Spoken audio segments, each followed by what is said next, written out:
ရသူတို့ဝင်ရဲ့လမ်းကြောင်းမှာနေတော့ခက်ခဲနေကြတယ်ပေါ့နော်ဆိုတော့နည်းနည်းလေးရွေးချယ်ရခက်နေတဲ့အခြေအနေမျိုးတစ်ခုမှာဆိုတော့ blue base နေရာမှာဆက်ပြီးတော့ရွေးချယ်ပဲ Q အနေနဲ့ဆိုကြတယ်တွေဝင်သွားခဲ့တာဆိုတော့ A1 နေရာနေ prepare ပြီးရခံနေရခဲ့တယ် Q တယောက်မှာထပ်ပြီးတော့ပြစ်ခတ်နေခဲ့တဲ့69ပြီးတော့1ပဲချော်ပေးနိုင်ခဲ့ဆိုတော့ cycle ဘာတစ်ခါဖောက်ပြီးတော့ပဲ Q ရဲ့လမ်းပေါက်တွေကိုပိတ်ပေးလိုက်ခဲ့ပြီးဆိုတော့မှ King Baggy တို့နဲ့ထပ်ပြီးတော့ cover ယူပြီးတော့ A1 နေဘက်ကို pressure ပေးပြီးတော့လုံးနေခဲ့သူပဲ F7 နေတောင်ကုန်းပေါ်နေပဲဒီမှာကျွန်တော် A1 နေရှိနေလဲသတိထားမိနေပြီ pressure ဘယ်လိုထပ်ပြီးတော့ပေးခဲ့နေရမလဲ A1 နဲ့ low ground ဘက်မှာရှိနေခဲ့တာဆိုတော့ Dandy နဲ့ပါတစ်ခါ pressure ပေးခဲ့နေရတယ် Baggy နဲ့ Grand လုံးပဲတစ်ခါထည့်ထားပေးပြီးတော့ပဲ Sinister တယောက်ဘက်ကိုမကြောက်ခဲ့အိုးလာလိုက်တဲ့ Baggy ရဲ့ calculation ကျွန်တော်ရဲ့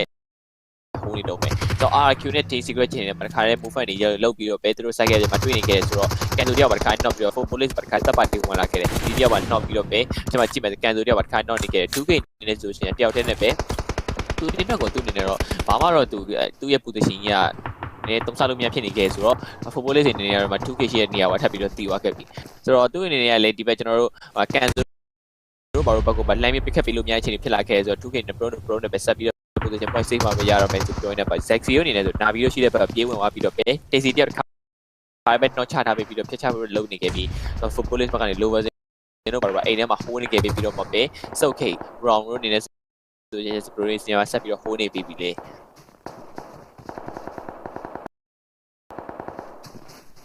ေသူတို့က 2K ဘက်ကို data refresh တော့ home နေခဲ့တယ်သူတို့ 2K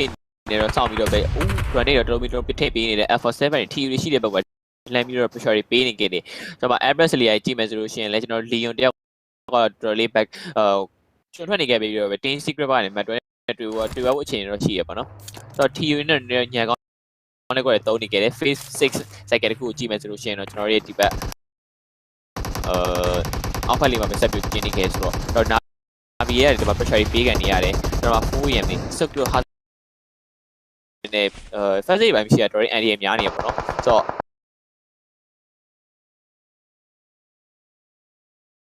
ဘန်နေကြပါစီလေးပြီးတော့ပဲ TC ဒီပဲပြေးလာခဲ့တော့ Zaxi တွေ့သွားမယ်ဆိုလို့ရှိရင်တော့ blue ဆက်ဖြစ်လာအောင်မလဲအိုးနောက်ကနေပဲကျွန်တော်4ချိန်ပြီးတော့ပဲကဲပြီးတော့လုံနေခဲ့ပြီး Zaxi ကလည်းဒီဘက်ချက်မှာသူ့အနေနဲ့ bandage ပဲစီးနေရတယ်ဆိုတော့ first aid မရှိရတော်ရင်အဆင်မပြေသူ့နဲ့ပြေးတင်ရောပဲဘာမှ special မရှိတော့ဘူးပေါ့နော်So EU unit is a very 47 cradle နဲ့တခါလေးပဲတက်လာပြီးတော့ပဲ 4AM ဘက်ကနေ37တို့ပါတခါလေးပဲသူ့နဲ့ pressure ပေးပြီးတော့ non ချထားခဲ့တော့37ပြန်တော့ကယ်ပြီးသွားခဲ့ပြီနာဗီတို့ပဲတခါလေးဖြတ်သွားခဲ့တယ်ကျွန်တော်တို့မှာ 4AM နဲ့အရှက်နဲ့ပိတ်ဆောင်ထားခဲ့တယ် BDR အနေနဲ့ဆိုရှင်နာဗီတွေမရှိတော့ TP ကျမှာသူ့အနေနဲ့တော့ဒီမှာ4ကျွန်တော်နာဗီရဲ့လူတွေကောက်လိုက်မယ်ဆို BDR တော့ကတော်တော်အဆင်ပြေသွားခဲ့ပြီပေါ့နော်ဆိုတော့ Zaxi အနေနဲ့တော့သူ့အနေနဲ့မှာ PC ရဲ့လူကိုလုံနေခဲ့တယ်4ရဲ့ထိပ်မှာမဆောင်ခဲ့တဲ့အချိန်မှာသူ့နဲ့ timing ရှာပြီးတော့ပဲဇုံထဲကိုလုံနေခဲ့တယ်အဲ့တော့မှာ F7 video 2K နဲ့ဆိုကျွန်တော် TU ဘက်က Q တယောက်ကိုပဲတားပြီးတော့ပဲသူ့အနေနဲ့ပေးနေခဲ့ပြီးတော့ပဲ Zaxi အနေနဲ့ဆိုလို့ရှိရင်တော့ကားတွေပိုင်းနဲ့ပဲသူ့အနေနဲ့တို့ဘယ်သူနေရာမှာတိုက်တော့မလဲတော်ရင် area များနေခဲ့တဲ့ကျွန်တော်တို့ Zaxi လေးပေါ့နော်ကျွန်တော်သူ့အနေနဲ့ first aid ပါရလာခဲ့ဆိုတော့ survivor save တော့ရလာခဲ့ပြီဆိုတော့ Baggy တယောက်မှာ non နေခဲ့ပြီးတော့ King နဲ့ပြန်ခဲ့ပြီးတော့လုံနေခဲ့တယ် Baggy cross ပြီးတော့ပဲလာနေခဲ့တဲ့ကြားထဲမှာ A1 နေသူသေးမဲ့သူပြန်ခဲ့ပြီးတော့ Danny နဲ့ cover fire ထောက်ပေးနေခဲ့လို့ပြောနေပါ Zeus တွေပါကျွန်တော် A1 နဲ့ Baggy တို့ dive လာခဲ့ပြီးလူလိုရဲ့အကွက်တွေကိုမြင်နေရတဲ့အချိန်မှာ 69 နေတော့ဘောတော့ဟိုးနေခဲ့တယ်ဇေယျနောက်ကနေလာလာသူနေတဲ့သတိမထားပြီးတော့ဘူးအိုးစီယိုပုံပြီးတော့ပြစ်ထားခဲ့တယ်မတယောက်ကိုတော့ပေးထားခဲ့တာမှာပဲနောက်ဘက်ကလည်း69ပတ်ပြီးတော့ပြစ်ခတ်ဖို့အတွက်ဆက်ပြီးကြိုးစားနေခဲ့တယ်နောက်ဆုံးချက်မှာတော့စုံသက်ပေးထားခဲ့တယ်ပဲဇီယိုရဲ့တစ်ချက်တွေကြားထဲမှာပဲကြိုးစားနေခဲ့တဲ့စုံပေမဲ့အချိန်တွေမှာပဲ Zeus ဇီယိုပြန်ပြီးမေးကန်ထားတဲ့ IC1 တယောက်ပြီးတယောက်မလိုက်ကင်နေရတဲ့ချိန်သားတစ်ခုဖြစ်နေခဲ့တယ်ပြောမယ်ဆိုရင်သူဒီမှာကင်နေတဲ့တယောက်ရှိနေခဲ့တဲ့အချိန်တွေမှာဇီယိုထပ်ပြီးသွားပြီးလိုက်တာမှာပြောရတော့မလုံးသင့် for angry mad ခါပဲစုံသက်ခံထားရတယ်ပဲလော B11 နဲ့ smoke ပဲကျဲလာခဲ့ပြီးတော့ငိန်နေပဲဟိုးဖို့တော့ပြစ်စစ်နေခဲ့တယ် G9 အနောက်ဘက်ကလည်းကောက် fire တွေပေးဖို့ကြိုးစားနေခဲ့တဲ့ပြုံမှာသူတို့အပေါ်ဘက်ချောင်းတော့လောက cover ရနေကြတော့ smoke တွေအပြည့်ချက်ခင်းလာခဲ့တယ် on ဒီသွေးတစ်စက်လေးပဲကြံမာတော့ရဗျပြီးတော့ Leon တို့ဘာလို့တခါလေးနဲ့သူ့အနေနဲ့တက်လာဖို့လုပ်နေခဲ့ပြီး Baggy ဒီတယောက်ပါပြန်ပြီး pressure ပေးနေခဲ့တယ် Baggy နဲ့သူ့ရဲ့ပါပြန်ပြီးတော့စီးနေခဲ့တဲ့အချိန်မျိုးသူ့မှာပဲဒီမှာကျွန်တော် Zeus တွေရတယ်ပဲ A1 ကိုဖျက်ချပြီးတော့ A1 ပဲတခါပြောက် ခဲ့ပြီရှင်းမှာ RQ တွေသူတို့စုံဝင်လမ်းကြောင်းမှာသူတို့စောင့်နေခဲ့တဲ့ရှိနေခဲ့ဆို RQ တွေလမ်းကြောင်းတိုးပေါ်နဲ့ခက်ခဲနေခဲ့သူတို့ပဲကျွန်တော်တို့မှာ Zeus ဘက်ကနေကြည့်မယ်ဆိုရင် Battery တို့ဘာလို့ပါ movement defending တွေပို့တော့တူစားမှရတော့မယ်စက်ကဲကလည်းသူတို့ကားလမ်းကိုနေရာမှာကျင်းသွားခဲ့ပြီဆို open field နေရာကြီးတစ်ခုကရှင်းပြရမယ်ဆိုတော့တော်တော်အဆင်မပြေဘူးဆိုတော့ F7 corner power တွေတော့ဖြစ်နေခဲ့သူတို့ပဲ F7 ဘက်ကနေကြည့်မယ်ဆိုရှင်လေ4ယောက်ကျန်နေခဲ့သူတို့ corner power ကြည့်မယ်ဆို property နဲ့ exit တွေကတော့ပေးလိုက်ရခဲ့ပြီတော့ဆောင်းကင်းတို့ရှစ်ဘက်က green လုံးပြီးတော့ထည့်နေခဲ့တယ်သူကနည်းနည်းလေးတော့ဖားနေတယ်ပေါ့နော်တော့ black white နောက်လုံးထည့်နေတယ်ဒါမဲ့အမှားကြီးပါပဲဗျဆိုတော့ဘယ်လိုဆက်ဖြစ်လာအောင်မလဲ video ကတော့ဘာလို့ဘာသူနဲ့ဒီ cycle ဝင်ဖို့တော့ကိုပဲ movement တွေဖန်တီးပေးပြီးတော့မှပဲ corner power ပြန်ဆောက်မှဆိုရင်သူတို့တော်တော်အဆင်ပြေနိုင်ခဲ့သေးတယ်ဒါပေမဲ့ဒီဘက်အိမ်ထဲမှာ cover လေးဆက်ယူပေးပြီးတော့ပဲအောက်မှာရှိတဲ့အတင်းတွေပြန်ပြီးတော့ pressure ပေးပြီးတော့လုပ်နေခဲ့တဲ့ F7 နဲ့ Bruno နဲ့ဆက်ပြီးတော့လုပ်ပြနေအောင်လေ secret matter ရတော့သူပဲသူတို့အောက်မှာ cycle push ရခဲ့ဆိုတော့ကြည့်မယ်ဆိုရင်ကျွန်တော်ဒီမှာကြည့်ဇေယိုပဲကျွန်တော်မှထင်ပြ F7 တွေ dive လာခဲ့ပြီးတော့ပဲအော်မဟုတ်ဒိုနေမဲ့ကျွန်တော်တော့ပါဇေယိုကပြန်ခဲ့နေတယ် belly ကို sorry ပါကျွန်တော်မှာ footballist တွေဒီလိုပဲ dive လာမှရတော့ပဲသူတွေနဲ့ယူလို့ပြီးတော့ဘာမှတော့ယူချက်ကြမရှိတော့ချင်ဘူးမှာ RQ ဘက် volley တွေထည့်ထားပြီးတော့ပဲ round ပြောက်ပဲကျန်တော့တယ်ကြည့်မယ်ဆိုရင် loso ဘာလို့ပါနောက်ကနေပြီးတော့ cover fire ပေးနေခဲ့ဆိုတော့ပဲ RQ နဲ့ volley တော့ထိနေခဲ့တယ် round နဲ့ဒီလို push ရခဲ့ပြီးတော့မှပဲ RQ နဲ့ဒီလိုဖြစ်ပေါ်လုပ်နေခဲ့ G9 စီးပြီးတော့Rom တိုင်းကို on fire ဖြစ်နေခဲ့ပြီးတော့ပြောရင်းနဲ့မတရားဝိတရားမ knock ပေးနေခဲ့တယ် B11 မှာထပ်ပြီးတစ်ခါမှတော့ပြစ်စင်နေခဲ့တယ်မလက်ပြီးတစ်ခါတားခဲ့တယ်မအိုး B11 ပြောမယ်ဆို health လာကျုံမရှိလို့ပေါ့နော် Rom နဲ့ knock သွားခဲ့တာတကယ်လို့သာသူ့မှာ health လာရှိနေခဲ့ရှင်းပြတဲ့အချိန်တွေမှာပျောက်သွားနိုင်ခြင်းရှိတယ်လို့ပြောတယ် Lover ကိုကြည့်ရောကျွန်တော်အခုဆိုရင်လည်းအကောင့်တော့ပဲသူတို့ဒီမှာထပ်ပြီးရမ senior taxer လာပြီးပြစ်ခတ်မှုတွေဖြစ်နေခဲ့တယ်မှာ 2k လာပြီးရမ MB လာခဲ့တယ်မှာ footballist တွေလည်းပျောက်သွားခဲ့ပြီ team secret လည်းပျောက်သွားခဲ့တယ်ပဲ RQ နောက်ဘက်ကတွေထပ်ပြီးရမကျွန်တော် team secret ဂျင်းတွေဘက်ကမှဝင်ရောက်ပြီးပြစ်ခတ်ပေးတာမျိုးတွေ့နေကြပြီ RQ နဲ့ဆိုတောက်လျှောက်စုံနေတဲ့ control ဖြည်းဖြည်းချင်းပို့လို့တိုးလာခဲ့ပြီးတော့စုံ control ပဲအဓိကထားပြီးလုပ်နေခဲ့နေမှာပဲကျွန်တော်ဒီမှာ footballist lovers လော healing ရပြီးတော့လုပ်နေခဲ့တယ်ပဲ zero နေနဲ့ဆိုလေကားနောက်လေးမှာပဲ cover ပြန်ယူနေခဲ့နေမှာတော့ဒီဘက်အောက်ဘက်တွေမှာခွဲပြီးဟိုးလာခဲ့တဲ့ RQ လောမမျောလင်သားတွေခဲ့တဲ့ chicken dinner အတွက်ကိုပါတကယ်ကိုပါဥတီနေခဲ့ပြီးလို့ပဲထပ်ပြီးပြောပါတော့မယ်အသင်းတွေစုံထဲမှာပါထပ်ပြီးရရှိနေခဲ့ပဲကျန်တဲ့တင်တွေ healing တွေပဲလုပ်နေခဲ့နေတယောက်ပဲကျန်နေကြရယ် lovers ရဲ့ back ရဲ့နှစ်ယောက်တော့စုံလေးရပြီးမှာပေါ့နော်ဘာလို့လဲအလုံးက30ဆိုတော့ပွဲတာပြီးတော့မ healing လို့ဒီ phase 9ရောက်သွားရင်တော့သူတကတော့ခီးရမလွယ်တော့ဘူးဗျဟုတ်ပါတယ်ကွာတော့ရှိတယ်ဒါပေမဲ့ healing လို့တော့ပြီးတော့မှာမဟုတ်ဘူးပေါ့နော်သူတွေ 0.5 second လောက်လွယ်သွားရင်သူနေပျောက်သွားတယ်ရှိရပါတော့ဟုတ်ပါအဲ့ဒါအခုတော့မမီတော့ဘူးဗျလိုပဲစင်တစုံစုံတော့ထိုးပြီးဟီးညာပေါ့နော်အော်မီတယ်ကျွန်တော် phase 9မရောက်သေးတော့အရင်မနာသေးဘူးဒီဘက်မှာဆိုလည်းကျွန်တော်ဆုံးသွားပြီဗျဘက်ကီကတေချာသူ healing မရှိတော့ဘူးဒီမှာလမ်းလျှောက်နေသေးတယ်ဒီမှာသာဂုံးသောင်းနေလားကျွန်တော်တို့အခုမှဒါ shed 2နဲ့ shed 3လူနေတာပေါ့နော်ဟုတ်ပါဗျတယောက်လောကငြိမ်နေခဲ့တဲ့ RQ သူတို့တွေဘေးဘက်ကတွေတက်လာခဲ့အသင်းတွေကလို့ wide ပြစ်နေခဲ့တဲ့ဂျားတွေကနေပါအကောင်းဆုံးပဲရှောင်ပြီးတော့ပဲစုံတော့တိုးဝင်ရင်းနဲ့ပါနောက်ဆုံးကျတော့ winner chicken တင်တာပါအေးစလေးပဲရယူသွားခဲ့ပြီးတော့ပဲပြောရတော့မယ်ဗျဒီအခုဆိုလည်းဒီဘက်မှာ Becky ဆက်ပြီး heal နေအောင်မယ် Lovers ဆက်ပြီး heal နေတယ်ဒီဘက်မှာ RQ တော့ရောက်တော့လောကပတ်လေရှာနေတော့မယ်ဒီကကျတော့ပွဲရတော့ပြီးတော့မယ်ပွဲပြီးတော့မယ်ဆိုတဲ့အချိန်ထားမှာအခုဇုံတိုင်းလည်းရောက်ရှိလာခဲ့ပြီ Lovers heal လေးလုပ်လို့ကြံပါအောင်မလားလို့ကြည့်အောင်မယ်ပေါ့နော်20လုံးကြံသေးတယ်ဆိုတော့သူ့အနေနဲ့တော့ဘလို့နေမိတော့မယ်ပေါ့နော်ဒီကကြည့်ရတော့ဒီမှာထားပြီးတော့ပြစ်ထားခဲ့နေတဲ့ Becky သူသိကြတယ် Ran 2နေရာမျိုးလေ footballist ပျောက်သွားနိုင်ရရှိနေခဲ့ပြီ Oh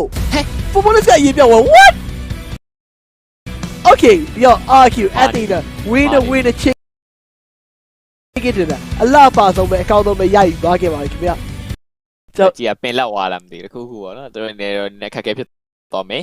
ဆိုတော့ footballist နေတော့ shattery play ရောက်လာတော့ဘာမှသူတို့နေ first က20လုံးတော့ရှိနေရတော့မှဒါတော့မှ shat 2မရပဲ shat 2ရသွားခဲ့ပေါ့နော်ဟုတ်ပါဗျာတော်တော်လေးကွာသွားခဲ့ပြီဗျာသူတို့3မှတ်လောက်ကွာ3မှတ်4မှတ်လောက်ကွာခဲ့မှထင်တယ်ဗျာဟုတ်ပါဒီတော့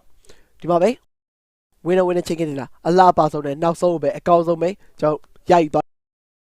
းခဲ့တဲ့ winner chicken dinner လေ RQ Athena တကယ်လာပါလိမ့်မယ် second round တော့ကအကောင်းဆုံးပဲဖန်တီးသွားခဲ့ပါပြီဟုတ်တယ်ဗျဆိုတော့ RQ အနေနဲ့သူတို့တွေဒီရှင်းမှာစောင့်နေခဲ့တယ်ကျွန်တော်တို့ကြည့်ရတဲ့တော့က team secret ချင်းတွေရတယ်သူတို့ဘက်တူလာခဲ့တယ်ပြီးတော့အရှိမကြည့်မယ်ဆိုရင်သူတို့အရှိမ F7 လား တင်းတင်းတော့သူတို့စောင့်နေခဲ့တယ် 4am ဆိုတော့ 4am နေရတယ်သူတို့အရှိမပိတ်ဆောင်ထားခဲ့တယ်ဆိုတော့ဒီ RQ တွေအတွက်ကနည်းနည်းဝင်ရစုံဝင်လဲကြောင်းမှာတိုင်ပတ်နေခဲ့တာတော့မှကျွန်တော် Ron တို့ဘာလို့ RQ တို့ပဲဖြတ်လိုက်သေးတယ် G9 တို့ဘာလို့တစ်ခါတော့ထားတာပြီးတော့ဒါပေမဲ့ 4 list စိုက်ကဲထဲမှာပျောက်သွားခဲ့တယ်ဆိုတော့နည်းလေးတိုင်ပတ်သွားခဲ့တယ်ဗျ ဟုတ်ပါပြီးတော့ 4am နေနဲ့ဆိုဒီပြန်ကျွန်တော် high ground ဘက်မှာ control လုပ်နေတယ်ဒီ control လုပ်နေတဲ့ point ကို RQ low ground ဘက်ကလည်းပြေးတက်လာခဲ့ပြီးတော့တယောက်ပြီးတယောက်ကပြစ်ခတ်နေခဲ့နဲ့လုံးဝဆုံးသက်ပေးလိုက်ခဲ့ဒီပြန်ဘေးဘက်ချန်နေရမှာထပ်ပြီးတော့ best stat တွေကြားမှာဘလို့မ 4am ရုံထွက်လို့မရတော့ခဲ့ဘူးပေါ့နော်ဒီပြန်မှာ battle တွေ down shot တွေမှာဖြစ်နေခဲ့နဲ့ဒီဘက် chain တွေမှာဆိုအကုန်လုံးကျွန်တော် hold ခဲ့တဲ့ကျွန်တော် rank point တွေထပ်ပြီးတော့အကောင်းဆုံးမရအောင်ယူလာခဲ့တယ်ဖြည်းဖြည်းချင်းတိုးဝင်လာခဲ့နဲ့ RQ အတွက်ကလည်းချစ်ခဲ့တဲ့နောက်ဆုံးပိတ်အကောင်းဆုံးပဲရယူသွားခဲ့တယ်နေပါလာပါလေးပဲရွှေသွားခဲ့နေပါအပိုင်သွားခဲ့နေကျွန်တော်ဒါတော့ PMGC ကျွန်တော် weekdays ရဲ့ကျွန်တော် day 2ပေါ့နော်ဒီမှာday 2ရဲ့ round 2တော့ပြီးဆုံးသွားခဲ့ပြီပေါ့ဟုတ်ပါခင်ဗျဒီ round 2မှာပဲ winner chicken dinner အကောင်းဆုံးပဲရယူသွားခဲ့ပြီလို့ပဲပြောရပါမယ်ဒီတော့ခုကျွန်တော်ဒီမှာ round 2ပြီးဆုံးသွားခဲ့တယ်ပဲအခု round 3ဖြစ်တဲ့ဒါတော့ကျွန်တော်event game ဖြစ်မယ်တူပါဗျဟုတ်တယ်ဗျဆိုတော့ကျွန်တော်တို့ဒီ round 3 event game round 4 mirror မှာပြီးတော့ round 5ကတော့ Sun Hot Weekend ဆိုတော့ပုံမှန်တိုင်းလေးသူတို့လဲပတ်ပြီးသွားမှာဆိုတော့ကျွန်တော်တို့4 round တော့ဒီနေ့မှာမတက်သွားတဲ့ရှစ်တင်ကတော့သူတို့တွေနဲ့အထုပ်ပိုက်ပြီးအိမ်ပြန်တော့မှအကွက်တော့ပြတ်လာခဲ့ပြီပေါ့ဟုတ်ပါဒီနေ့မှာမတက်လို့တကယ်ကိုဝယ်စားဝယ်ကြည့်ပြီးတော့အိမ်ပြန်တော့မှာပေါ့နော်ဘာမှလုံးလို့မရတော့အိမ်ကနေစောနေတယ်ခက်မို့ဒီတော့တချို့ကပေါ်တယ်ကန်စောနေကန်စောနေရှင်အိမ်ပြန်ရုံပဲရှိတော့ဒီတော့ကျွန်တော်သူတို့တွေနေလဲဆိုရင်လောကဒီမှာအကုန်လုံးတကယ်ကိုပြင်ဆင်ထားခဲ့တဲ့အသင်းတွေကြည့်ရမယ်ဘယ်အသင်းတွေအတွက်ကတော့ top 16နဲ့မှာပါဝင်မှုအတွက်ကိုအားလုံး ready ဖြစ်ကြပြီလေဒီဥစ္စာတွေတကယ်ကြည့်ရှုရမယ်ဒီတော့အသင်းတွေအကုန်လုံးလောက ready ဖြစ်ဖို့အတွက်လိုအပ်တယ်ပြီးတော့ super weekend ဆော့ဖို့အတွက်ကိုလည်းဒီ group stage မှာ perfect ဖြစ်အောင်စောင့်နေမှာပါသူတက်ရမယ်အဆင့်ကိုရောက်မှာဖြစ်တဲ့ကြောင့်မလို့ဒီကကျွန်တော် round 3နဲ့တူပြန်လာခဲ့ပါမယ်အားလုံးပဲဆက်လက်ဆောင်ပဲကြည့်ရှုပေးကြပါဦးခင်ဗျာအားလုံးပဲကျေးဇူးတင်ပါတယ်ခင်ဗျာvacation. I just want to say it was 36 first aids because he had 34 on when we tuned in. He healed once and he had one on the ground. On the ground. Yeah. He had so much healing. But Max, we have actually out heal the blue zone. So it's because of that circle going to the next level. It was going to make it hard, or he was just scared of the shots. You know, there's two theories coming up. I actually might go and check out his Lovers after this and ask him. Because I think it's really interesting to see what happened there. He's going to be frustrated. Yeah. I mean it was a split second. I mean, to be fair, it's only like a couple points. There's 2 points difference. Yeah. Which could be a lot. Literally, like yesterday, I did not mention RQ one time. I was testing. I was like, I'm not going to talk about them. Even when they win, I'm not going to talk about them. And they won twice. Now another time here. Zeus, they needed the points as Juice just mentioned. The unnamed now, by the way, on 46 points, I believe it is, or something like that, in the 40 plus points. So we were talking about a team that is going to make it and kill someone's dream. They are one of those but teams. They only had 7 kills going into today. I mean, all placements. I mean, they got 0 there. Like they said before, I think it was Day talking about, hey, you know, they're happy to just have been here to qualify, right? Yeah, so just trying to prove they deserved to be here by qualifying, but they're going full placements, and you know what? You can't argue with it because it's working out. Yeah, that's the thing, right? Like, they're a team, they're happy to be in the global championship. They are using this as experience. A huge team from the Americas. Let's go over to the second page, and we see some pretty big names up there, especially Cluster. John not going to be happy. They came in as a 4-man car rotation during the fight of Execute versus Footballist, and they got absolutely battered on that shack. Another 3-point game for Na'Vi. Just saying, that's 2 games done. Oh, they should be. No, it isn't actually. That's they weren't in San. Okay, no, they were okay. They're right. It's first game. First game. They're still on track, even with 3 points in this one. A1 though, having a tough time when we saw Zeus come in and surprise them. I think it was Gilles from the side. The jump shot comes in as well. Takes on 6-9 and Sinister. Man, A1 they just got bodied. Yeah, they did. Which is a shame because they got 115 points in one super weekend. They legitimately have a chance to break top 16. But at this rate they're going, they might not even make it there, which is unfortunate. But Zeus obviously are up there. You know, they've had 78 points both weeks, wasn't it? In the super weekend. So if they can get themselves back in there, we will most likely be seeing the wildcard team making all the way to the finals, which would be a fantastic story for themselves. You can see the damage. It could easily be them healing out in the end there with alongside the unnamed. Yeah, I mean, you can't beat 36 levels. I think it's not possible to do. But also RRQ Athena, 1,100 damage for 9 kills. That's a great conversion rate from them. They were playing that game really passive on the edge until they were like, you know what, we're going to go for the aggressive push. We're going to get involved. We've got the high ground position. We can batter the entire teams in this lobby. They did it, and they got themselves 9 frags to show for it, which is great showing once again. Classic Vikendi. It's like nearly 7 teams with 1,000+ damage. It's just like third party central. It's just the damage everywhere. Everybody getting the kills, the spread. We had obviously RRQ were pushing through, but 4AM had a really nice fight with Na'Vi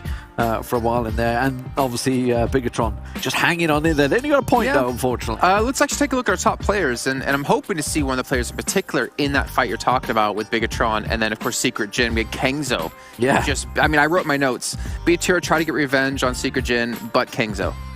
But that's the nades coming through into Microboy, the follow-up as well hitting Ryzen, but we do see Gilles going to be taking the #1 spot here for Zeus. And Leon, again, not the first time we've seen him here in our top 4 players. And actually, Leon in that game was serving as a scout for Brupsles. He was creating opportunities, fighting decent positions for his team to rotate in, and he was creating the opportunities by also fragging out extremely hard. Realm almost took out RRQ. I just realized. Yeah, he got 2. Remember, they'd obviously ditched all the first aids to go for it, and he went launching in there, and actually almost took them out. You know, they're the winners. They're the eventual winners there, but did finally go down. But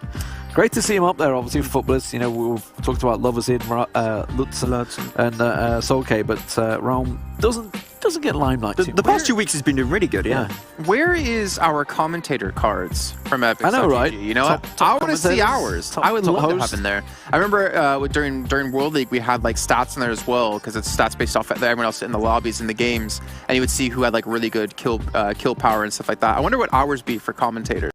I've been collecting like currencies to get the cards when they release. I don't know when they're coming out. What sort of host rivals have you ever had? You've had Max, you've had Xander, you've had John. They've all been hosting. What would be like? Would you be classed as the #1? I don't know.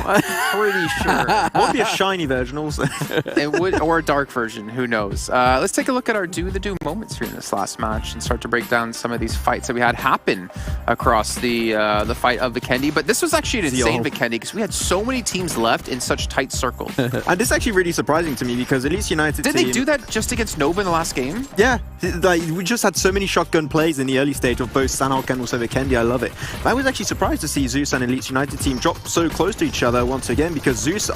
they were not safe. Before this one, they got some really strong points going into this one. So, and they need to qualify to make into the top 16. You just mentioned it. We might see the wildcard team make it into the finals if they make it into this 4th Super Weekend. I was a little bit surprised, but you know what? I'm not going to argue with results. They got themselves 2 frags. Great showing from Zeus. Yeah, it wasn't too bad for them. Footballers had got themselves a nice position. It was good to see 4AM centering up very early on. A lot of these teams, obviously, you know, it's Dukes and Dave. Of course, it's a water circle, as I was expected in Vikendi. And, you know, these teams, when they realize there is a 30-40% water in that circle, it immediately means you have to be centering up. You can't really afford to play edge because it will obviously pull away from that water eventually, but generally like the land mass is so little that you have to get involved. Yeah. And that's why we saw so much early action. Yeah, we just saw the crash you were talking about. Yeah. Actually was like Kings are doing so good for his team. So many 3-man, 4-man car rotations. It didn't work for Class, it didn't work for Na'Vi in that position at least. And 4AM, you know, they did go out pretty early in that game, but still got just a nice influx of point once again going in their back pocket, so not too bad for the 4AM squad once again. But the name going into this one, like, no, still that's another, you know, good performance, another 2-point, like, second position going their way, and they are definitely on track to making themselves qualified into this 4th Super Weekend. It'll be their first, and it'll be good to see them once again to gather more experience for their future events. Absolutely. I mean, like you say, they haven't had great kills, but if you were to compare that, we would obviously talked about Zeus in that same vein early on. They were getting the placement points and not getting the kills, and then they started to convert the kills in there as the confidence grew. And we might just see that. Sure, it's a little late for the unnamed, but you know what? It's going to give them massive confidence, and you know what? While they might not reach the finals, as you mentioned, they're going to go into Americas again next season, and with massive confidence. I mean, they were also a team that didn't really do too well in league play in PvP Americas, and then they go into the finals and come out second place. They had the big last few days, all of us were like, what just happened? Where were they? Yeah, where were they the whole season? But you know what, ladies and gentlemen, it's time to head to a break yet again. However, we have a nice little treat for you yet again. We did show the teaser yesterday for Between the Battlegrounds episode 5. We're going to show it one more time because I believe it releases in just tomorrow. So tune in. That last kill. Let's see if they can do it. Looking for the final one. They get it. The exclamation point. Unique takes the final game.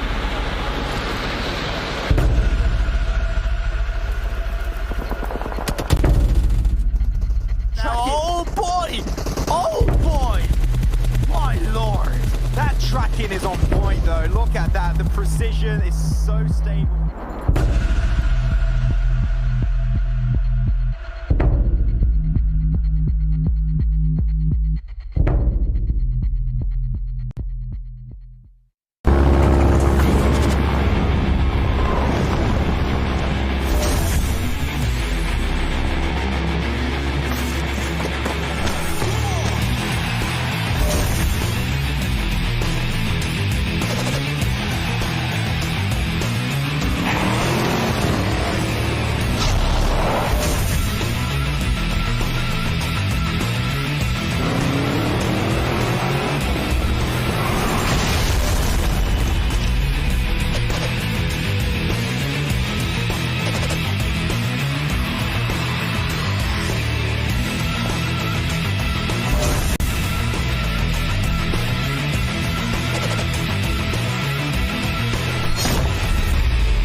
Lightweight installation function available now.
The PUBG Mobile Global Championship is brought to you by the title sponsor, Qualcomm Snapdragon Elite Gaming, the official beverage sponsor, Mountain Dew, and OnePlus 8T 5G smartphone, the official partner phone. Thank you guys again for tuning in here at the PMGC as we make our way through into our third match of the day. Let's take a look at the schedule. You can see what's coming up. And of course, it's going to be Erangel with Group A and Group C playing. So I'm looking towards a couple teams in particular. I'm looking towards Nova XQF. Can they keep soaking up as many points as possible at the top of the leaderboards to make it even more difficult for these other teams to qualify? What's that look? RRQ are top now. Stop it, D. Yeah, no, you're right. They are in our top right now, but hey, after this game, maybe Nova will be. Maybe. Let's head over to our commentators to kick off the match with Hot Jukes and Mustache Dave. Well, they're on top, but I'll tell you what, right now, it don't matter. It don't matter if you're number 1 or number 2 when it comes to these 2 days, because all that matters is that if you're in the top 16 and make it into this next Super Weekend is just so damn crucial for a lot of these squads right now. But one thing, like we've been talking about, Dave, since they are number 1 and number 2, they can have their way with their lobby. They can do whatever they want. It's a chill day for them. Big chill. I mean, Nova, they're trying to make sure that they play in the last Super Weekend to have a total of 3 Super Weekends played. let's get on into it though. Air goal, we see the flight, it is getting ready, and I saw a couple questions in the chat. Let me just remind everybody.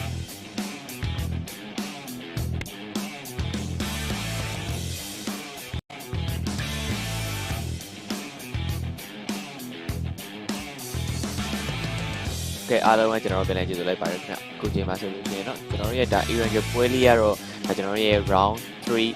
ကျွန်တော်ဒီ day 2ပေါ့နော်ကျွန်တော်ဒီ weekend 4တက်ရောက်ဖို့အတွက်ကိုစောင့်နေကြတယ်ကျွန်တော် day 2ရရှိလာခဲ့ပြီကျွန်တော်တို့ round 3နဲ့ event ကပွဲရဲ့လိမ့်လမ်းကြနေကြည့်မယ်ဆိုလို့ရှိရင်တော့ကျွန်တော် commission အရှိရနေမှာရှိတယ်ကြာကျွန်တော်တို့ရဲ့ဒီရဆိုင်အောင်ဖြတ်ကျော်သွားပြီးတော့ပဲခိုက်ခေါက်ဖြတ်တယ်ပြီးတော့ကျွန်တော်တို့ရေထဲမှာပဲဒီလောက်နာလေးမှာဆုံးသက်သွားတဲ့ခန်းလေးမှာပဲဆုံးသက်သွားခဲ့တဲ့လိမ့်လမ်းကြနေတစ်ခုပေါ့နော်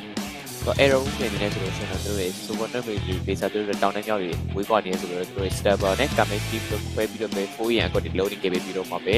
blue piece တွေနဲ့ဆိုလို့ရှိရင်တို့ရဲ့ lip cover ဘက်ကိုပဲ set သွားပြီးတယ်။ရာနေဟာမှာထပ်ပြီးတော့ကြည့်မယ်ဆိုလို့ရှိရင် DRS တွေတို့ set ထားပြီးတော့မှာပဲ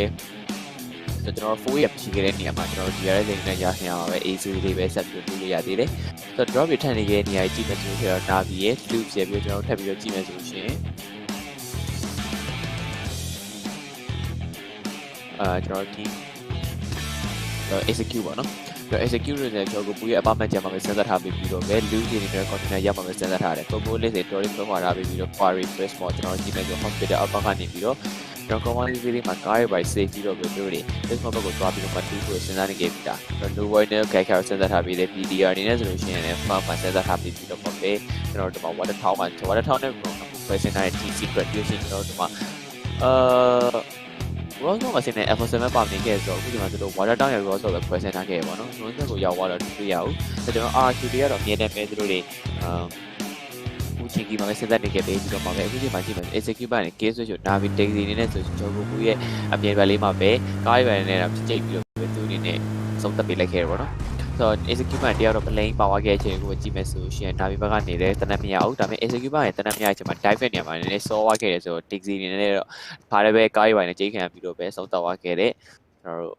execute တွေပါကျွန်တော် Navi ဘက်ကနေပြီးတော့ O-boy တို့ဘာလို့တခါနဲ့ medical ကြောက်ကိုပို့မှာပဲအရင်လေးကောက်နေခဲ့ပြီးတော့မှာပဲ taxi ရတော့မှာ pro နေရာတွေ့ရဖြတ်တိုက်ပြီးလိုက်တယ်ဖြတ်တိုက်ပြီးတော့ကြိတ်လိုက်တဲ့အချိန်မှာပဲဆုံးသွားတယ်ဒါတော့မှနောက်တစ်ခါဒါကောက်နှစ်ခါပဲတိုက်လိုက်တာသူတို့ပြီးသွားတယ်ပေါ့နော်over တို့ဘာလို့ပါတခါရဲနဲ့ပဲသူတို့တွေ AC တွေပဲကြောက်ကိုမှလူနေခဲ့ပြီးတော့ EUT နဲ့ Archer Gaming နဲ့ပဲဖြစ်နေခဲ့ပြီးတော့ပဲဒီမှာ 47 just not နေခဲ့တယ် Crate တယောက်ပါတခါရဲပဲနောက်ကနေ cover ထောက်ပြီးတော့ Crate ပါတော့ပေးလိုက်ခဲ့ပြီးတော့ပဲ AC လူရှော့မှုကြားထဲမှာပဲ Partner တယောက်ထပ်တော့ဝါခဲ့ပြီး Ransu နေနဲ့ပါတခါရဲနဲ့ပဲဒီပဲချက်မှာ very good တယောက်ပဲ Rashford လောက်လာခဲ့ပြီး Fabian တွေပဲ pro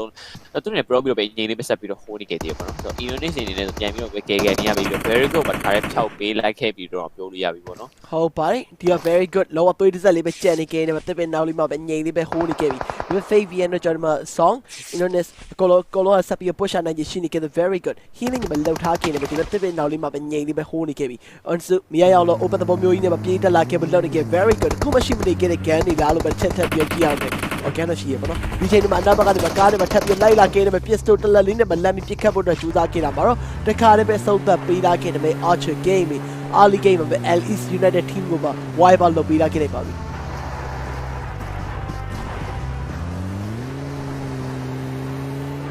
ကျွန်တော်ပဲကျွန်တော်တို့မှာ LA United တင်းတော့ပြောက်သွားခဲ့ပြီးတော့မှပဲ Archer Gaming နဲ့သူတို့တွေစပြီးတော့ပဲသူတို့တွေ Team Kill Focus Advocate ခုနဲ့ပဲ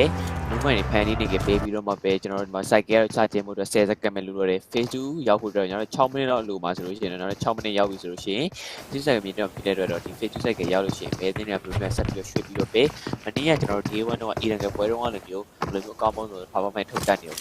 ကြည့်အောင်A1 နေတို့တော့ဒီမှာကျွန်တော်တို့ PDF ထပ်ပါလာခဲ့ဆိုတော့လေကျွန်တော်ဒီ A1 နေဒီအောင်ချက်အောင်ပဲတက်ကြည့်အောင်ပါနော်အခုနပွဲမှာကြည့်မယ်ဆိုလို့ရှိရင် A1 နဲ့ PD ကကန်မှာမဟုတ်ကန်မဆုံးသွားခဲ့ဘူးပေါ့နော်ဒီပွဲမှာဆိုလို့ရှိရင်တော့ A1 နဲ့ PD ကန်ဆုံးနေဦးမလားတော့ဒီမှာကြည့်မယ်ဆိုလို့ရှိရင်လည်းကျွန်တော် Rogers ဆိုတော့တခါတည်းပဲကားတွေပဲစေးထားပေးပြီးတော့ပဲတုံးနေနဲ့ဘက်ကတွေပဲလှုပ်ပြီးတော့မှနေရာတစ်ခုတော့ပြောင်းပြมาရတော့မယ် sexy တို့နေတော့တခါတည်းပဲသူတို့ဒီကားတွေပဲနဲ့ movement တွေဖန်တီးပေးပြီးတော့မှပဲ Facebook site ကအခုချိန်မှာစပြီးတော့ကျင်းလာခဲ့ပြီဗျZexy ပြီးတော့ကျွန်တော် lose နေတယ်ဆို Golden Carolo Kayoski တို့နေတော့ဒီ back corner ရမှာပဲငင်းလေးပဲ hold နေခဲ့ပြီးတော့မှဆက်ပြီးတော့ပစ္စည်းတွေ loop ပေးနေခဲ့သေးတယ်။ cycle ကတော့ဝင်နေခဲ့တဲ့အခြေအနေတစ်ခုမှဆိုလို့ရှိရင် lose နေနေတော့ဆို cycle ရနေပြီးတော့ပဲတခြားဘယ်လိုမျိုး command တွေထပ်ပြီးတော့ movement တွေဖြည့်ပြီးတော့ပြောင်းနေလင်းအောင်မလဲဆိုကြည့်အောင်မယ်။ အခုချိန်မှာကျွန်တော်တသိန်းကတော့တသိန်းပြောက်သွားခဲ့ဆိုတော့58ရောက်ကျွန်တော်58ရောက်မှာ ACQ ဘက်ကနေတယောက်ပေးလိုက်ရခဲ့ဆိုတော့ကျွန်တော်မှာ50နဲ့ကျွန်တော်များဘယ်သိန်းနေရတော့ထပ်ပါနေလို့ရပါတော့ကျွန်တော်အသိန်းနေ64ရောက်နေ58ရောက်ဆိုကျွန်တော်6ရောက်လောက်ပြောက်နေခဲ့တယ်ဆိုတဲ့နေတာတစ်ခုမှာပဲဆိုတော့ဘယ်လိုမျိုးလူတွေပါနေပြီလဲလူပြီးဆိုင်ကြည့်မဲ့တဲ့ final idol general level ဘာဖက်ကနေပြီးတော့ပဲ movement တွေဖန်နေနေပြီးတော့မှပဲထပ်ပြီးတော့ရွှေ့နေခဲ့တယ် divine lufer rage idol gen ၄ရောက်တယ်ပေါ့နော်ကျွန်တော် squeeze ရတော့ပဲချင်းပြန်ထည့်မယ်ဆိုတော့ကျွန်တော်စောင့်နေရမှာပြဆိုတော့ကျွန်တော်6မိနစ်ပေါ့နော်4မိနစ်ဆိုရင် phase 2 cycle ဝင်ပြီး phase 2 cycle တွေ့ရပြီဆိုတော့ phase 2 cycle မှာဘယ်လိုတွေဆက်ပြီးတော့ရောက်ရှိနေပြီလဲကျွန်တော်ခုမှ RQ တွေကျွန်တော်ဒီ browser ဟဲ့ဒီဘက်တောက်ထဲလေးမှာပဲအရင်လေးဆက်ပြီးတော့ပဲ hold နေခဲ့သေးတယ်ဒီ2 video ဘာလို့ပါတခါတည်းနဲ့ပဲသူတို့တွေတာဝါတိုင်းမှာပဲ hold နေခဲ့ပြီးတော့မှပဲ high ground နေရာတွေကိုသူတို့နဲ့အပိုင်းယူလာပေးတယ်ဒီနေ့ကတော့ NDA တော့များတယ်အပေါ်ကနေ open free ကနေပြီးလှမ်းပြပြလို့ရအချိန်တော့ရှိတယ်ဆိုတော့ကျွန်တော်ဒီမှာ team secret ဘက်ကနေ rest လို့နေနေဆိုရင်စပြီး position နဲ့ယူပြီးတော့မှပဲ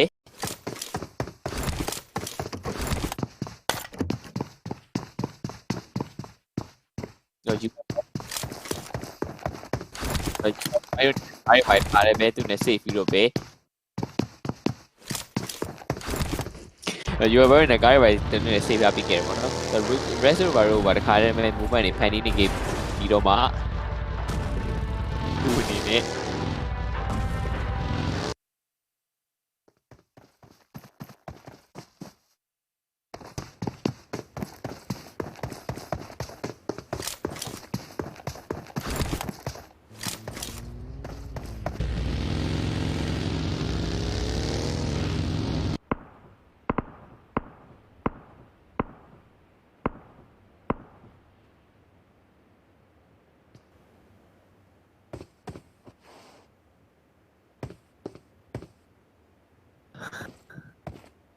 ဆိုတော့ဒီမှာကျွန်တော်တို့ DRS Mafia Ninja အနေနဲ့ဆိုလို့ရှိရင်ကားတွေပဲတခါတည်း save ရပေးခဲ့တယ်ဆိုတော့ဒီမှာ Jason တို့အနေနဲ့ပဲတခါတည်းလမ်းထောက်ထားခဲ့ပြီးတော့ဒီမှာ Arrow နဲ့ Spot တို့အနေနဲ့ Please line မှာပဲဆက်ပြီးတော့ပို့နေခဲ့ပြီးတယ်ဆိုတော့ Mafia Ninja ဘက် Poster ရဲ့ spray နေခဲ့တဲ့ Spot off ကားပါပတိတူညီကြီးပဲပြစ်နေခဲ့တယ်ပေါ့နော်ဆိုတော့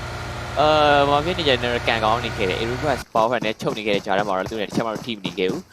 Arrow တွေဆိုတော့ဒီမှာ Potato ဘာလို့ပါနည်းနည်းကျွတ်ထွက်နေခဲ့ပြီးတော့ဒီမှာ DRS ကို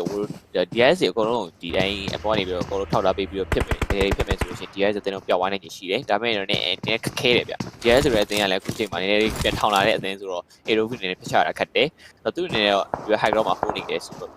DRS တွေကိုစာပြီးတော့ပဲပေါ်နေပြီးတော့ pressure တွေပေးပြီးတော့လုံနေခဲ့ပြီဗျ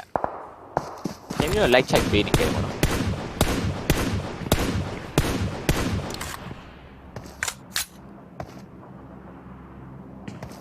Jason ခါလည်းပဲ high ground မှာရှိနေခဲ့ super uno sport တွေခင်းပြီးတော့ပဲကားတွေပဲ save ထားပြီးခဲ့တာတော့သူ့အနေနဲ့စာပြီးတော့ movement တွေဖန်တီးပြီးတော့ super uno ချောင်းပြီးတဲ့ခေါင်းကြီးကိုဖျက်မှန်သွားခဲ့တာသူထဲဘက်ကတော့တော်လေး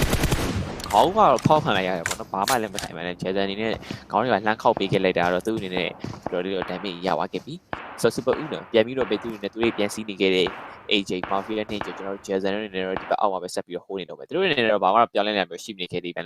ကျွန်တော်တို့က team secret တွေကြည့်မယ်ဆိုလို့ရှိရင်လည်းသူတွေစပြီးတော့ movement တွေဖန်တီးလာခဲ့ပြီ loops တွေကားတွေပဲတစ်ခါတည်း save ပြီးတော့ပဲသူတို့ hold တဲ့နေရာဘက်ကိုထပ်ရောက်လာခဲ့ပြီးတော့ execute နဲ့ Zaki ဘက်ကနေထွက်ပြီးတော့ပဲ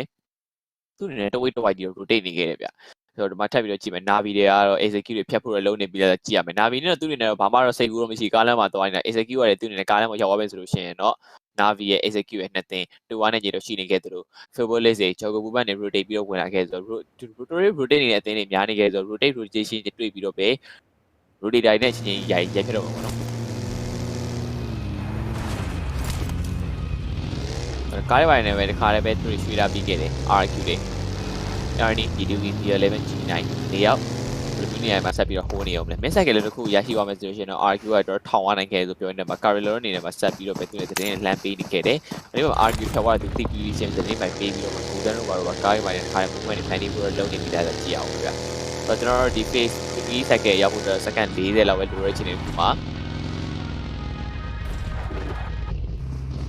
sorry ဗျာကျွန်တော် phase 2ပဲရှိတယ်ပေါ့နော်။တော့ phase 3ရောက်ဖို့second ကျွန်တော်second 30လောက်ပဲလိုရချင်နေပြီမှာကျွန်တော်တို့မှာ cross ဘက်ကနေ Suku တို့ဘာတော့ကားရပိုင်းနဲ့ movement တွေဖန်တီးနေခဲ့တယ်။ သူတို့တွေဘယ်လိုမျိုးနဲ့ထပ်ပြီးရွှေ့နေအောင်မလဲ blue bees နဲ့အဲ့လိုကျွန်တော်တို့ဘာလို့ကားပိုင်းနဲ့ movement တွေဖန်တီးနေခဲ့တယ် lufa တို့ဘာလို့တခါလေးပဲတက်လာခဲ့ပြီးတော့မှပဲသူ့အနေနဲ့အရင်လေးဆက်ပြီးတော့ hold နေခဲ့သေးတယ် constant နဲ့ကြည့်မယ်ဆိုလို့ရှိရင်လေဒီဘက်ကျွန်တော်တို့အပေါ်ဘက် high ground တွေပဲအရင်လေးဆက်ပြီးတော့ hold နေခဲ့တယ်ဆိုတော့ကျွန်တော်ဒီ phase 3ရောက်ပြီဆိုလို့ရှိရင်တော့ဒီနေ့တော့ပျောက်သွားတော့မယ် chef 15ကိုဒီနေ့ပဲစပြီးတော့လူနေပါတော့ chef 15လူဖို့တော့ကတော့သူတို့ second နဲ့ရွှေ့နေခဲ့တယ် execute တွေကနေ ace fade တို့ဘာလို့တခါလေးပဲကားပိုင်းနဲ့ movement တွေဖန်တီးလာခဲ့ပြီး loop တွေ ace fade ကျွန်တော်တို့ဒီမှာကြည့်မယ်ဆိုရင်နာဗီဘက်က take 0တော့ line ပြပြထားပြီးမယ်လေကျွန်တော်တို့ဒီမှာနာဗီဘက်ကနေပြီးဒီ execute တွေတရားတော့ဖျက်ချထားဆိုတော့ဟို right ကားမှာ rotation နဲ့လုပ်နေခဲ့ပြီး ace fade တို့ရဲ့ဒီဘက်ချက်မှာညနေဆက်ပြီးတော့ hold နေခဲ့တယ်လို့ဟိုကနာဗီက over ရတဲ့ဒီဘက် command ကိုရိုက်ယူရခဲ့ပေါ့နော် ace fade က pressurizer တွေပေးနေခဲ့တဲ့ take တယောက်နေနေဆိုရှင်တော့နောက်ကနေပဲ rotation နဲ့လုပ်လာခဲ့ပြီး ace fade ကလက်တွေပြည့်နေခဲ့တယ်ကျွန်တော် tip နေခဲ့ဦးကားတော့မပြီးပါဘူးပေါ့နော်ဆိုတော့ဒီကကြည့်မယ်ဆို Iran ကပွဲဆိုတော့ဒီကာနေတော့ချုပ်နေခဲ့တယ်ဗျဟိုလာလိုက်တယ်80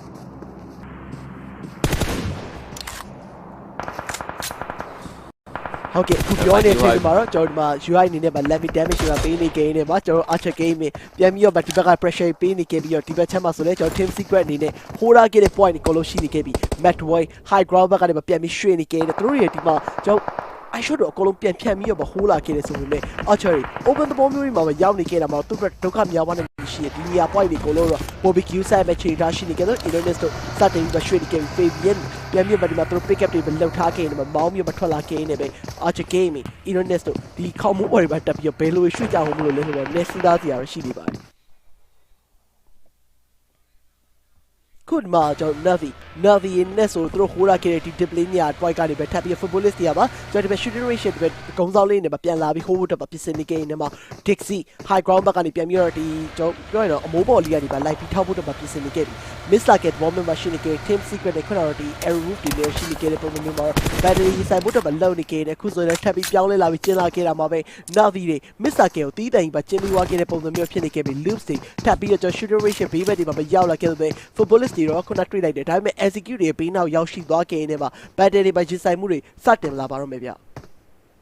Nova နဲ့ဆိုရှင်တော့တို့ရဲ့ဒီဘက်ချမ်းမှာပဲ AC တွေဟိုးနေခဲ့တယ်ဒူးတွေတက်လာခဲ့မယ်ဆိုရှင်တော့ရိုက်ချဖို့အတွက်စောင့်နေခဲ့တဲ့ King Carlo နေတော့ဒီဘက် high ground ဘက်ကိုရောက်ရှိလာခဲ့ပြီးတော့ဒီမှာရှိမှ Nova တွေကတော့ခွဲပြီးစောင့်နေခဲ့တယ်လို့ပဲနောက်မှာ Aero ကနေ Potato တယောက်ပါတခါလေးရောက်လာခဲ့ပြီးအေး Potato ဘိုးပဲပြန်သွားတယ် Blue ဖြစ်လို့တော့သိချောပါကိုတော့ဒီမှာ Luzo Kayoski တို့နေနေဆိုလို့ရှိရင်တခါနဲ့ပဲကားပြန်ကြီးတော့တူသွားခဲ့ဘူးပေါ့နော်တော့ Potato တယောက်ကလည်း back ပြီးတော့ပဲသူ့အနေနဲ့ကားတွေပါပြန်တက်သွားခဲ့ဆိုတော့နည်းတော့သူနှလုံးအောင်သွားလိမ့်မယ် Federal Argue ဘက်တွေပြဖို့တော့ကြိုးစားနေခဲ့ပြီတော့ထောက်ထားပြီပဲဒါပေမဲ့သူ့အနေနဲ့ပြန်ပြီးတော့ပြစ်လို့မရတဲ့ position ကိုရောက်လာခဲ့တယ်ဒီမှာ Navi တွေထားပြီးတော့ပဲ O-point နဲ့ဒီမှာကျွန်တော်တို့ power 80နဲ့ဖြစ်နေပြီး copy တက်ကျွန်တော်ပေးလိုက်ခဲ့သလိုပဲ Juio ဘာလို့ဒီဘက်ချက်မှာကျွန်တော် two stock ခဲ့ပြီးတော့လုံးနေခဲ့ Taxi ရဲ့ Mag ကိုညောင်တဲ့ဘက်ကျွန်တော်ရဲ့ဂျားထဲမှာပဲကျွန်တော်တို့ဒီမှာ Medic တော့ပါသွားခဲ့ပြီပေါ့နော်ဆိုတော့ဒီမှာကျွန်တော်တို့ O-point တယောက်ကတော့ဘယ်လိုမျိုးနေရာမှာထပ်ပြီးတော့ရောက်ရှိနေပြီတဲ့ကားပိုင်း rotation နဲ့လုပ်ပြီးတော့သူ့ရဲ့ rotation နဲ့နည်းနည်းတော့ဘယ်လိုလဲအပ်ဘူးလို့ကျွန်တော်တို့ထင်တယ်နောက်ကနေ rotation နဲ့လုပ်တော့ဒီကတော့မှန်သွားခဲ့ပြီဗျ power 80 battery ဝင်လာပြီးတော့မှပဲ ice နဲ့ grinder တော့ crop ပြီးတော့ O-point ဘက်ကိုပြချဖို့လုပ်နေခဲ့ပြီOh boy နဲ့တက်လာခဲ့ပြီးတော့ပဲ oh grind လုံးနည်းနည်းလွှတ်ချော်သွားခဲ့ပုံစံမျိုးတော့ဖြစ်သွားတယ် two stop အနေနဲ့ smoke တွေခင်းပြီးတော့ပဲသူ့ရဲ့ rotation တွေလုပ်ပြီးတော့Chewy တယောက်ထားခဲ့တယ်ပေါ့နော် Chewy အနေနဲ့ဆိုရှင်ဒီဘက်ချက်မှာပဲအရင်လေးဆက်ပြီးတော့ hold နေခဲ့တယ် oh boy ပြန်ပြီးတော့ run နဲ့ crop ထားပြီးခဲ့တဲ့ချိန်မှာ oh boy ထိသွားခဲ့ပြီး Chewy ကနည်းနည်း shock wave နဲ့ထိသွားခဲ့တဲ့ပုံစံမျိုးမှာ ice ဘာလို့ပေါ့ တွေ spray နေခဲ့တယ် oh boy နည်းနည်းတော့သူ Navi ဘက်ကနေ aggressive နဲ့ဆိုင်နေခဲ့ပြီးသူ့အနေနဲ့ဒီ super weakest software တွေ16တင်နဲ့ပါဖို့အတွက်ကိုသူ တော်လေးရုံးကန်နေရတဲ့အခြေအနေဖြစ်လာခဲ့ပြီဟုတ်ပါဗျ oh boy Magnetic ရဲ့3အောင်ထနေပြီးလှုပ်ရှားနေခဲ့တယ်ပေါ့နော် Matic ရဲ့ဒီမှာ copy ရဲ့သူတို့1-1ချင်းထွက်လိုက်ရတော့သူတို့အနေနဲ့ဘာမှတော့ထူးခြားတော့ရှိနေခဲ့ဘူးဗျဒီတော့ဒီနားတစ်ဝိုက်မှာကျွန်တော် power 88 two stop ပြန်ပြီး smoke တွေခင်းနေခဲ့တယ် low ground ပုံစံမျိုးဖြစ်နေခဲ့တဲ့ point တစ်ခုကနေပါ submission ဖို့တော့နည်းနည်းပြင်ဆင်နေ Jury အပေါ်ဘက်ကတော့တိုးပြီးထောက်တာမျိုးမလုပ်သေးဘူးသူကားသူပြန်ယူဖို့တော့ကိုပဲအဓိကတော့ smoke တွေပါခင်းမိတာခိုင်းနေနေပဲပြန်တော့ back ဖို့တော့ပြင်ဆင်နေခဲ့ပြီဒီဘက်ချက်မှာဆို blue beast သူတို့ဟိုးရခဲ့တဲ့ compound လေးတွေပဲ2-2 သဘောမျိုးခွဲထားခဲ့တယ်ဗျအငြိမ်လေးပဲပြန်ထောက်နေခဲ့တာမှာ ESC Song နေနဲ့လည်း knock သွားခဲ့တယ် loss မှာထပ်ပြီးတော့ကျွန်တော် Fabian တယောက်မှာထပ်မှပြီး knock သွားခဲ့ပြီ Reef ဆိုပါတော့သူတို့ခွဲထားပြီးတော့ဟိုးထားတဲ့ point တွေကြီးလိုက်မကျွန်တော်2တွေအဓိကခွဲထားခဲ့တယ်ဒီပြင်မှာ scouting သဘောမျိုးနဲ့ rookies ပတ်လေဒီမှာလိုက်ပြီး scout ပေးနေခဲ့တယ်ဒီဘေးနာပတ်လေတစ်ဝိုက်မှာဘယ်နေရာမှာ enemy ရှိမယ်ဘယ်နေရာမှာဘယ်သူရှိမလဲဆိုလိုက်ပြီးရှာဖွေနေပြီးရဲ့ပြောမှာ ASC Unsu လိုက်ပြီး rage ကနေ RQ တွေ technique တွေကြားမှာတယောက်ထပ်မှပြီး knock သွားခဲ့တယ်ဒီက push up ပြီးတော့မလုပ်ထားသေးဘူး damage တွေထိကားခဲ့နေကြတယ်မှာနှစ်ယောက်ကလည်း knock သွားခဲ့ပြီးတော့မှပြန်ပြီးကယ်ပေးလိုက်ခဲ့တယ်မယ် RQ လိုက်ပြီးတော့ထောက်ပြီးတော့ down shot attack ဖို့တော့လုပ်နေတယ်မှာပဲဆိုတော့Archer Gaming နဲ့ဆိုကျွန်တော်သူ့ Nesmo တွေပြန်ခင်းပြီးတော့ပဲ save ပေးနေရကြတော့မှာ RQ ဘက်ကနေပြီးတော့ 11 DTV ကိုနေနေဆိုလို့ရှိရင်တော့ကျွန်တော်ကြည့်မယ်ဆို shutter မဟုတ်ဘူးဒီဘက်ဒီအောက်လေရကိုတောင်နာလေးမှာပဲညီလေးဆက်ကိုတောင်ဟိုတာပဲပြောတယ်လိုင်းကောင်း sorry လိုင်းကောင်းတော့မှပဲညီလေးဆက်ပြီးတော့ပဲဝင်နေခဲ့သေးရပေါ့နော်ဆိုတော့Archer Gaming နဲ့ဆိုရှင်တော့ Arrow ကနေ potato ခုနကားတွေပဲမိုးပြောင်းသွားခဲ့တဲ့တယောက်ဆိုတော့သူ့အနေနဲ့တော့ play ဆက်ပြီးတော့ကားတွေပဲလဲပြီးတော့ပဲသူနဲ့ cycle ပဲပြောင်းလိုက်ရတဲ့အချိန်တွေဖြစ်သွားခဲ့ရပေါ့နော်ဆိုတော့ဒီမှာပဲကျွန်တော် superတို့နေနေပါခါရပဲ server နေတဲ့ရောက်ရှိလာခဲ့ပြီဆိုတော့သူတို့လှုပ်ချင်တဲ့လုပ်နေခဲ့ Team Secret ချင်းရဲ့သူတို့ရဲ့ Team Secret ချင်းရဲ့နေမြေတစ်ခုဆိုသူတို့လှုပ်ချင်တဲ့လုပ်နေခဲ့တယ်ပေါ့နော်အချက် gaming ဘက်ကနေ Fabian and Zero နေတဲ့ဆိုရင်ဒီပဲဒီဘက်ကိုတော့မှဆက်ပြီးတော့ hold နေခဲ့တယ် I1 နဲ့တို့ပါ Iron ဘက်ကပါဒီလိုတွေဆက်ပြီးတော့လုပ်နေခဲ့ပြီမဲ့လေသူနဲ့ပြန်ပြီးတော့တင်းတော့ရသွားခဲ့တယ် Loop စီပါခါရပဲ Carry လို့တယောက်နဲ့ပဲ Team Secret တွေပဲပို့ပြီးဝင်ထိပေးနေရတဲ့ပုံစံမျိုးတော့ဖြစ်လာခဲ့ပြီ Carry လို့ Brain တော့ပြီးတော့ဖြစ်ပြီးနေခဲ့တာတော့မားနေပြီးပြောနေတာပါ rest ပြောက်တော့ခဲ့ပြီးလာလိုက်တဲ့ granite တစ်ခါနဲ့ပဲဒီဘက်ကျမှ granite ပြစ်ခဲ့ရတာကိုမှ U5 ပွားရနေတဲ့နောက်ကနေပြီးတော့ bucket တွေကြားထဲမှာကျွန်တော်ပြန်ပြီးတော့ knock ပေးလိုက်ခဲ့တယ်။ Federal ကတခါလေ Federal ကျွန်တော်တို့ loop တွေကြည့်မယ်ဆိုရင် Team Secret နဲ့ကျွန်တော်တို့မှကြည့်မယ် Team Secret နဲ့ကျွန်တော်တို့ Footballist တွေပေါ့ဟုတ်တယ် Footballist ပဲထိန်းထားပြီးခဲ့တာပေါ့နော် loop တွေနှစ်သိန်းလုံးနှစ်ယောက်သူခွဲပြီးထိန်းထားခဲ့တဲ့အချိန်တွေတခုမှ Carlo တယောက်တော့ knock သွားခဲ့တယ်။ Golden တို့ဘာလို့ smoke တွေပြန်ခင်းပြီးတော့ save ပေးနေရကြတယ်မှာတော့ဒီမှာ Footballist နဲ့ Team Secret နဲ့သိန်းကိုဘယ်တွေဖြစ်ဖို့ force နေရလားဆိုတော့ကျွန်တော်တို့ထပ်ပြီးတော့သိထားအောင်ပဲပေါ့နော်အဓိကဂျားတဲ့နေရန်တိုက်ပေးနေတဲ့တစ်ခွက်ပေါ့နော်ပြီးတော့သူတို့ဒီအောက်ဘက် low ground ဘက်မှာဖြစ်နေခဲ့တဲ့ပြော loop တွေအပေါ်ဘက်ကနေ position တွေတည်လာခဲ့တဲ့ကျွန်တော် team secret တွေစပ်ပြီးရွှေဖို့တလုံးနေခဲ့တယ် footballist တွေစတင်ပြီးရွှေဖို့တပါပြင်ဆင်နေခဲ့ပြီသူကျွန်တော်ပြောမယ်လင်းပြန်နားလေးမှာပဲပြန်ပြီး hold နေခဲ့တဲ့ point တစ်ခုကပြောရင်တော့ကောင်းမွန်နေခဲ့တယ်ဒီပြောမှာ blue beast တွေအပေါ်ဘက်မှာရောက်နေခဲ့တယ်အောက်ဘက်မှာ UI ပဲနေတဲ့ live ပြလိုက်တော့အပန်တော့ကြားသွားနိုင်ရှိနေခဲ့လို့ပဲအပေါ်ဘက်ကနေစပ်ပြီး push ပြီးတော့ဆင်းလာပြီးပြနိုင်တဲ့ chance တွေပိုပြီးများနေခဲ့တယ်ပဲပြောရပါမယ်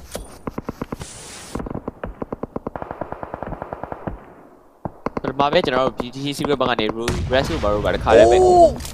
လာလိုက်တဲ့နေလုံးတက်ပေးလိုက်ခဲ့ပြီးတော့ကာယောစကီတော့သွားခဲ့တယ်ပေါ့နော်တကယ်ကိုကောင်းပွင့်ခဲ့နေပါပဲပြီးတော့ခုဆိုစားပြီးတော့နေတဲ့ rotation တွေလုံးနေခဲ့ပြီးတော့မှပဲကျွန်တော်တို့မှာ footballist တွေကတော့သူအနေနဲ့သူတို့မင်းတို့ဘယ်လောက် full ငါတို့အနေနဲ့ကတော့ဘယ်ထဲမဆိုင်ဘူးငါတို့ဒီ high ground မှာပဲဆက်နေမယ်ဆိုတော့အကွက်နဲ့ပဲညီလေးဆက်ပြီးတော့ချွတ်သွားခဲ့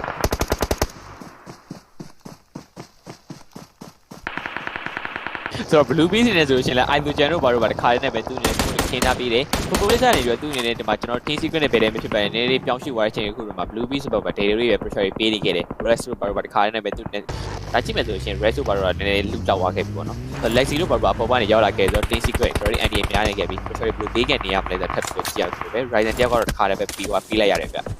အဲ drive နေတဲ့ smoke တွေပဲတလုံးပြီးတော့ခင်းနေခဲ့တယ်ဆိုပဲ I shot အနေနဲ့ပါသွားခဲ့ပြီဆိုတော့ lexi grenade တုံးပြီးတုံးခင်းနေတယ်အကောတော့ smoke တွေခင်းပြီးတော့ပဲသူတို့ဒီ cycle ash mine တစ်ဖက်တွေအသိတော်တော်များနေခဲ့တယ်အသိတော်တော်များနေခဲ့တယ်ဆိုတော့ Madrid ရောက်တခါလဲနော်ဝါခဲ့ပြီကျွန်တော်မှ Zexi ကျွန်တော်လှပတဲ့ 80 ကြားမှာပဲတရားနော်ဝါခဲ့ပြီး U5 point နေနဲ့ KR ခတ်နေခဲ့တယ်ဆိုတော့ Rex ဘလူးဘစ်နဲ့မဆက်ပြီးတော့ပဲသူနဲ့ cover fire ပေးနေအောင်မလဲ Blue Beast ဆိုတော့တလုံးပစ်ထည့်နေခဲ့တဲ့ footballist ဘက်က loose တွေဒီတော့အခုဒီဘက်မှာ blue beast တွေလောကဒီတပင်နောက်လေးမှာပြန် cover unit ကဲတယ် rage ပြန်ဖြတ်ပြီးတော့ထောက်ဖို့တလုံးနေက nate လုံးထပ်ပြီးတော့ကြာလာခဲ့ကားတွေပဲကွဲကုန်ခဲ့ပြီဒီဘက် footballist တွေဖိပြီးတော့ပြစ်နေခဲ့တယ်မှာပြန်ပြီး down shot nate တွေပြစ်နေခဲ့တယ် loose and nate တွေနဲ့လျော့ကြော်သွားခဲ့တာမျိုးရှိနေခဲ့တယ်ဘေးဘက်ကနေပဲဆက်ပြီး rotate လာခဲ့တယ် ross 4တွေကြားမှာ live spray တွေခဲ့ပြီ M249 clan တွေမှာလောကတမိစားသူလုံးပြုတ်ဖို့တကြိုးစားနေရပုံစံမျိုးလိုပဲပြောရမယ်ပေါ့နော်ဒီဘက်ကနေပဲ down shot တော့ပြေးဝင်လာခဲ့ပြီဒီချိန်မှာ divide nate လုံးပြတ်ခုတ်ထားခဲ့တယ်မလက်ပြစ်တင်မှုတော့ပြစ်စင်နေခဲ့တယ် loose တွေလည်းပြန်ပြီးတော့ပြစ်တင်လာခဲ့တယ်ဒီဘက်ကထပ်ပြီးပြစ်နေလိုက်တဲ့ nate တွေလုံးပြီးတော့ live ပြစ်တင်နေခဲ့တယ် Rob loves it ပြန် cover unit ခဲ့တယ်ပြေဘေးမချမ်းမှာထပ်ပြီး pick တယ် loose live spray လာခဲ့တယ် wow DB28 perfect ပြစ်နေခဲ့တယ် Kylan knock ပေးလိုက်ခဲ့တယ်ဘေးဘက်ကို nate တွေထပ်ပြီးချလိုက်ခဲ့ပြီ loose တွေလည်းပြန် cover ယူလာခဲ့တယ်ဒီနေရာ tip ကိုပဲ nate တွေလုံးထပ်ပြီးပြစ်ထည့်နေခဲ့တယ် loves it ပြန်ကယ်ခွင့်တော့ဖန်တီးလာခဲ့တယ် rage ဘေးဘက်မှာပြန်ထောက်ပေးလိုက်ခဲ့တယ်လောကဒီနေရာ twice မှာ footballist တွေနေတော့ cover လေးပဲပဲယူလာခဲ့တယ်ပြန် healing တွေလုပ်နေခဲ့ရပါတယ် blue beast နဲ့ဒီဘက်တစ်ပင်နောက်လေးတော့ကျွန်တော်ဒီဘက်ကားလေးနောက်လေးမှာပြန်ပြီးရွှေ့နေခဲ့တယ်မှာ lovers နေနဲ့လေဘေးဘက်ကနေထပ်ပြီးလက်ပြီး damage ပေးပကြိုးစားနေခဲ့ down shot ပဲ left spray နေခဲ့တဲ့ကြားရနေ nate လုံးထပ်မှန်ပြီးတော့ပြစ်တင်လာခဲ့တယ်မိ Looper လုံးမစင်ကိုလုံးပြန် backward တော့ပြင်ဆင်နေခဲ့မှာသူတို့လုံးဝကိုင်းနေပဲစတင်ပြီးမောင်းထွက်လာခဲ့ပြီ range ကနေပြန်ပြီးထောက်ပေးနေခဲ့တယ်တော့ round ပြောက်စပ်ပြီးထောက်ပေးလိုက်တဲ့ damage ပဲပေးလိုက်ခဲ့တယ် Looper wide spray နေခဲ့တဲ့ damage ကြားမှာနေရာတော့ထပ်မှပြီး knock သွားခဲ့ပြီ iron check rage နေရာထဲပဲကျန်တော့ဒီနေရာမှာပြန်ပြီးဝေးအောင် stick up ဖို့တက်ပေါ်ကဘေးဘက်ကနေ loose ထပ်တော့လာခဲ့တယ်မှာ damage ပေးနေခဲ့လာမှာတရားပြီးတရားမ knock သွားခဲ့တဲ့ကြားတဲ့မှာခိုင်ပြောက်တော့မနေထားဖြစ်နေခဲ့ပြီ rage cover မှာပြန်ယူနေခဲ့တယ်မှာ croy နဲ့ပဲတောက်ရှော့ပြန်ပြီး cover ယူဖို့ကြိုးစားနေခဲ့တာမှာ rom နဲ့လုံးဝမောင်းထွက်သွားခဲ့တဲ့ချိန်မှာပဲနောက်ဘက်ကနေတောက်ရှော့ damage လိုက်ပေးလိုက်ခဲ့တယ် rom ဒီကြောင့်စောင်းပြီးစပ်ပြီးမောင်းပြဖို့ကြိုးစားနေခဲ့တော့ low စထပ်ပြီးထောက်ပေးလိုက်ခဲ့တယ်မှာ land knock ပေးလိုက်ခဲ့တယ် for police ကောင်းမွန်နေခဲ့ပြီ iron check မောင်းပြဖို့ကြိုးစားနေခဲ့တာပါအဆုံးသတ်ပေးလိုက်ခဲ့တဲ့ for police ရဲ့ပြစ်ချက်တွေကိုလုံးဝ perfect ပြစ်နေခဲ့တယ်မှာ blue beast တဲ့လုံးပါအဆုံးသတ်ပေးလိုက်ခဲ့တယ်ဒီတစ်ပတ်တော့ကတော့ကျွန်တော် super weekend တယောက်ခွင့်ရရှိပါအောင်မလားဆိုတော့တကယ် blue beast စိုးရိမ်စရာအနေထားရှိနေခဲ့ပါပြီကျွန်တော် BL11 နဲ့ဆိုလို့ရှိရင်တော့သူ့အနေနဲ့နောက်လေးမှာဟိုးနေခဲ့သူတို့ပဲ over ရောဘာလို့ပါ cover fire ပေးလို့မရတော့ခဲ့ဘူး။ဆိုတော့လည်းစပြီး push ခဲ့တဲ့ပုံစံမျိုးနဲ့ဖြစ်လာခဲ့ပြီး BL11 night vision နဲ့တော့ပြန်ထောက်ထားပေးခဲ့တယ်လို့ပဲ blue beast ကခါရဲပြောက်သွားခဲ့တယ်။ဆိုတော့မှ A1 တွေပါတခါရဲပြောက်သွားခဲ့ပြီဆိုတော့တော်တော်သူတို့တွေတိုင်ပိုက်နေခဲ့ပြီပေါ့နော်။ဆိုတော့ဒီ second ash မှာနေဖြစ်နေခဲ့တဲ့တော်တော်များနေခဲ့တယ်လို့ပဲ။ BL11 ဒီမှာကျွန်တော် concept ဘက်က navy နဲ့ရှင်းပြလိုက်တဲ့အချိန်ခုဒီမှာတော့သူတို့နဲ့ဘာမှမရတော့ second push ခဲ့ကြမှာပဲ navy ကလည်းသူတွေနဲ့ဒီမှာတခါရဲ key တွေရအောင်ယူပြီးတော့မှပဲဆိုတော့မှတခါပြောက်သွားခဲ့ဆိုတော့ concept တွေမှာတခါရဲပြောက်သွားခဲ့ပြီး November ကနေ order 6ဆိုတော့ဘာတခါရဲ smoke ခင်းလာပြီးတယ်ဆိုတော့သူတွေနဲ့အငြိမ်းလေးဆက်ပြီးတော့ဟိုးနေခဲ့ဆို oh boy ဘာတခါရဲနော်သွားခဲ့တော့ Navi ဘာတခါရဲပြောက်သွားပြီးတော့မှ RQ ပဲပြောက်သွားခဲ့ပြီထင်တယ်ဗျာဟုတ်တယ် RQ အတီနာကတခါရဲပြောက်သွားခဲ့ပြီဆိုင်ကဲတော့ push နေခဲ့တယ်ပြီးတော့ DRS ပုံတွေတွေဝင်လာခဲ့ပြီးတော့မှပဲ November ကနေ order 6 ကားရပိုင်းနဲ့ 20 penny ပြီးခဲ့ပြီးတော့မှ so KT က grand လောက်ကြားထဲမှာ Julie ရတော့ဝိုက်ခဲ့သူလို့ပဲ power point ရခါရဲပြီးလိုက်ရခဲ့တယ်ဆိုတော့ order 6 JB King တော့နေပဲဘယ်လိုကောင်းမလို့ဆက်ပြီးစောင့်နေအောင်မလဲ so KT က not နေခဲ့တာလို့ Lucy နဲ့ပြန်ခဲ့ပြီးတော့ကြိုးစားနေခဲ့တယ် IC နဲ့တော့မှတွေ့ပြီးဒီမှာပဲအိုးပြစ်ဖို့လုပ်နေခဲ့တယ် Lucy နဲ့ပြန်ပြီးတော့ပြစ်လိုက်ခဲ့တယ်ဆိုတော့ IC ဘာတခါရဲအပါခေါ်ပေးပြီးတော့မှပဲအောက်ဘက်ချက်မှာရှိနေခဲ့တယ်ကျွန်တော်တို့က two stop မှာ land ပြီးတော့ position တော့ police နဲ့ sport တွေတို့ပဲ separate နေခဲ့တယ်အဲ့ဒီနေရာတော့နည်းနည်းမှားနေခဲ့တဲ့ခြားမှာ Rom နဲ့ so KT က not နေခဲ့တယ်ဆိုတော့ကျွန်တော်တို့ so KT ကပြန်ပြီး cable လုပ်နေခဲ့တယ် Lucy sorry Rom ကပြန်ပြီး KT ခဲ့ပါတော့သူနှစ်ယောက်ခွဲပြီးတော့ပဲသူတို့ပြန်ပြီးတော့ split ထားတဲ့ပုံစံမျိုးတို့ဖြစ်လာခဲ့ပြီး Archer game နေနေဆိုရှင်လဲကာဒီကျွန်တော်ကားလမ်းမိုင်းအိမ်ကကြားလေးမှာပဲသူတို့ sport တွေသုံးခင်းပြီးတော့ပဲသူတို့ပြန်ပြီးတော့ပစ်ခတ်တာတွေကို defensive center ဆော့နေရတယ်ပေါ့နော်ဆိုတော့ Archer gaming arrow ဘက်ကိုရှိတဲ့ဘက်ကိုပဲ line ပြီးတော့ကြည့်နေခဲ့တယ် super uno တို့ဘာလို့ဘက်ကလည်းသူတွေဒီအပေါ်ဘက်မှာရှိနေခဲ့တယ်ကျွန်တော် execute footballist တွေဖြစ်နေရတပ်ပတ်နေ football ကြိုးစားနေခဲ့ကြတယ် two stop ကျွန်တော်ဒီမှာကြည့်မယ်အတင်းက6သိန်းမဲ့ကျန်တော့တယ်ဒီဘက် second ash မှာနေကျွန်တော် arrow ရှိမယ် execute Archer gaming အပေါ်ဘက်မှာကြည့်မယ်ဆို nobody lose ကိုတဲ့တယောက်ပုံနေတော့တိတိကျကျဖြတ်ပေးခဲ့လိုက်တယ် nobody ကောင်းမလိုက်တာ lose is for ခိုင်းပြောက်သွားခဲ့ပြီး video တွေပါ micro boy တို့ဘာလို့အောက်ကနေပြီးတော့ high ground နေပြီးတော့အပေါ်စီကနေပြီးတော့ရိုက်ချပေးနေခဲ့တယ်ပေါ့နော်လုံးဝသူတို့ရွှေ့တာမျိုးဆိုတဲ့နေရာမျိုးကနေပဲ loss ပဲ TLC တောက်ရှော့ပဲ damage လိုက်ပေးနေခဲ့တဲ့ Fabian ပတ်လေပဲ damage လိုက်ပေးနေခဲ့ပြီးဒီနေရာ try ကနေ sound ဆက်ပြီး push နိုင်ရှိသူပဲရှေ့ဘက်ကပြန်ပြီးတိုးဖို့တော့ပြင်ဆင်နေခဲ့နေသူတို့ရဲ့ဒီနေရာ point to point တောက်ရှော့နဲ့ control လုပ်နေခဲ့ဖို့ပါကြိုးစားနေခဲ့နေပဲ ARC ဒီမှာလောကစုံနဲ့ဝင်ခွင့်တော့ရခဲ့ပါဦးလား Fabian သူလည်းတောက်ရှော့နဲ့ pro တော့ဆက်ပြီးတိုးဖို့တော့မလုပ်နေခဲ့ Jimmy ကို let me see ပြီးတော့ spray ပေးလာခဲ့တယ်မှာ not ပေးလာခဲ့သူ Ace is right ဘေးပြင်းမဲ့ pro နဲ့ဆက်ပြီးတိုးလာခဲ့ footballist တွေဘက်ကပါတိုးပြီးထောက်ဖို့တော့ပြင်ဆင်နေခဲ့တယ်မှာ Ace right နေတဲ့ base ကရတော့ရောက်လာခဲ့တာမသိနေခဲ့ Lose ကစောက်ခဲ့နေအောင်ထိပေါက်သွားနိုင်ရှိနေခဲ့သူပဲသူ smoke တွေကြားမှာ cover ကောင်းတော့မှယူလာခဲ့ပြီဒါကြောင့် Lose နေတော့ဘေးဘက်ကကျုပ်ပြန်ပြပါပတ်လေထောက်ပြီးဖို့တော့မလုပ်နေခဲ့တယ်ဆိုပေမဲ့လည်း BTR Lexi not ခဏရပြီ micro boy ပြက်လက်ပစ်ကထားခဲ့တာမပဲ low versus damage တော့ troy ထိသွားခဲ့ပြီ30% လောက်ပဲကျန်နေခဲ့တယ်မှာညင်လေးပဲပြန်ပြီး cover unit ခဲ့နေမှာပဲ Israel နေနေဆိုတော့ဒီဘက်တက်ပဲနောက်လေးရတယ်လောကမရွှေလာတော့ပဲဒီမှာ cover အကောင်းဆုံးပဲယူလာခဲ့လိုက်ပါတယ် Zootay ဘေးဘက်ပြန်ပြီးထောက်နေခဲ့တယ်ပဲ arrow wolf တင်နေ Reno Nate မှာခုတ်ထားခဲ့တယ်ပဲ let me ပြစ်တယ်မို့တော့မလုပ်နေခဲ့တယ်မှာ Zootay smoke တွေကြားတယ်တော့ပြန်လဲရွှေ့ဖို့တော့ပြစ်စင်နေခဲ့ပြီသူတို့ရွှေ့လာခဲ့တဲ့ point တွေအကုန်လုံးမှာကြည့်နေရတော့ Israel နေနေမှာထပ်မှန်မြုပ်ပဲကျွန်တော်ပြောမယ် Zootay တရားတော့ဘာကဲ Israel ဘေးဘက်ကနေပဲ Nate မှာထပ်ပြီးတော့ပြစ်ချပေးလာခဲ့တယ်ပဲ Potato ဘေးကနေပြန်ပြီးရွှေ့နေခဲ့ပြီ Color ဒီဘက်မချနေမှာပြန်ပြီး tight နေခဲ့တဲ့ position တစ်ခုလို့ပြောလို့ရတယ်ပဲ Super Una ဒီဘက်ကျွန်တော်ဒီ display ကနေပဲအငြိမ်းလေးပဲဆက်ပြီးတိုးဝင်ဖို့တော့ပါပြစ်စင်နေခဲ့ပါတယ်ဆိုတော့ arrow က super uno နဲ့ကားရွာတခါခွဲထားပေးခဲ့တယ်ပေါ့နော် footballist တွေ land တွေကုန်လို့သူပိတ်ထားပြီးတဲ့ပုံစံမျိုးတောင်းပါပဲဒါကြောင့်မှ ace video ကဒါလေးပုံနေခဲ့တယ်သူနဲ့ arrow super uno ထိပေါက်တော့မယ်လို့ပြောရင်းနဲ့ပါ super uno ထိပေါက်သွားခဲ့တယ်ပဲ ace video နောက်ကနေ cover fire ပေးနေခဲ့တယ်ပူတီတို့ပြချက် ချက်တွေကြားထဲမှာ ASK တင်းတော့ wipe out သွားခဲ့ပြီဗျ for bullets တွေထပ်ပြီးတော့ dry လာနိုင်ရရှိနေခဲ့တဲ့ပဲအပေါ်မှာမလုပ်ပါစေလမ်းပြီးတော့ check နေခဲ့ပြီဒီမှာလမ်းပြီးပြစ်ခတ်တာမျိုးမလုပ်သေးတဲ့အချိန်တွေမှာပဲ arrow wolf မရရအောင်လို့တိုးဖို့တော့ပါပြင်ဆင်နေခဲ့တယ် order ဘေးဘက်ချက်မှာ the king ဒီမှာကြောင့်အသင်းနဲ့လေးသိမဲ့ general BTR လမ်းပြီး rage ကနေပဲလမ်းထောက်ပေးနေခဲ့တယ်မှာ for bullets တွေ low version တယောက်လည်းထပ်ပြီးတော့ကြောင့်တယောက်ထပ်ပဲကြံနေတော့အနေထားတစ်ခုတော့ဖြစ်နေခဲ့ပြီလို့ပြောရတဲ့ပဲ king ဘက်ကို spot nick လုံးလမ်းပြီးပြစ်တင်နာခဲ့တာမှာပဲ knock ခံနေထားလေးဖြစ်သွားခဲ့တယ်သူနဲ့ကာမပြန်ယူထားခဲ့တယ်မှာ healing တွေပဲလှုပ်ပေးနေခဲ့တယ်မှာ nick တွေပြန်ပြစ်ထုတ်နေခဲ့ပြီဒီ spot အနေနဲ့ဒီဘက် high ground ဘက်မှာပြန်ပြီး hold နေခဲ့တဲ့ပြုပြပင်လေးနားလေးတွိုက်မှာပဲအကုန်လုံး hold နေခဲ့တယ်အပေါ်ဘက်ကချမ်းမှာရှိနေခဲ့အသင်းတွေဘက်ကမှာ damage တွေပါပေးဖို့ကြိုးစားနေခဲ့တယ် Nova King နောက် nick လုံးထပ်ပြီးပြစ်တင်နာခဲ့တာမှာ Renary knock ခံနေလေးဖြစ်သွားခဲ့တယ်ကားလေးနဲ့ပဲ cover ရသွားခဲ့တာတော်တော်ကြီးကန်ကောင်းနေသေးတယ်လို့ပဲပြောရပါမယ်ဗျ ဆို BDR ရင်းနဲ့သူတို့ high ground luminia မျိုးကနေပြီးတော့ပဲ so cycle control တစ်ခုရထားခဲ့တယ်ပေါ့နော်ဆိုတော့အောက်ဘက်မှာရှိနေခဲ့တဲ့အသင်း Nova ပြီးတော့ကျွန်တော်တို့မှကြည့်မယ်ဆိုဘေးဘက်မှာရှိနေခဲ့တဲ့ arrow တွေဘက်ကကျွန်တော်တို့တွေ pressure ပေးနေခဲ့တယ် BDR တွေဘယ်လိုမျိုးသူတို့ chicken နဲ့တော့ကိုများပြီးနေခဲ့ပြီးတဲ့ထက်ပြီးပြန်တယ်ဒါပေမဲ့ arrow ကိုတတိတော့ထားမယ်သူတို့၄ရက်လုံးကျန်နေတဲ့အချိန်တွေမှာ Oasis ဒီနေ့တော့လည်းခေါင်းလေးဆောင်းပြီးတော့ပြီးပြီးနေတယ် BDR နေတော့ခေါင်းလေးခောက်တာတော့ order Quatila nick လုံး oh လာလိုက်တဲ့ nick ပြောရမယ်ဆိုမီတာ100နီးပါးလောက်ရှိရဟာမှာ high ground ဘက်ကနေပြစ်ချနေခဲ့တယ်မှာလုံးဝ let me knock ပေးလာခဲ့တယ်မှာ Nova King ထပ်ပြီးတော့ကြိုးစိုးထားခဲ့တယ်မှာ Arrow Wolf ဘက်ကတော့နောက်ဘက်က spot off ရဲ့ back ကနေကြားမှာပျောက်ဆုံးသွားခဲ့ပြီ Arrow Wolf အကောလုံးပဲလိုက်ပြီးရွှေ့နေခဲ့တယ်မှာ Nova တွေဒီမှာ weekly rank 2နဲ့ပျောက်သွားခဲ့တော့သူတို့ကပူစရာမလိုဘာလို့ super weekend တက်ဖို့တော့တေချာတော့နီးပါးဖြစ်နေခဲ့ပြီပေါ့နော်ခုတော့ micro boy Zaxi Lexi အကောလုံးကဒီဘက်ဘေးကနေပဲဆက်ပြီးတိုးလာခဲ့လို့လောက်နေခဲ့တယ်အသင်းနေနဲ့3သိန်းပဲကျန်တော့ footballist ဘက်က Nova ကလောက AC ပဲပေါ်မှာ time ရပွဲကြီးပြိတတ်ပဲလောကအောက်ဘက်မှာဘာပဲ battery တွေဖြစ်နေမင်းတို့ကြိုက်တာဖြစ်ငါဘာဝင်မလို့ဘူးဆိုပြီးတော့ပါငေါတို့ time ကြည့်နေအနေထားတယ်ပဲ AC ပဲ hold နေခဲ့တယ်ပဲ spot off တို့ရှေ့မှာဆက်ပြီးတိုးလာခဲ့ပြီ Renary ဘေးဘက်ကလည်းလိုက်လာခဲ့တယ်ပဲ potato 3ရောက်လောတောက်ရှောက်ရှေ့ဘက်ကိုတိုးဖို့တက်ပြင်ဆင်နေခဲ့ပြီလို့ပြောနေတယ်ပဲ Zaxi left spray လာခဲ့တယ်မှာ just spot off ကို knock ပေးလိုက်ခဲ့လို့ပါစေဘေးဘက်က BT ရထောက်ထားခဲ့တဲ့ position မတိထားခဲ့တာမှာပဲ Lexi တခါတည်းပဲဆုံးသက်ပေးလိုက်ခဲ့တယ်ပဲ wide ဖြစ်သွားခဲ့တယ် potato Renary နေရာတော့ pro ပဲဆက်ပြီးတိုးဖို့တက်လောက်နေခဲ့တယ် Lexi left spray လာခဲ့အိတ်နဲ့လွဲလိုက်တယ် wow ကဲကောင်းစွာနေမှာ knock သွားခဲ့တယ်မှာကျွန်တော်ဒီမှာပြောရင် potato နေတဲ့တယောက်တည်းပဲ generate ဒီနေရာနေပဲပြန်ပြီးရွှေ့ဖို့တက်မှာလုံနေခဲ့တယ်ပဲကောင်းစွာ micro boy knock ခံနာပြီလို့ Zaxi တယောက်တည်းပဲကျန်ပါတယ် potato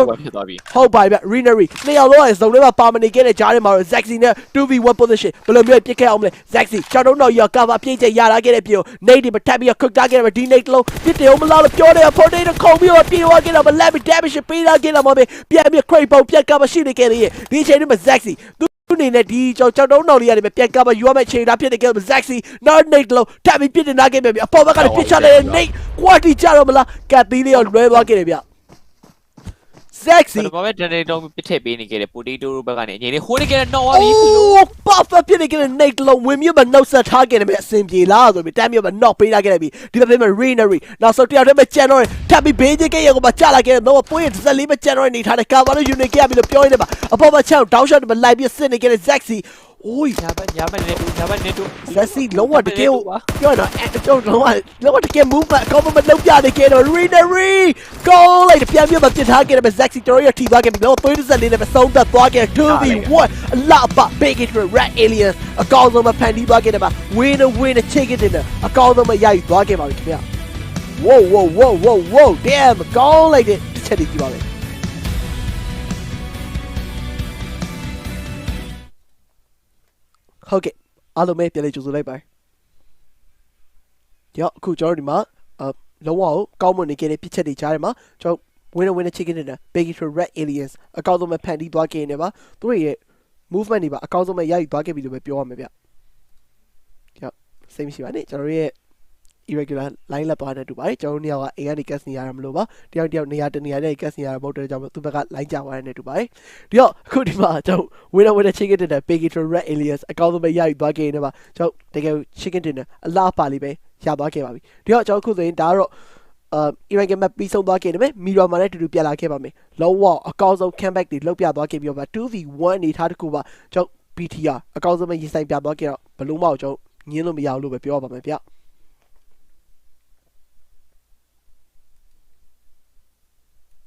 I mean, I know this is 2020 hindsight, right? But how would you have done it, knowing the fact that it is a 2v1? Like, could Airwolf have done something a little differently at the end? Oh, it should have been easy. Should have been easy. I mean, when you have that 2v1 position, if you play confidently, you have just one player pre-fire that rock, have the second one pre-fire the rock as well, and just push up little by little. And the pressure should be too much for the side of Bigetron. But at the end of the day, what happens is Bigetron, with their experience, their hands are like this. While all the rest of the players in the lobby, their hands are like this, baby. So, man, that's it. That is going to be it for us here today. Thank you guys so much. But we still got 3 more matches left to go. So let's head on over to the experts to see what their thoughts are after match number 3. Not gonna lie, a little bit confusing at the finish there out of Airwolf. Any team out there who knows how Bigetron play, it's going to be them. Come from PMPL Southeast Asia, coming from the number 2 versus the number 1 team from the region.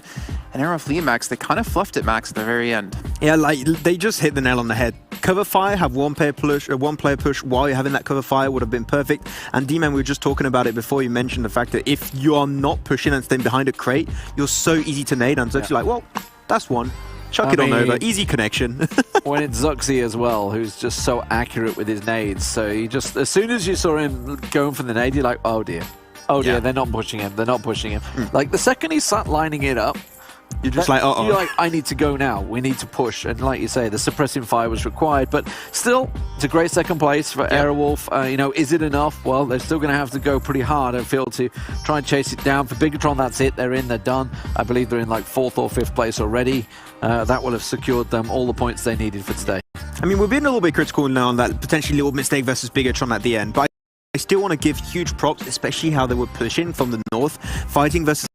Execute at the high ground. They had trees, they had rocks, they had every kind of protection they needed. And like the smokes coming out from Airwolf was so damn good, blocking out all the vision away from the side of Execute. They pushed it up, flawlessly taking that fight almost. It's a tough circle for a lot of people as well, because it hard shifted, I think, I believe I left west 4 times west it hard shifted. So it kind of caught everyone on the hop, as it were. There was some pretty impressive rotates. Power Triple 8 did really well to get 5th place. Bearing in mind they're a Mill to Power team. They came all the way up the east coast and then all the way across the north and tried to come in from the northwestern side. So they were kind of reading the situation well, realizing there's nobody there. Meanwhile, everybody else was in this big meat grinder down the south and then the east, as everybody kept trying to chase the circle in. But 8 points, like, it's not enough. On a normal day, they're that's still okay. 24th. They're still 24th. Exactly. On a normal day, it's fine. But with the position they were in at the start of the day, they need way more than that, and they have 3 matches left. Footballers, though, I mean, obviously they got 3rd in the previous match as well with the heel off on Vikendi. So, you know, it's great that they've got those. I'm pretty sure Footballists are now going to be safe as well, or that near as safe after getting that. And Arcane, you know, it was tough for some teams. Like I say, we had, I mean, Blue Beach was 0 there, so they were involved on the south side. There was Team Secret, Na'Vi. Was it Na'Vi there? No, it wasn't one. There's too many. It's like 6. Footballist. I can't think of the other team that was there. Then Bluebees came in. Then Bigetron came in behind them all. So like, just what you need, right? You've just had this long drawn out fight. You're like, oh, okay, we got to res up, we got to heal up. Who's coming? Oh god, it's Bigetron. It's like, oh no. They're just like passing in front of everyone. Like, no, we take circle now, and they just got rid of all the teams over there. That feels bad through everyone. Yeah. See, I kind of feel bad for Executor though, because they had the zone relatively well in their shooting range. Yeah. But they just couldn't maintain it. And this is a team that desperately needs the points if they want to move up in the leaderboards and re-qualify for another super weekend. It was Airwolf that completely destroyed that team and pushing up top. Like, the usage of the smoke was really good. After I think that they were like standing in a position that makes it really hard for them to scout. They were standing behind the smokes and just like suffering the utility, and they were not going to scout very late on the rotate. Yeah, like, also. They dropped in Stalbert, right? So for them it was just a simple transition across the north. They went into, I don't know what you call it. I'm used to calling it no scope. I don't know what you call it on. Yeah, we call it no scope. Is it still no scope? Okay, there we go. They went into no scope, and it was it was a cracking place, but I expected them to move over more. Power Triple 8 came in and moved into the warehouse. So I was like, oh, maybe they missed the position, but then they kind of shadowed Power Triple 8 as they came in and realized that Na'Vi were on that hill, carried on shadowing across, and just basically did that and came in so safe, which is why I think we got down to, what, 5 teams left and they had 0 kills at that point. Yeah. And that's when they started to collect the kills. So just to talk about what happened at the very start of this Do the Do moment, we had the fight happening with Archer Gaming and also the side of Elite United team. And we were talking about it, if you want a hot drop, go for it, but don't do it versus the best teams like Class versus like also the likes of Kanina Power. And here they went for Elite United team. They got themselves 4 kills on them. What you want to see, still needs a lot more to make into the top 16 today, but still good showing. But here, this is absolute mayhem here. Yeah, I mean, it was, like I say, there's so many teams, and you can see the big green moving in behind. The Bigatron are coming, they're looming large in the distance. Futbolist did really well. Lutz got a lot of damage in this game as well for a long time through that. But yeah, it was just this whole southern wave, and this was over on the eastern side with Na'Vi, Godsent, Nova, I believe, RRQ. It was like these 2 accumulations of teams as the circle kept shifting over to the west. The issue here also is that you got almost no buildings in these kind of circles. So you know the blue is going to be the main deciding factor of what's going to happen to a lot of these teams. Up north, so many teams die because of the blue, so they struggled quite a decent amount. And the teams at the high ground position are the teams that, at the end of the day, did come out on top, did take these big pointers for themselves, and were able to stand really strong in this Erangel game. This is going to be our final Erangel game also, which is a little bit sad, but you know what? Still got some other maps coming up very soon, and trying to see how these teams will be able to make it on par for the next remaining games. Also, Futbolist holding on to the western ledge. They had a super big spread to make up for any kind of hard circle shift, and Lovazin was one of those positions, and he was able to clutch it really hard in the finishing moments. Yeah, they read it well. I mean, obviously the circle pulled west towards them, but that was the edge position they played. And talked about Power Triple 8 taking that big northern swing. It's because they knew that there wasn't really many western teams. Like, all the western teams are relatively centered up, like your Navis, etc., that had gone for the Snake Hill and stuff. So fantastic stuff. And then again at the end here, this situation, yes, there's a lot of different ways you could have played it, and as Jukes just said, you know, hindsight is always great for us to sit there and pick it apart, and you never really know when you're in that moment. But in a 2v1, generally you need a bit of suppressing fire. The other player can push up, and it forces him to peek into that suppressing fire because he knows he's getting pressured. Yeah, well, it's unfortunate, but still good points either way for them. Just a shame they didn't get the actual finisher in this one. Let's take a look at our overalls now. We still have 2 matches to come for each team out there. 3 matches in total for today, and we're going to see who is currently safe. Nova almost breaking 100 points with still 2 matches to go, but you can see them, RRQ Athena, Abrupt Slayers, Bigatron, and 4 Angry Men pretty much all qualified through.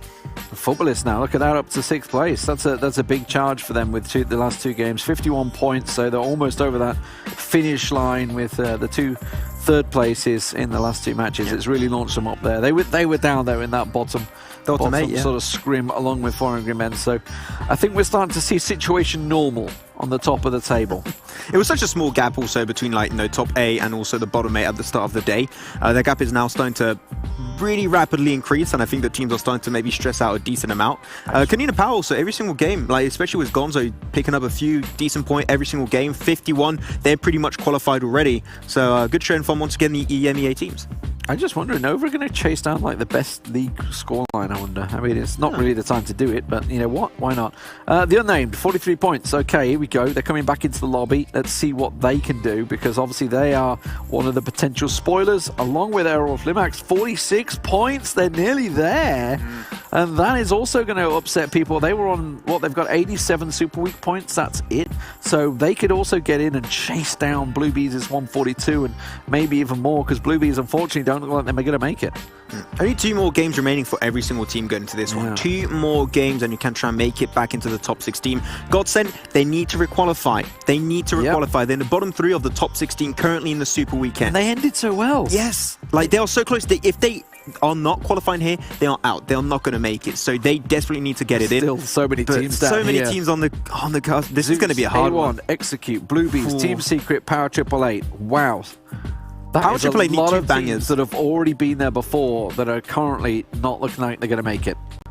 Well, you know what? Power Triple 8 always seem to be good for a good couple of finishing matches, but we need to see it come out right here, right now, because we're going to head to a short break in just a few seconds. And when we come back, we obviously have our next match ready to go. So we'll see you guys in a few. Don't go anywhere.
The PUBG Mobile Global Championship is brought to you by the title sponsor, Qualcomm Snapdragon Elite Gaming, the official beverage sponsor, Mountain Dew, and OnePlus 8T 5G smartphone, the official partner phone. Well, we're back now. I didn't think we'd be on camera right away. I thought we were going to be doing it for somewhere completely different, so I wasn't ready to go. But we have Mirror coming up next, and John and Blink. We always enforce what we want to talk about on you guys, but I want to ask you guys, what do you want to talk about here? John? Blank? Me? What do you want to talk about? Do you want me to go first? Nova SUF, 99 points, almost on 100. What is this? And I think that a lot of it comes down to King. Now, King in PEC was one of their top performers, right? And he was doing some massive work coming into the PMGC. Now he's starting to step back up again, but it's been a bit weird because before that, in week 1, 2, and 3, King was a little bit down on his luck, but now, you know, he's performing to a royal performance, and it's good. I like it. Yeah, well, I just wanted, you said, 99 points at the moment for Nova XQF. The highest score so far in league play has been 116 in week 2 from 4 Angry Men. It's so possible. they're looking to try and chase that one down. Yeah. I mean, the title's good, right? But that's not what they want to get. They want to get the title of the PMGC champion, right? To do that, they got to stay top 16, which they should be able to do. But I want to see them get higher up in the rankings here. No, it's all about clout. Super weekend. It's all about clout. Yeah. Let's chase that clout. They are clout chasers right now. Yeah. No, I mean, it's Pairboy. He's the model of the year in China. Like, he has the most clout out of any PUBG He's already player. clouted. He is so clouted He's right pre-clouted. now. He's pre-clouted. He comes pre-clouted. Yeah. So, 3 games left, right? We got to bring it back. I'm sorry. We got to bring it back. 3 games left for all these teams to get top 16. Airwolf Emax looking like there's a chance they could qualify. The Unnamed looking like there's a chance they could qualify. Yeah. For the first time for them, that means, as we've been saying on the desk, that's one team that won't be playing that if they take that spot. I think it's getting very nerve-wracking for a lot of these teams down here. Looking at Power AAA, bottom of the scoreboard, they're going to lose a lot of money if they don't qualify. I'm looking at Team Secret, to be honest with you. This is a team that's qualified for 2 Super Weekends, and this is a team that's also really struggling now. They would love to, they're in the defender's position. Sure. They want to make sure they can hold on to this position. They have a chance to. What are you doing? Nothing. Keep going. Oh, my lord.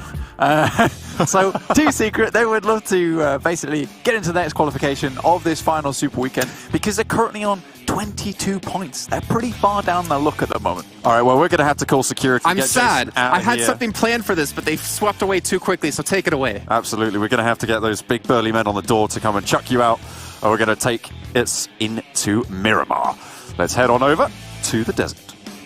Please, get us to the desert now. Get me away from this man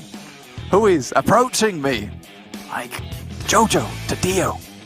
Very scary stuff. That's an anime reference, right? That is an anime reference. Ah. Yeah. And Max will get that because I just spoke in French.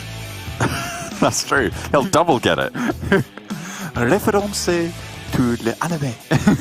There we go. Yeah, that's absolutely how you say it. 4 Angry Men dropping out early. This plane path, all right for them. ဟုတ်ကဲ့အားလုံးပဲကျွန်တော်ပြန်လည်ကြည့်လို့လိုက်ပါတယ်ခင်ဗျအခုချိန်မှာဆိုလို့ရှိရင်တော့ကျွန်တော်ရဲ့ဒါကျွန်တော်စီ weekend တက်ဖို့အတွက်ကိုစော့လာခဲ့တာဒီမှာ3 round ပြီးဆုံးသွားခဲ့ပြီးတော့ပဲဒီချိန်မှာကျွန်တော် round 4ဖြစ်တဲ့ပြီးတော့မလေးစတင်ဖြစ်တဲ့တော့ကျွန်တော်လေလမ်းကြောင်းရဲ့ Capo Milita နေပြီးတော့ပဲကျွန်တော်ဒီ Modi niveau ဖြစ်ကြွားပြီးတော့ပဲတောင်ကုန်းပေါ်မှာဆုံးသွားပြီးလေလမ်းရဲ့ကိုတွေ့ရတာဖြစ်တဲ့အတွက်တော့ 4AM နဲ့သူတို့ TU တွေပါတယ်ပြီးတော့သူတို့3နိုင်ငံနေဆင်းလာပြီးတော့ပဲ3နေရာပေါ့နော်3နိုင်ငံတော့တော့ကျွန်တော်တို့ဒီ Capo Milita ရဲ့ Doria Brown ခိုင်ပြီးတော့ကျွန်တော် Crystal Valley မှာပဲဆင်းသက်ထားပြီးတော့ TU တွေနဲ့ဆိုရင်တော့ Doria အခုမှလာမှာပဲဆက်ပြီးတော့ဆင်းသက်ထားပြီးတယ် Block of Priya မှာ Arrow တွေစတင်ပြီးတော့ဆင်းသက်ထားပြီးတယ်ကျွန်တော်တို့မှာကြည့်မယ်ဆိုရင်လည်း Loops တွေ Hasi ကျွန်တော် Summoning အပြင်မှာရှိတဲ့ Hasiana ရဲ့ဒီဘက်ကျွန်တော်တို့ Commander တွေရောဆက်ပြီးတော့ Loop ခဲ့တယ်ပေါ့နော်တော့ Blue PC တွေကြည့်မယ်ဆိုလို့ရှိရင်တော့သူတို့တွေ Chumacera မှာ Team Secret ချင်းနဲ့တွေ့နေပြီးတော့ပဲဟို Ito Jet တယောက်ကတော့တစ်ခါတည်းပဲ Reggie ရဲ့ spray အောက်မှာ Team Secret GZ တယောက်ပါတစ်ခါတည်းပဲ knock ချပြီးတော့ဒီဘက်ချက်မှာကြည့်မယ် Cosmo တယောက်ပါတစ်ခါ knock ဝါခဲ့ပြီးဆိုတော့မှ Reggie တို့ဒီမှာစပြီးတော့ပဲ Mini 14တို့ပေါ်နေ line ထောက်ထားပြီးခဲ့ချက်မှာ 2K တယောက်ပဲကျွန်တော် 2K ရင်းနဲ့ဆိုရှင် Blue PC ဆက်ပြီးတော့ပဲလှုပ်ရှားနေအောင်မလဲတော့မှ 2K Render Group ပြီးတော့ Ito Jet ထည့်ပေးလိုက်ပြီးတော့တော့ Ito Jet တို့ Shockwave ထိသွားခဲ့လို့ပြောနေပါကျွန်တော် 2K ဒီတော့ position တွေယူပြီးတော့ပဲသူတို့တဲ့ movement တွေဖန်တီးပြီးတော့ 4B 1 star player movement ဖန်တီးနေခဲ့ပြီးဆိုတော့ကျွန်တော် Lufer အနေနဲ့က Chris Moy တော့ထည့်ပြီး 2K ထိသွားခဲ့ပြီး ထိသွားခဲ့ဘူးပေါ့နော်2 game နေတော့ဟိုချောင်းတီချောင်းတိုင်းကောတွေနဲ့ရှောင်းနေပေးပြီးတော့ပဲဒါမဲ့တော့တော့သွားခဲ့ပြီဗျဒီမှာကြည့်မယ်ဆိုလို့ရှိရင်မတင်းစီတို့ချင်ဘက်ကနေပြီးတော့ထပ်ပြီးကြောက်လိုက်ခဲ့တယ်ကျွန်တော်တို့ဒီမှာကန်ဇုံအနေနဲ့ပါသူနေနဲ့ပါဝါပြီးတော့ပဲတင်းတော့ survive save ပေးနေရခဲ့ပြီလူပေါ်နဲ့ပါတစ်ခါချထားပေးပြီးတော့ပဲတင်းစီခွဲချင်ဘက်ကနေအားလေး game မှာတော့ blame ပေးလိုက်ရတယ်သူတို့တော်တော်မတန်ခဲ့ဘူးလို့ပြောပြရတယ်ဗျတော့မှလူတော့ divine rage အဲ့သူချန်၄ယောက်နဲ့ပဲစင်ကြီးလေးဆက်ပြီးတော့ Sonic ခဲ့ပြီးတော့ပဲခံစုံနေနဲ့တော့နည်းနည်းလေးပတ်သွားပြီးတော့မှသူ့ team တော့ကိုကောင်းမဆုံးပဲဆက်ပါမယ် save ပေးနေရခဲ့ပြီးတော့ဒီမှာ space 1နဲ့ phase 2လည်းပေါ့တော့10 minute နဲ့ကျွန်တော် second 10 second လောက်ပဲကျန်တော့ခဲ့ရဆိုတော့ဘယ်လိုဆက်ပြီးတော့ဖြစ်နေအောင်မလဲ concept ဘက်ကနေပြီးတော့ navy rockets ပဲပြီးတော့ပဲ drop တွေတူနေရတဲ့အတင်းမှာရှိနေကြတဲ့သူတို့တော်လေးကိုအဆင်ပြေသွားနဲ့ပဲအိပ်ပြီးတော့ကောက်လို့ရတယ်ပေါ့နော်ဆိုတော့ဒီတော်လေးကိုအချိန်ပြေတော့ loop ပေးနေခဲ့ရပြီးတော့ပဲအခုချိန်မှာကျွန်တော်64ရောက်မှာကျွန်တော်တို့ဒီ team secret ချင်းပြင်တော့တခြားတစ်ယောက်ကတော့ထပ်ပြီးတော့ပါသွားခဲ့ပြီအယောက်60ကျော်ပဲအယောက်60ပဲကျွန်တော်ခဲ့တဲ့အချိန်တခုမှာကျွန်တော်တို့စလာနေပဲတသိန်းလောက်တင်းစာလောက်လူကတော့ပျောက်သွားခဲ့ပြီပေါ့နော်တော့အခုကျွန်တော် phase 1 cycle တော့မစသေးဘူး phase 2 cycle ရောက်ပြီဆိုလို့ရှိရင်တော့ကျွန်တော်တို့တင်းတင်းရတော့16 16ရတော့မှာဖြစ်တဲ့အတွက်တော့ဒီမှာ DRS အနေနဲ့ဆို validity မှာနေပဲဆိုတော့ validity မှာ down လေးမှာကောက်ပြီးတော့ guide by save ပြီးတော့ပဲသူအနေနဲ့ movement တွ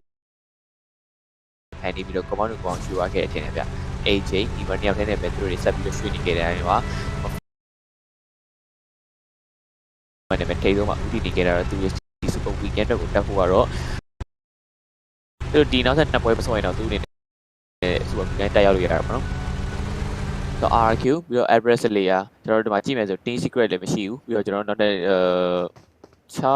execute power လည်းရှိနေခဲ့တာသူတို့ဘယ်လိုရုပ်ကပြီးစောနေအောင်လဲ coiner power နဲ့ဆိုရှင်တော့ VDR ရှိနေခဲ့တာသူတို့ story mechanic ခဲ့ပြီးတော့ပဲ Poké Pika တို့ပဲစဉ်းစားထားပေးခဲ့တယ်ပေါ့နော်ဆိုတော့ Rodin တို့ဘာလို့ပါ Pika တို့မှာ ကားတွေပါတခါလေး save ထားပေးခဲ့ပြီးတော့ပဲ black white console access တော့ layout နဲ့ပဲ Pika တို့မှာအရင်လေးဆက်ပြီးတော့ပဲကောက်ပေးနေခဲ့တယ်ဆိုတော့လည်းသူတို့ကပါနေခဲ့ဆိုတော့အိပ်ပြီးတော့လူလို့ရတယ်ပေါ့နော် easy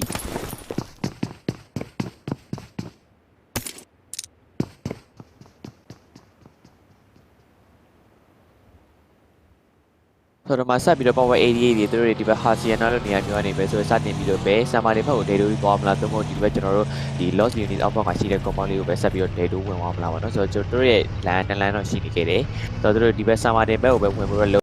ကနေပြီးတော့တက်လာခဲ့ပြီဗျသူတို့တော်တော်အဆင်ပြေနေခဲ့တယ်လို့ပဲ loops တွေသူတို့ရှင်းကောက်ပြီးရတယ်ပဲ cycle စပြီးတော့ကျင်းလိုက်ခဲ့တဲ့အမြင်ကသူတို့တွေဒီလိုမျိုးကျွန်တော်တို့ဒါကြည့်ရမယ်ဆိုရင် minus generator ရဲ့အောက်ဘက်မှာရှိနေကောင်းပါဘောနော်ဆိုတော့ဒီမှာပဲသူတို့တွေဆက်ပြီးတော့ပို့ခဲ့ပြီးတော့မှပဲဒီမဲ့တင်းနေဆက်ပြီးတော့လှုပ်ရှားနေအောင်မလဲသူတွေ Charlo Kayoski Ferraco နဲ့ layout နဲ့ပဲညီလေးဆက်ပြီးတော့လှုပ်ရှားနေခဲ့တယ်ဆိုတော့ဒီမှာ Alpha 7နဲ့ဆိုရှင်နဲ့ Cinetex ဆိုတော့ပုံမှန်မှာကြည့်မယ် digital lens ဘက်ကနေပြီးတော့ကျွန်တော် C lane ရဲ့ race ရဲ့နှစ်ယောက်တည်းနဲ့သူတို့မျိုးဆက်ပြီးတော့ပဲပို့နေခဲ့တယ်လို့ပဲလောတယောက်ကတော့တခါတည်းပဲလောတယောက်ကတော့တခါတည်းပ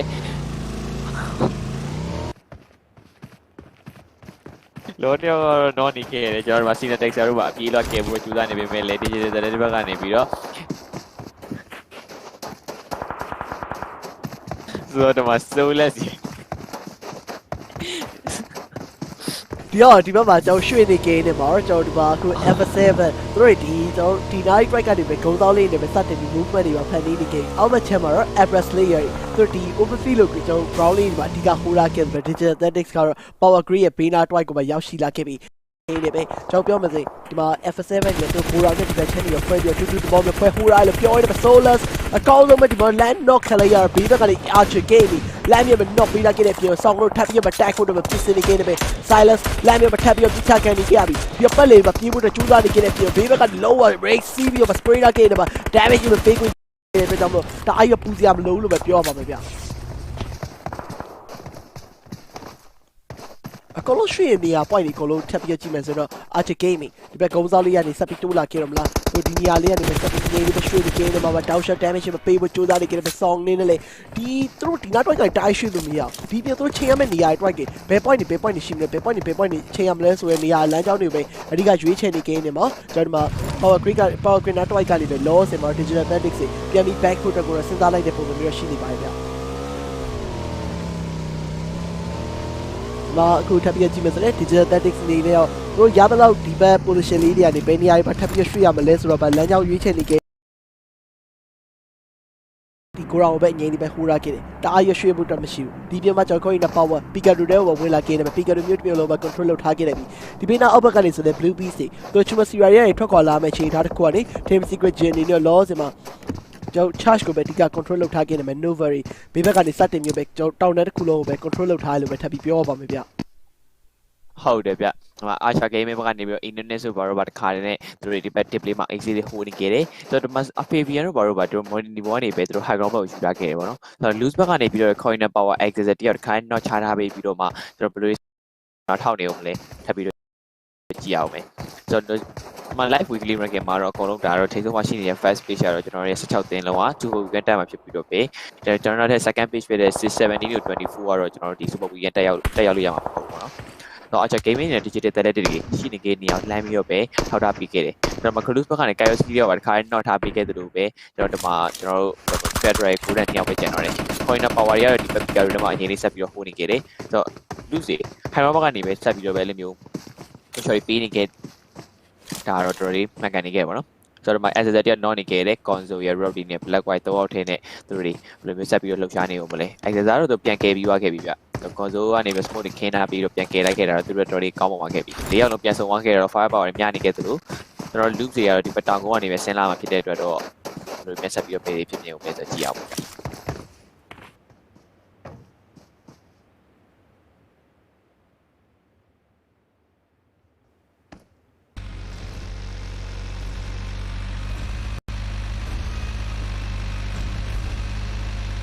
်ဆိုတော့ကျွန်တော်တို့Everest လေးအနေနဲ့ဆို Cherry တို့ Joker တို့မစတင်ပြီးလှုပ်ရှားလာခဲ့ပြီး Carrillo အနေနဲ့ဆိုလို့ရှိရင်လည်းဒီဘက်အောက်လေးမှာရင်းလေးဆက်ပြီးတော့ဟိုးနေခဲ့သလိုကျွန်တော် 4am 37တို့ကတခါတည်းပဲရောက်လာခဲ့ပြီးဆိုတော့ဒီမှာကြည့်မယ်ဆို Pikachu ရဲ့ Power Grid နားမှာကြည့်လိုက်တဲ့နေကတော့ပြုံတိုးနေခဲ့ပြီးတော့ Power 88 Everest လေးရဲ့နှစ်သိန်းကတော့ပဲဖြစ်နိုင်ကြပြီပြောနေမှာပဲ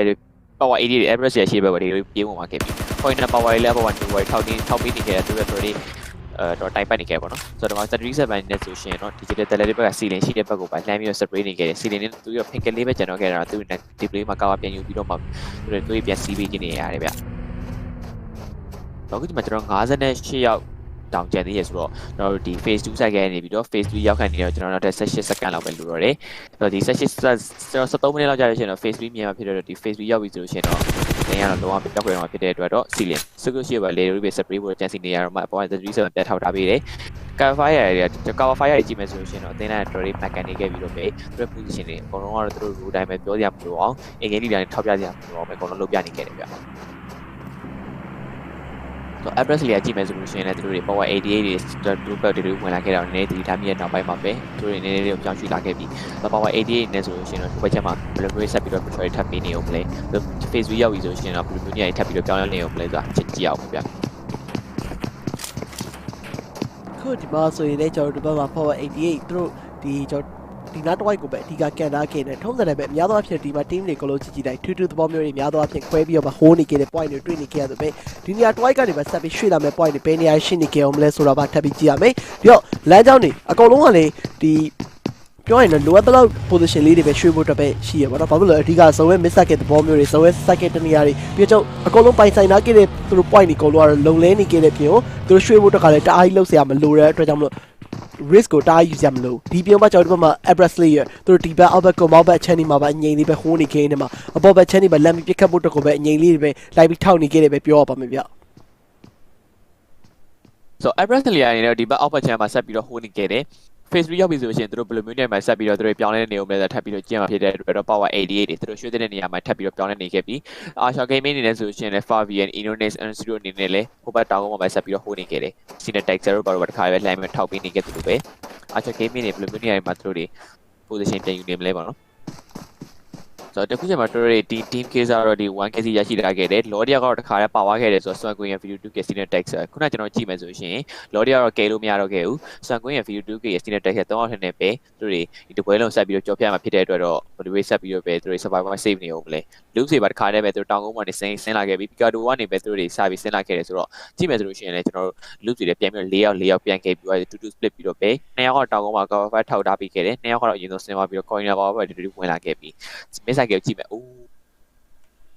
လှပတဲ့ cycle တစ်ခုပေါ့နော် blue bees တွေ Chumosura ဘက်ကိုပဲသူတို့ဦးတည်နေကြတာတော့သူတို့ semi cycle သဘောထားတစ်ခုရရှိထားခဲ့တယ် Zeus တွေ Avalio Zero အနေနဲ့ဆိုရှင် high ground ပေါ်ကနေပဲ TU တွေရှိတဲ့ theory spray ကိုလုံးနေခဲ့ပြီး ICY တော့ဒီမှာကြည့်မယ်ဆို Avalio Zero နဲ့ layout နဲ့ပဲတောင်းအောင်မှာဆက်ပြီးတော့ဟိုးနေခဲ့တယ် TU King ကျွန်တော် Becky တို့အနေနဲ့ပါတခါတည်းပဲ movement တွေဖန်တီးလိုက်ခဲ့ပြီးတော့မှကျွန်တော်တို့ဆက်ပြီးတော့ပြောင်းနေအောင်လည်းပေါ့နော် Smoke တွေပါကားနေပါတခါတည်းပဲသူတို့တွေ position ခင်းလာပြီးခဲ့တယ်ကားပိုင်းနဲ့ movement တွေဖန်တီးနေခဲ့တယ်ကားရောတခါတည်းဘိန်းလိုက်ဖောက်ဖို့ကြိုးစားနေခဲ့တယ်ကျွန်တော်တို့ဒီမှာ Zeus တွေ Becky တို့ကတော့လမ်းကြောင်းတွေပိတ်နေခဲ့တယ်ဗျ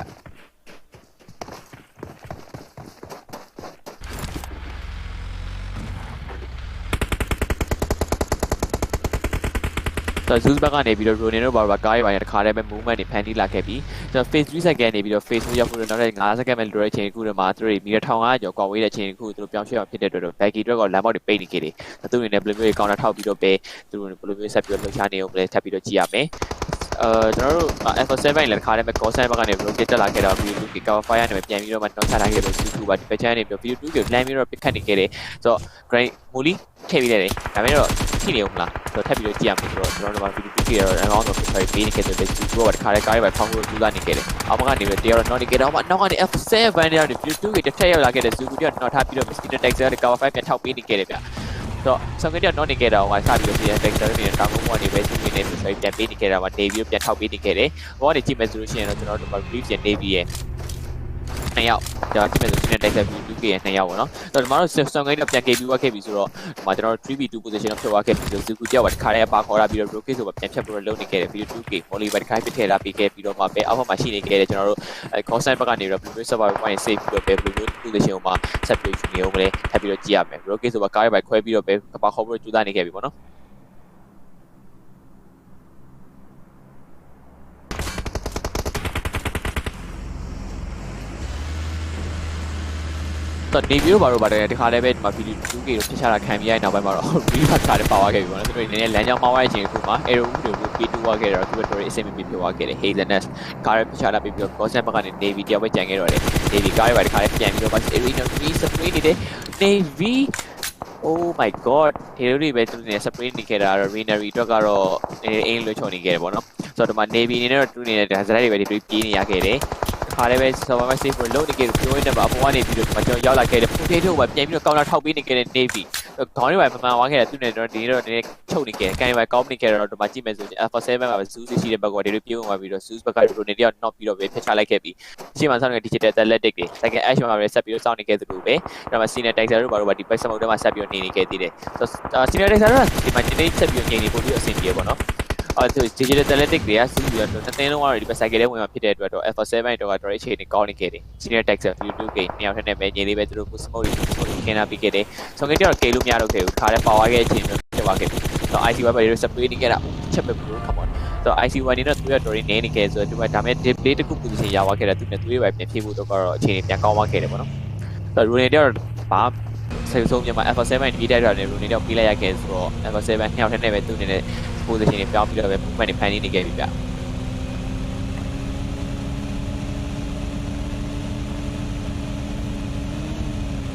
ျဆိုတော့ဒီမှာကျွန်တော် video 2K ရဲ့ senior taxer နှစ်ယောက်ထက်နဲ့ပဲသူတို့ဒီဘက် cycle ထဲမှာရှိတဲ့ compound တစ်ခုတည်းရောက်သွားခဲ့ပြီဆိုတော့ဒီမှာ power 88 corner power ပြီးတော့ဒီမှာကြည့်မယ်ဆို blue beam ဆိုပါခါနဲ့ပဲ chemistry ဘက်ရောက်ရှိလာခဲ့ပြီနောက်ဘက်မှာဝင်လာခဲ့တဲ့အသင်းတွေကသူတို့ဖျက်ပြီးတော့စောင့်နေအောင်မလားဆိုတော့ Nova ဘက်ကနေဂျင်ပြီးတော့ခါလည်းပဲသူတို့ရဲ့ position ကိုပြန်ပြီးတော့ပူလာပေးခဲ့တဲ့ position ပုံစံမျိုးဖြစ်လာခဲ့ပြီပဲသူဒီဘက်ကိုပြန်ပြီးတော့ခေါ်နေခဲ့တယ်အောက်ဘက်ကျမှကြည့်မယ်ဆိုလို့ရှိရင်လည်းကျွန်တော်တို့ဒီမှာ address layer တွေကတော့ဆက်ပြီးတော့ဟိုးနေတယ်ဆိုတော့ဒီမှာကြည့်မယ်ဆိုလို့ရှိရင်တော့အတင်းတော်တော်များပြည့်နေပြီ Alpha 7 sorry Alpha 7နဲ့ဝင်လာမှာဆိုတော့ကျွန်တော်ဒီမှာ corner power ရဲ့ power 80 address layer 2 over သူကတက်ပြီးတော့ sorry ပါသူကလည်းတောင်ကလည်းချက်တက်နေခဲ့တာနည်းတော့ဖားနေတယ်ပေါ့နော်ဆိုတော့ iPhone က pre-buy လိုင်းပြီးတော့ pick up နေခဲ့တဲ့ address layer ဘက်ကနေပြီးချုပ်တာဆိုတော့နည်းနည်းတော့သူချုပ်နေတယ်ဗျာလက်တွေပါတုံတယ် pre-buy များနေရဆိုတော့နည်းနည်းလေးအဲ့ဒီဘာတွေနဲ့ပါနေတယ်ပေါ့နော်ဆိုတော့ဒီမှာ full ရတော့တောင်ဦးပေါ်နေပြီးတော့ပဲသူတွေနဲ့ပြန်ပြီး check ပေးနေခဲ့တဲ့ပုံစံမျိုးဖြစ်လာခဲ့ပြီဆိုတော့ဒီမှာပဲကျွန်တော်တို့မှာ archer game မှာထပ်ပြီးတော့ဝင်လာခဲ့ဆို super serious မှာ growth တင်းနေ day တွေပြုံလို့နေခဲ့တယ်တော့ကျွန်တော်တို့မှာ phase 5 cycle တခုတော့လုပ်ရခဲ့တယ်ပေါ့နော်ဆိုတော့ video 2K အနေနဲ့ဆိုရှင်လဲ digital athletic တွေစုံမြဲနေဝင်လာမှာတည်ပြီးချင်းမှာပဲ silence ကြောက်တစ်ခါပဲနောက်ချထားပေးပြီးတော့တခြားဘက်လုံးနေခဲ့ပြီ blue pizza နဲ့ divine တို့ဘာလို့အပေါ်ကျွန်တော်ဟိုနေခဲ့တယ်ပဲ bro ဒီနေ့တော့ဒီမှာ blue ဘက်ကနေ chaos skill တယောက်နောက်ပြီးတော့ဖျက်ချလိုက်ခဲ့ပြီဒီမှာ order 6တယောက်အေးကူနကိုင်းပဲပြန်လာပြီးတော့ corner power တွေ dive လာခဲ့ပြီ Federal ဟိုတန်းအဲ့ဒီမှာဟိုနေကြတာတော့ Fury နဲ့ Power တွေဒီဆက်ပြီးတော့ position ပြောင်းနေအောင်မလဲခေါ်စိုးတယောက်ကတော့ဒီမှာကျွန်တော် ကောင်းလိုက်တယ်ပြန်ပြီးတော့ပြေးတက်လာတော့မေးထားခဲ့တယ်ပေါ့နော်ဒီတော့တခါတည်းပဲ M ပေးထားခဲ့လို့ပဲ Federal ဘေးနေမှာပြန် hold ခဲ့တာ point မှာကျွန်တော် Crane Power Black White Make Low ထပ်ပြီးတော့ cook ထားခဲ့ပြီးနေပဲဒီမှာကျွန်တော် lose Federal အနေနဲ့အငြိမ်လေးပဲပြန် cover ယူနေခဲ့ပြီသူတယောက်ထပ်ပဲကျန်နေခဲ့တဲ့ point တစ်ခုလည်းဖြစ်နေခဲ့သပဲဒီမှာချက်မှာထောက်နေခဲ့တဲ့ player ရှိနေခဲ့တော့ပါတကယ် queue side နေခဲ့တဲ့ point တွေဖြစ်နေခဲ့ပြီတစ်ဖက်နဲ့တစ်ဖက်အကုန်လုံး blue မျိုးဆက်ပြီးတော့ပြောင်းလဲလာအောင်မလဲဆိုတာပါထပ်ပြီးကြည့်ရပါတော့မယ်ဗျ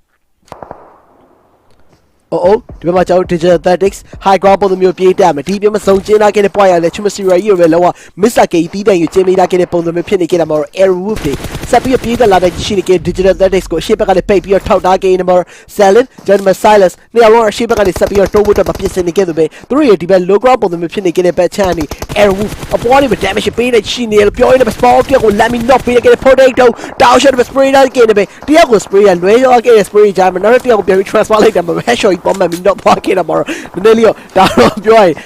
ကတ်ဆိုးခဲ့တယ်ပဲပြောမှာတော့ race တွေပဲဆက်ပြီးတော့ကိန်းနေပါပြေးတတ်ဖို့တော့သူတို့လုံနေခဲ့ပြီဒီနေရာ try ကနေပဲထောက်နေကိန်းနေပဲ race open the bomb မျိုးဖြစ်နေခဲ့တဲ့ silence အရှိဘမှာပြန်ထောက်နေကိန်းနေမှာတော့ race နေလည်းနောက်ကနေလိုက်လာနိုင်ရှိနေခဲ့တယ်ဇုံမှာထပ်ပြီးတော့ကျင်းလာတာနဲ့အများတော့ potato ဒီပေါ်ပလေးမှာပဲငြိမ်နေပဲဟိုးနေကိန်းနေပဲ race ကိုလမ်းတိုက်ထားခဲ့ပြန်ပါပြီဟုတ် digital လက်တက်ကတော့ alpha 7ဖြစ်တာရော AO ဖြစ်တာရောတို့ဝိုင်းတော့ခံရတော့မှာပေါ့နော်ကျွန်တော်ဆိုင်ကလည်းစားဖို့ရှာခဲ့ဖြစ်တဲ့အတွက်တော့ potato အနေနဲ့ဒီဘက်ချက်မှာပဲညီလေးဟို digital လေးပါသွားပြီဗျတော့ ceiling တယောက်ပဲကျန်တော့ခဲ့တဲ့အချိန်ကိုမှ ceiling ရောက် Chumacera တွေမှာပဲညီလေးပဲ position save နေခဲ့တယ်တော့ Empress လေး Leon ကျွန်တော်ဒီမှာစပြီးတော့ပဲ sorry lose ဘက်ကနေပြီးတော့ Carlo တယောက်နောက်ချလိုက်ခဲ့သလိုပဲဒီမှာချက်ပြီးတော့ကျွန်တော် arrow ကနေ Hazen နဲ့ဆိုတော့လေဒီဘက်အောက်ဘက်ချက်မှာပဲညီလေးဆက်ပြီးတော့ hold နေခဲ့သေးတယ်ဆိုတော့ထဲမှာကြည့်မယ်ဆို blue ပြီးရှိနေရောက်ပြီး DRS တွေရောက်နေခဲ့ပြီးတော့ထပ်ပြီးတော့ကြည့်မယ်ဆိုလို့ရှိရင်လေကျွန်တော် arrow တွေလည်းထပ်ပြီးတော့ဝင်လာအောင်ဖြစ်တဲ့အတွက်ဒီမှာ blue ပြီးတော့ဒီဘက်တောင်ကုန်းပေါ်နေပဲတို့အပေါ်နဲ့ရောက်လာမယ်အသင်းတွေကတော့သူ့အနေနဲ့ပြန်ပြီးတော့ passive side ဆော့နေအောင်လားဆော့နိုင်အောင်လားကြည့်အောင်ဗျဆိုတော့ power 80တို့ဘာလို့ပါဆိုတော့ power 80တို့ဘာလို့ပါတို့ Nova တွေပဲဖြစ်နေခဲ့ပြီးတော့ King တယောက်နောက်ချပြီးတော့ဖျက်ချလိုက်ခဲ့ပြီးဆိုတော့ loose ဘက်ကနေပြီးတော့ Federal တယောက်ကတော့သူ့အနေနဲ့ survival save မှာပဲရတော့မယ့်ပုံစံမျိုးဖြစ်လာခဲ့ပြီးဆိုတော့ Nova နေပြီးတော့ power boy တို့ဘာလို့အတိုင်းတော့လိုက်ရရှာနေခဲ့တယ်ကျွန်တော်တို့ aggressive sense အော်ဒီ match တွေတော့ရောက်လာခဲ့ပြီပေါ့နော်ဆက်ပြီးတော့ cycle ကြည့်မယ်ဆိုရင် Archer Gaming အနေနဲ့ဆိုရင်တော့သူ့အနေနဲ့ mistake လို့သဘောထားတစ်ခုရရှိလာခဲ့တယ်သူတို့တော်တော်ချင်းနေကောင်းနေခဲ့တယ်order 6 order smoke တွေလုံးလုံးမှာကျင်းနေပါသူလမ်းကြောင်းတိုးဖို့တော့မှာပြင်ဆင်နေခဲ့နေအရှိဘက်မှာဆိုရင်လေကျွန်တော် Nova ဒီဘက်ကျွန်တော်တိုက်လေးတွေမှာပဲငြိမ်နေပဲ hold နေခဲ့တယ်ပြီးတော့ Abrasley ရဲ့ Joker အနေနဲ့ပဲလက်ပြီးထောက်နေခဲ့တယ်ဒီဘက်ချက်တွေ Blue Beast ဆက်ပြီးတော့တိုးဖို့တော့လုံနေခဲ့နေ Blue Beast အနေနဲ့ဆိုလေသူတို့ဒီမှာဆုံးဆက်လေးပဲရလာခဲ့တဲ့ပြီးအရှိဘက်မှာရှိနေခဲ့တဲ့အပြင်ဒီမှာကျွန်တော်3မိနစ်လောက်နီးပါးရှိနေခဲ့တယ်ဒီ DRS တွေရှိဆိုဒီဘက်အချက်မှာထပ်ပြီးကြည့်မယ်ဆိုတော့ team 9ပေါ့နော် team 9လည်းရှိနေခဲ့တယ်အကုန်လုံးကတော့ဒီနားလေးတွဲမှာပတ်လေဝိုင်းနေခဲ့တဲ့ position တစ်ခုလည်းဖြစ်နေခဲ့တယ်မှာ power 80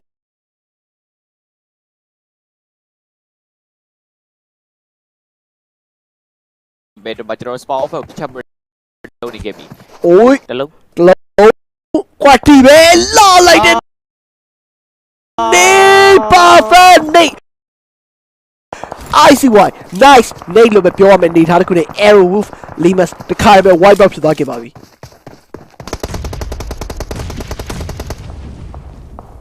ဒီအောင်ခုဆိုလည်းကျွန်တော်တို့ဘာလို့လဲလောဆယ်မှာတော့ idle chat ဒီနေရာလေးမှာပြန်ပြီး cover unit ရဲ့ DRS တွေအိမ်ထဲကနေပဲဟိုးလာခဲ့တဲ့ပြီးတော့ smoke တွေပဲကျဲလာခဲ့ပြီးတော့ပြောရတယ်ပဲ idle chat mono cloud နဲ့ကြိုးစုံမှုတွေပဲလှုပ်ပေးလာခဲ့ဆိုဒီဘက်ထဲမှာ DRS ကျွန်တော်မှာ mafia ninja တွေပါအကုန်လုံးပြန်ပြီးမပြေးပြီးပဲနောက်ဘက်ကကမပြေးလာခဲ့တဲ့ idle chat ခုံခုံပြီးပဲလက်ပြီးပြစ်ခတ်ဖို့တော့ကြိုးစားနေခဲ့တဲ့နီးမှာနေလောခုတ်လာခဲ့ပြီး quality လက်ပြီးပြစ်သွင်းလာခဲ့တဲ့ idle chat not blocking တော့ကောင်းဖို့လိုက်တဲ့နီးမနေတကယ် perfect ဖြစ်နေခဲ့တဲ့ idle chat ပြောင်းပြောင်းတော့မယ် Lufa ဘေးကနေပြန်ထောက်ထားခဲ့တဲ့ rage ကနေ let me spray ဖို့ပြစ်စင်နေခဲ့တဲ့ဒီ Lufa ရှိနေခဲ့တဲ့ point ပဲတီးသွားခဲ့ပြီး idle chat မှာ trap ပြီး MA လိုက်ခဲ့တယ်ကိုရောဘက်ကနေ hold နေခဲ့တဲ့ကျွန်တော်ဒီဘက်မှာ power 88ဘယ်လိုမျိုးဆက်ပြီးရွှေ့ကြအောင်မလဲ DRS ဒီဘက်ကမှာဆက်ပြီးတိုးလာခဲ့ဖို့ပါလောက်နေခဲ့တဲ့ rage damage ပေးဖို့ပြစ်စင်နေခဲ့ပေမဲ့ဒီဘက်က cavalry နဲ့ပဲတဲ့ပြေယူနေခဲ့တဲ့ DRS ကျွန်တော်အမိုက်ဖုန်းမှာဝင်ပြီးပြန် cover ယူနေခဲ့ရတယ်ပေါ့နော် Mafia Ninja တွေနဲ့ဘေးဘက်ကနေ copy တက်ပြီးပြစ်သွားခဲ့တဲ့ကြားထဲ knock ပြီးဒီမှာတစ်ခါတည်းမှာ flash mode မှာကြိုးစားနေခဲ့ပြီး Jury damage တက်ပြီးပေးခဲ့ရပြီ DRS AJ ဒီနေရာတွိုက်ကနေမှာသူ nade တွေကျွန်တော် let me ပြစ်ခတ်နေခဲ့တဲ့ smoke တွေအကုန်လုံးဒီမှာကျလာခဲ့တဲ့ပြင်မှာ Jason နေနဲ့လည်းဒီရောက်ဘက်မှာ knock နေခဲ့တယ်ဘေးဘက်ချမ်းမှာ ice နေနဲ့ damage ပေးပြစ်စင်နေခဲ့တယ်မှာ 2 stop knock နေခဲ့တဲ့ကြားထဲမှာပြတ်ခဲ့ဖို့တော့ကြိုးစားနေတော့မှာပဲဘေးဘက်ကနေ rage နဲ့လာပြီးတော့ထောက်နေခဲ့တဲ့ချိန်တွေမှာပဲ down shot နဲ့ Jason မှာ let me spray ဖို့တော့ကြိုးစားနေပါတယ် မှာကျွန်တော်ကြည့်မယ်ဆိုလို့ရှိရင် cycle ထဲမှာကစင်ကောင်ပြုံလို့နေခဲ့တာသူတို့ တော်တော် pressure ဖြစ်နေခဲ့တယ်လိုက်ပြီးတော့ဖျက်ရဖို့အတွက်ကတော်တော်ခက်ခဲနေခဲ့သူတို့ပဲ TRS ဒီဘက်1တော့မှာဆက်ပြီးတော့စောင့်နေခဲ့တဲ့ဆိုပုံစံမျိုးဖြစ်လာခဲ့သူတို့ပဲကျွန်တော်မှာဘာဖြစ်နေကြ crazy တော့သူစပီးနေခဲ့ချက်ပေါ့တီအေးရတော့စိုးလိုက်တယ်အေးကျွန်တော်ကျွန်တော် divine တို့ဘာလို့ပါတခါလေးနဲ့ပဲဒီဘက်အောက်ကနေပြီးတော့ grind တော့ crop ပြီးတော့ TRS ပဲပြချပြီးတော့လုပ်နေခဲ့ပြီးအိုးတလုံးနဲ့ပဲဖြတ်ကြတော့မလားအလားလေးပဲလို့ပြောရင်းနဲ့ပါမော်လေးခံသွားသူတို့နဲ့ကန်ကောင်းသွားခဲ့တယ် TRS တွေ Lufa နဲ့ Corona ပဲရောက်နေခဲ့ပြီးတော့ပဲကျွန်တော်မှာ point နေကြ TRS တွေဆင်းလာခဲ့မယ်ဆိုရင်တော့ဒီမှာ Lufa တော့ Deo C ပဲချိုးနေပြီးတော့ပြောရင်းနဲ့ပါအောက်ကနေတော့ Mafia နေကြ Same တော့လုပ်နေခဲ့ပြီ Cycle စပူချခဲ့ဖြစ်တဲ့အတွက်တော့မချက်မှာ Wargen ကပ်ပြီးတော့အချင်းစုံနေခဲ့ပြီးပြောရင်းနဲ့ပါတော့ဒီမှာ Lufa နဲ့ Profile လှမ်းပြီးတော့ပစ်ခတ်နေခဲ့တယ် Mafia နေကြနောက်ကနေ Cover ထောက်ဖို့တော့သူနေတယ်ဘောနော်မှာ4နေပဲပဲလေ Mafia နေကြမှာနှော်သွားသလိုပဲတော့ TRS ကနေပြီးတော့ကျွန်တော်တယောက်ပဲကျန်တော့တယ်ဗျကျွန်တော်မှာ Blue Bees ကနေပြီးတော့ Reggie ကျွန်တော်မှကြည့်မယ်ဆိုရင်လည်း Divine Lufa Lee တော့ပဲကျွန်တော်ချင်းမှကြည့်မယ် Blueberry ပါအောင်မှာ Power Boy ခုနက Luke က Federal Grand လုံးကြားရမှာပဲ Blueberry 2ရောက်တော့ play ပါသွားခဲ့ရတယ် Address လေးရတယ် Joker Leon ဆိုတော့ခါလေးပဲ Coil ကိုတားလိုက်တဲ့ အဲ့ဒီကြားရမှာပဲ Leon တယောက်ပျောက်သွားခဲ့သလိုပဲတော့ကြည့်မယ်ဆိုလို့ရှိရင်လည်းကျွန်တော်တို့မှာ Joker တယောက်ကဒီဘက်ချက်မှာရောက်နေတာ Coordinator Power ဘက်ကနေ Control တည်တင်တယ်တော့ကျွန်တော်ထင်တယ်ပေါ့နော်ဆိုတော့ Zoo ဘက်ကနေပြီးတော့ပဲနောက်ကနေပြီးတော့ Cycle ပြန်နေ Something ထင်ပြီးတော့ဝင်ပြီးတော့လုံးနေခဲ့ပြီးတော့တော့ Cherry တယောက်မှာ Daily Spray နေခဲ့တယ်တော့ပေါ်နေပြီးတော့ Archer Gaming မှာပြန်ပြီးတော့ပဲ Pressure ပေးနေခဲ့တယ်ပေါ့နော်တော့ Jokerသူတို့နဲ့ Grenadier တော့အမှားတွေပြထည့်နေခဲ့တဲ့ပုံစံမျိုးဖြစ်လာခဲ့ပြီးအခုမှအတင်း shit တင်းဟိုမှာတော့မှချက်ပြီးတော့ကြည့်မယ်ဆိုလို့ရှိရင်လည်း Address ရဲ့ဘက်ကနေပြီးတော့ X Leon Joker 3ယောက်ထက်နဲ့ပဲသူတို့နဲ့ Cycle တိုးပြီးလုံးနေခဲ့သူတို့4ရန်မှာ4ယောက်ပဲကျန်တော့4ယောက်လုံးကျန်နေသေးရပေါ့နော်ဆိုတော့စပိုင်တုံးခင်းပြီးတော့ပဲ Zeus ရှိတဲ့ဘက်က Grenade ပြထည့်ပြီးလုံးနေခဲ့တဲ့ Hasaki Let's go helloလီရမှာ power နဲ့ timing နဲ့ off သွားခဲ့တယ်ပေါ့နော်ဆိုတော့ blue beast ကနေပြီးတော့ပဲကြည့်မယ်ဆိုတော့3ယောက်ထက်နဲ့ပဲသူတို့တွေဒီဘက်ကိုရောမှာ hold နေခဲ့တယ်ဆိုတော့ Zeus IT wire ဒီဘက်ဒီကာနာမှာပဲ AC hold နေခဲ့ပေါ့နော်တယောက်ထက်နဲ့ပဲဒီ4ရန်သတင်းတော့ထိန်းနေခဲ့တာကြီးကတော်တော်လေးကိုအဆင်ပြေနေခဲ့တယ်ဗျဟုတ်ပါတယ်ခုဒီဘက်မှာဆိုလဲ Zeus အနေနဲ့ဆိုလော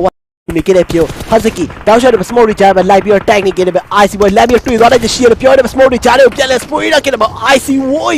နော့ခနီလီဖြစ်သွားခဲ့တယ်သွေးတစ်စက်လေးပဲကျန်တော့နေထားတစ်ခုမှာတဲတော့ပဲ FVB မှာပြောင်းပြီးမှပြေးဝင်လာခဲ့တယ်ပဲရှင်းကားတွေမှာဖြတ်တိုက်ဖို့နဲ့စူးစမ်းခဲ့တာမှာမိုလိုထိသွားခဲ့တယ်ပဲ oh what goal လိုက်တဲ့ပြစ်ချက်တွေတကယ်ကိုပြန်ပြီးကားနဲ့ပဲကာဗာယူနဲ့မထပြီးတော့ပြစ်ပြီးတော့ဆုံးသက်ပေးထားခဲ့တယ်ပဲအခုဒီဘက်မှာဆိုရင်ကျွန်တော် Blue Beast full Lufa ပြန်ပြီးတော့ကယ်ပေးနေခဲ့တယ်မှာ Reggie နဲ့ Not နေခဲ့နှစ်ယောက်လုံးတော့ပြန်ကယ်မရတော့မဲ့နေထားပြစ်နေခဲ့တော့3ယောက်ထဲမှာကြက်နေခဲ့တဲ့နေထားတစ်ခုကနေတို့တယောက်ဒီအချိန်ကြီးအကောင်းဆုံးဘယ်လိုမျိုးပြန်ပြီးရွှေ့သွားမလဲလို့ပဲပြောနေတယ်ပဲ Archer Gaming ဒီဘက် channel မှာပြန်ပြီး hold နေခဲ့မှာ Nova KV Coin Power ရှိနေခဲ့တဲ့ point ကိုဘောလုံးလိုက်ပြစ်တယ်မေးတာခဲ့တယ်ပြီးတော့ပြောနေတယ်မှာ Black White တော့လောင်သွားခဲ့တယ်အနောက်ဘက်မှာပြန်ပြီးတော့ cover ယူနေခဲ့တဲ့နေထားတစ်ခုဖြစ်နေခဲ့တော့ Paraboy နေတယ်ဒီအောက်ဘက်လေးမှာပဲရှိနေခဲ့တဲ့ Abra Slayer Joker Leo ဒီမှာကားတော့မပြန် cover ယူနေခဲ့တဲ့ point ကိုဆက်ပြီးတိုးလာနေရှိသလိုပဲဒီများနေတ point နဲ့ point နဲ့ point တွေအကုန်လုံးတော့ရွှေ့ဖို့တက်ပဲ Gonzo ကစူးစမ်းနေပြီလို့ပဲပြောပါမယ်Oh lady Gonzo နေတော့ grenade တော့ domino ပစ်ထည့်ပေးနေခဲ့တယ်ဆိုတော့သူကခုတ်ချပါတော့တိတိပြီးချက်မှာပဲ Gonzo open ပုံမျိုးပြေးတက်သွားခဲ့ပြီ smoke တွေကြားထဲမှာဟိုးလိုက်ခဲ့ Abra Slayer မတွေ့သွားခဲ့တာမတော်တော်ကန်ကောင်းသွားလို့ပဲပြောပါမယ် Paraboy နေတယ်လေဒီဘက် wall နောက်မှာရှိနေမှာရွှေ့ဖို့တက်ပြစ်စင်နေခဲ့တာပဲကြိုးစိုးထားခဲ့တယ်ပဲ Joker တခါတည်းပဲဆုံးသက်ပေးလိုက်ခဲ့တယ်မှာ smoke တွေကြားထဲမှာ Gonzo oi Leo လဲပြီးတော့ပြစ်ပေးထားခဲ့တယ်ပဲစုံသက်ပေးတာပဲ Corina Power လည်းပျောက်သွားခဲ့ပြီခုဆိုတော့တောင်းချက်ရွှေ့ဖို့လည်းစူးစမ်းနေခဲ့ Abra Slayer Joker ဒီအိမ်ထဲမှာတဲတော့ပဲ win time from it ဒီဘက် Archer Gaming ပြန်ရွှေ့ဖို့လည်းစူးစမ်းနေခဲ့ Onsu ကြိုးစိုးထားခဲ့တယ်ပဲ Joker ပါထပ်ပြီးထပ်မှပြီးတော့ပဲ MB လိုက်ခဲ့ပြီဒီဘက်တောင်းဘက်ကတော့ Leon ဆက်ပြီးလိုက်လာခဲ့ပြီ Nate ခုတ်ထားခဲ့တယ်ပဲ D-Nate လုံး Indonesia စီကိုပါပြစ်တင်ဖို့လည်းလုပ်နေခဲ့မှာ Onsu နေနဲ့ဒီနောက်ဘက်ကပြန် back သွားခဲ့တာမှာ quality လာမှကြာသွားခဲ့တာမျိုးမရှိတော့ဘူးဒီဘက်မှာ the Fabian အပြင်ဘက်ကထွက်ပြီးတော့ cover unit ခဲ့တယ်ပဲ Leon over the ball မျိုးပြစ်ခန်းနိုင် chance တော့များနေခဲ့တယ် song နေနဲ့ပြန်ပြီး rotate နေခဲ့တယ်အိမ်အောက်ထက်မှာကြည့်ပဲဒီဘက်ရှေ့မှာရှိနေခဲ့တယ်ဖြည်းဖြည်းချင်းလေးပဲ Leon လိုက်လာခဲ့တယ်မစုံနဲ့ပဲကပ်ပြီးလိုက်လာခဲ့ပြီး Onsu တက်လာခဲ့တာပြီးသားပြီးချင်းပဲရှေ့ပြီးတော့ပြန်မနေတာပြစ်နေခဲ့ပြီးတော့ပြောတယ်မ Leon အကောင်းဆုံး Onsu နောက်ပေးတဲ့ Fabian မှာထပ်မှပြီးနောက်ဘက်ကြိုးစားနေခဲ့တယ်အနောက်ဘက်ကပေးလာခဲ့တဲ့ damage တွေမှာပျောက်သွားခဲ့တယ်ပဲ Archer Gaming တကယ်ပဲ Abra Slayer ကိုဖျက်ချပေးလိုက်ခဲ့တယ် Blue Beast ဘေးဘက်ကလည်း sub တက်ဖို့တော့မလုပ်နေခဲ့တဲ့ 4am ရှေ့ဘက်ခုံးဆောင်လေးနဲ့ပြက်ကပါယူနေခဲ့တယ်ပါအကောင်းဆုံး moment နဲ့ဒီ grip ကိုတော့အကောင်းဆုံးပဲဟိုးလာခဲ့တာတကယ် perfect ပြစ်နေခဲ့ပြီလို့ပြောနေမှာ Archer Gaming နေနဲ့ဒီဘက် dip လေးကနေပဲအငိမ့်လေးပဲဆော့ဖို့တော့ပြင်ဆင်နေခဲ့တယ်အကုန်လုံးဒီ dip လေးပဲရှိနေခဲ့တဲ့ cover နဲ့ပဲတူဆိုတဲ့နေရာရည်ဘယ်လိုဆက်ပြီးပြောင်းလဲလာအောင်လဲ for agreement ကျွန်တော် 4am နေနဲ့3ယောက်ပဲကျန်တဲ့ Blue Beast 2ယောက်တည်းနဲ့ပဲ ကောင်းဆုံးပဲ high ground ပုံစံမျိုးပြန်ပြီး hold လိုက်တယ် damage လာပြီးပေးလိုက်တဲ့337 Sabi cover unit ကလေး Archer Gaming ဒီဘက်အိမ်ဘက်ကလည်းထွက်လာတယ်ဆိုတော့အကုန်လုံးဒီဘက်တော့တီးကားပြီးသားပဲရှင်းနေတယ်လေ over the bomb မျိုးဖြတ်ပြီးပြေးနေတဲ့ပုံစံမရှိနေခဲ့တယ်ပဲ smoke ဒီမှာ Kim Mira cover unit က337နောက်တစ်နေကလုံးထပ်မပြီးခုတ်တက်ခဲ့တယ်ပဲ Indonesia ဘက်ကမှလာပြီးပြစ်တယ်ဒါခဲ့ပြီးတော့ပြိုးနေတယ်ပဲ no ball မဟာမ no ball ခဲ့ဘူးနေရလို့ကဲကောင်းသွားခဲ့တယ်ပဲနေရလို့ပွေးရတစ်စက်ဆိုမှတစ်စက်ပဲကျန်တော့အနေထားရှိနေခဲ့လို့ Blue Beast Divide ဒီဘက်ကလည်းပြန်စောင့်နေခဲ့တယ်မှာပြန်ပြီးပြစ်ခတ်မှုတွေမှာပြစ်စနေခဲ့ပြီ 4am ရှင်းဟီနေတယ်မှာပြန်ပြစ်နေလာခဲ့တယ်ပဲ wow လာလိုက်တဲ့ရှင်းရနေလို့ Divide မှာ no ball ခဲ့ပြီ Reggie ပြန်ခဲ့ခွင့်ရနေမှာတော့တိတ်တော့ဟုတ်နေအောင်မျိုးမဟုတ်ဘူးနောက်ဆုံးဆက်ကလေးရောက်လာခဲ့တော့မယ်အနေထားပြစ်နေခဲ့လို့ပဲ loss မဆုံးအိမ်မှာတော်တော်ရွပြောင်းလဲလာခဲ့တယ်မှာရှင်းပြပါထပ်လာပြီးနေတယ်မှာ knock ပေးလိုက်ခဲ့ပြီ337 နဲ့ knock ဆော့ချော switch နေနေဆိုရင်ဘေးမချမ်းပါဘူးပြန်ပြီးထောက်ပေးနေခဲ့တယ်ပဲဒီ knock နေတယောက်ကဲမှုတော့ကတော့လွယ်ကူနေတာမျိုးတော့မဟုတ်တော့ပါဘူးဗျ ဒီမှာ Archer Gaming နဲ့ Grand Domino ပြထည့်ပြီးရတော့ဒီမှာကြည့်မယ်ဆိုလို့ရှိရင်တော့ အိုး သူပြတော့လည်းအဆင်ပြေတယ်ပေါ့နော် ကတ်တီးလေးပဲလွဲသွားခဲ့တယ်ဟုတ်ပါတယ်ဒီမှာပဲ ခါရဲပြောက်သွားပြီးတော့ စုံနေမယ်ပေါ့နော် ဝိုင်းပါပြသွားပြီပေါ့ ဟုတ်ပါဗျဒီကခုပြောနေတယ်ဒီမှာ337 switch နေအောင်ပြေးတယ်လာမယ်နေရာမှာ crossfire လုပ်ဖို့တလို့က favor မ knock ပေးခဲ့ဆောင်းတယောက်မထပ်ပြီး knock ပေးက also မ knock ပေးက Indonesia ပွေးတယ်လေးပဲကျတော့တယ် so that ball get a way to check it in the 4am for angry man တကယ်ပဲ perfect ဖြစ်နေခဲ့တယ် hold ရတဲ့ point အကုန်လုံးမှာ hold ခဲ့တယ် over field ရတယ်ပဲအကုန်လုံးပြစ်ချပြီးတော့ပါကားတော့မရှိရကြားတယ်အကောင်းဆုံးပဲဖန်တီးသွားခဲ့တဲ့ chicken တဲ့တခုလိုပဲပြောရပါတော့မယ်ခင်ဗျာ whoa ကောင်းလိုက်တဲ့လုံးဝပြောရင်တော့ 4am နေရွှေ့လာခဲ့တဲ့ point ကိုပဲကြည့်ကြည့်လိုက်နှစ်ယောက်ထင်းနဲ့ 4v2 နေထားကို cover ရှိနေတဲ့အသင်းလုံးထိန်းသွားခဲ့တာလုံးဝကောင်းမွန်နေခဲ့တဲ့နေရာနေထားတခုလိုပဲပြောရပါမယ် ဆိုတော့ဒီမှာကျွန်တော်ကြည့်မယ်ဆိုရှင်တော့ဒီ 4am အနေနဲ့သူတို့ဒီ cycle တွေဝင်တဲ့အချိန်တခုမှာဒီ zoo စီကသူတို့အရှိမထိန်းထားပေးခဲ့တယ်ပေါ့နော်ဒီထိန်းထားပေးခဲ့တဲ့အချိန်မျိုးမှာသူတို့အနေနဲ့တိုင်ပတ်သွားတာတော့ဒီ zoo စီကသူတို့ရအောင်မရအောင်ဖိချပြီးတော့ပဲတကယ်တော့ zoo စီကသူတို့နည်းနည်းပို့ပြီးတော့စောစောဖိချလိုက်မယ်ဆိုရှင် cycle တွေဝင်သွားမယ်ဆိုရှင်ဒါအဲ့ဒီတော့ဒီခက်ခဲမှာမဟုတ်ဘူးပေါ့နော်ဆိုတော့အခုကျွန်တော် chicken နဲ့ပဲသူတို့အကောင့်ဆုံးဖန်တီးသွားခဲ့ဆိုတော့ဒါမှနည်းနည်းပါးပါခက်ခဲသွားခဲ့တယ်ဗျသူ cycle အဲ့လိုနည်းနည်းမတာသွားခဲ့တဲ့ position ဖြစ်သွားခဲ့ပေါ့နော်ဟုတ်ပါဗျဒီမှာပဲ winner chicken နဲ့ 4am တကယ်ကို perfect ဖြစ်နေခဲ့တဲ့ movement နေနဲ့မီရောအမတ်တော့ကိုတကယ်ကိုရုံးကန်ပြီးတော့ပါအကောင်းဆုံးပဲကြိုးစားသွားပြီးတော့ chicken dinner ကိုအလားပါလိပဲရယူသွားခဲ့လို့ပဲပြောရပါတော့မယ်ဒီတော့ဒါတော့ကျွန်တော် match 4ပေါ့နော်မီရောမှာပြီးဆုံးသွားခဲ့နေပြီ match 5ဖြစ်တဲ့ကျွန်တော်ဒါကတော့ကျွန်တော် Sanon map နဲ့အတူတူပြန်လာမှာပဲပေါ့နော်ဟုတ်တယ်ဗျဆိုတော့ Sanon map မှာလည်းဘယ်လိုမျိုးတွေဟိုနဲ့ကြေးပြစ်နေမလဲဆိုတော့ထပ်ပြီးတော့ကြည့်အောင်ပါဗျဟုတ်ပါတယ်ဒီတော့ပထမ match နဲ့မတူတော့တပွဲပို့ပြီး perfect ဖြစ်နေခဲ့တဲ့ movement တွေဗတ်တဲ့ရင်ဆိုင်မှုတွေကောင်းမွန်နေခဲ့တာတွေတကယ်လုံးဝညင်းလို့မရတော့ထပ်ပြီးရွှေ့ရနေရမှာ 4am နေ perfect ဖြစ်နေခဲ့တဲ့ 4v2 ရလုံးဝဒီမှာ open field မှာဘယ်လိုမှမျောလင်းလို့မရအောင်ဒီနေရာမျိုးဆိုနှစ်ယောက်ထက်အေးစစ်ပဲနှစ်ယောက်တယောက်ထိန်းနိုင်တော့ပြီးနေပြီဆိုတဲ့အချိန်တွေမှာသူနှစ်ယောက်ထက်ကနေပြန်ပြီးတော့ဘယ်လိုလုပ်သွားလဲဆိုတော့နှစ်ယောက်ကိုပြန်ပြီးထိန်းသွားတဲ့ပုံစံမျိုးနဲ့အဆုံးသတ်ပေးလာခဲ့နေ winner chicken dinner မှာအလားပါယူသွားခဲ့တယ်ဆိုတော့တကယ်ကိုကောင်းမွန်နေခဲ့ပါပြီဟုတ်တယ်ဗျကျွန်တော်အခု match 4နဲ့တူတူပြန်လာခဲ့ပါမယ် match 5နဲ့တူတူပြန်လာခဲ့ပါမယ် match 4လည်းပြီးဆုံးသွားပြီဆိုတော့အားလုံးပဲဆက်လက်ဆောင်ကြည့်ရှုပေးကြပါအောင်ခင်ဗျာအားလုံးပဲကျေးဇူးတင်ပါတယ်ခင်ဗျာTeams to get in there,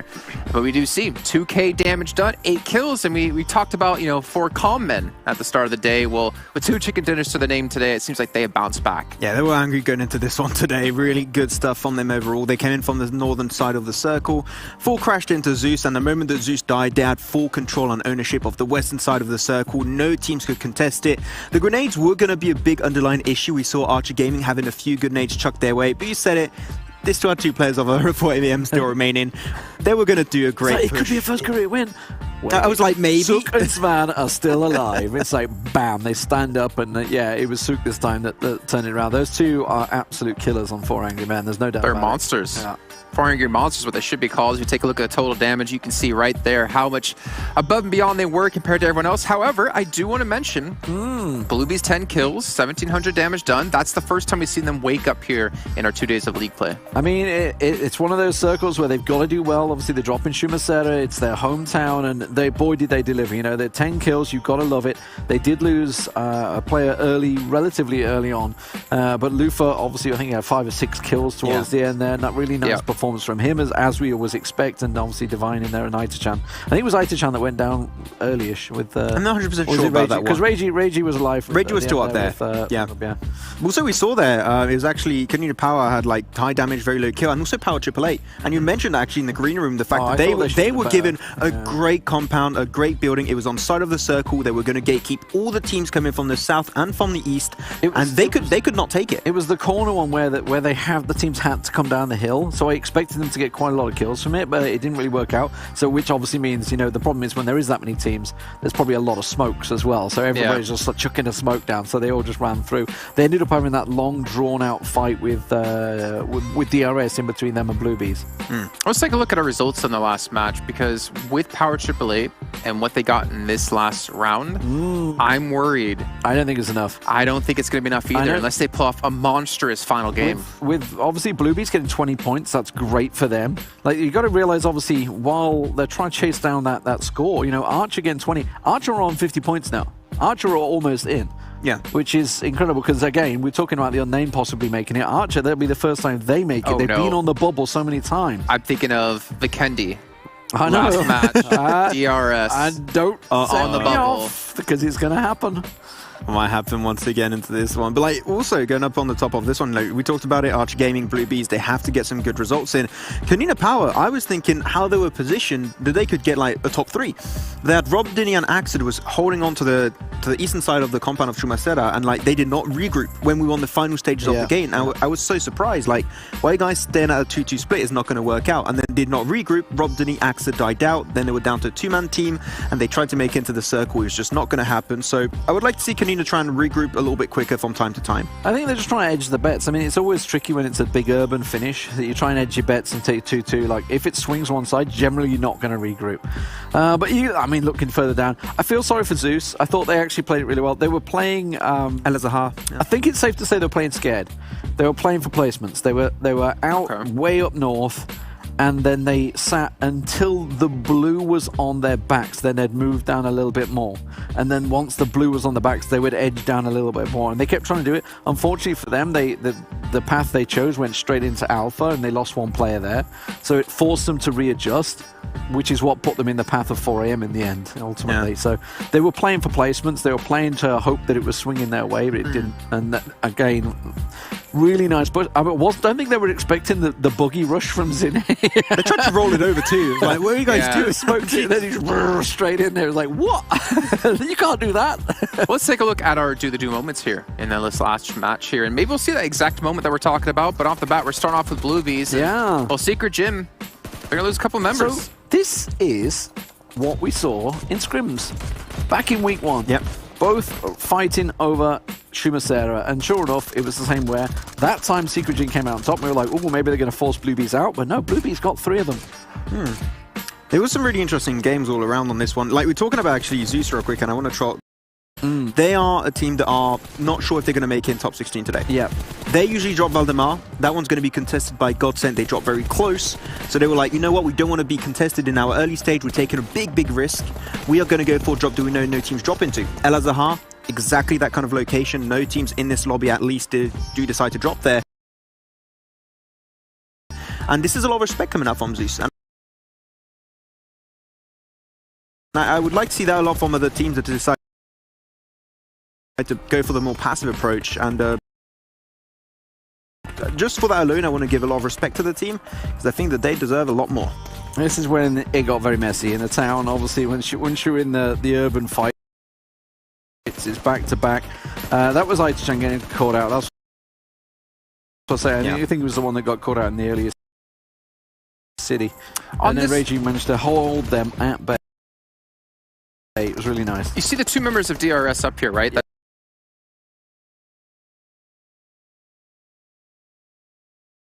Wall side, and they would have made it really predictable, and they had to go downhill also inside the warehouse. They were going to die anyways. They're like, you know what, if we're going to die, why not also just take points away from Bluebees, which if I was playing that, I would have done the exact same call. I think it was the best course of action for them. Gooey got very close to taking out Bluebees there. They were down to 1 and a 3v1, so it was really nicely played. And that was the 4 AM push I was talking about. Across in his buggy. Don't think they were expecting that one. And then it was the case of Archer, obviously, in the final compound.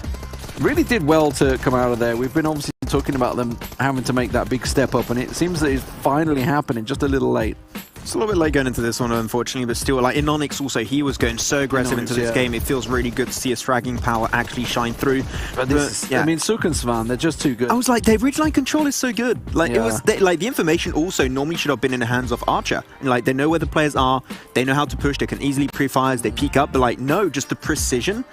coming out from these two players of Fuangyoen was just so good. Like, you can't deal with that.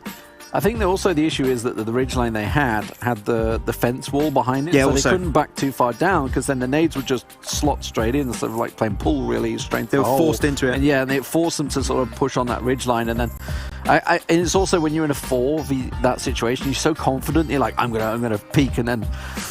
just not counting for the fact you got two guys that have got 100+ kills in this tournament facing you down. Yeah, people kind of forget that sometimes, but you shouldn't. Just like you guys shouldn't be leaving too far because we're heading to a short break. We come back, we have our 5th match ready to go. It's the final match for some teams, but once again, I'm going to remind you at home, the lightweight installation function is out for PUBG Mobile, so check it out, and we'll see you here in a few minutes for match 5.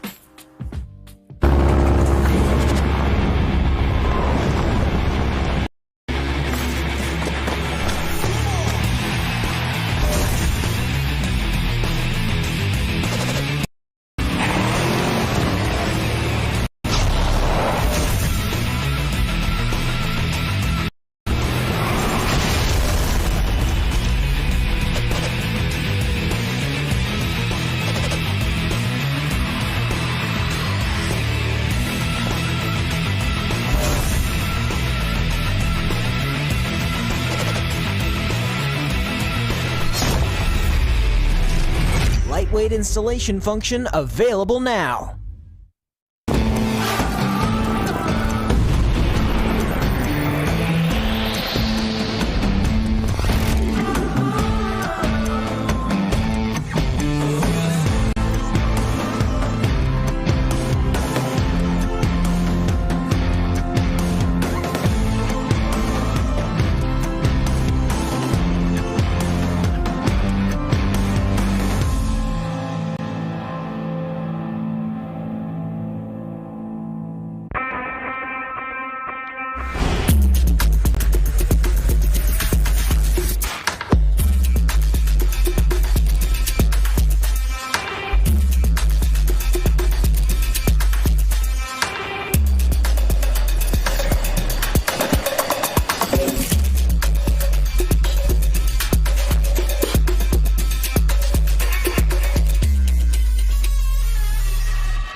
The PUBG Mobile Global Championship is brought to you by the title sponsor, Qualcomm Snapdragon Elite Gaming,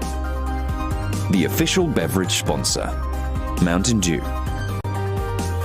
and OnePlus 8T 5G smartphone, the official partner phone.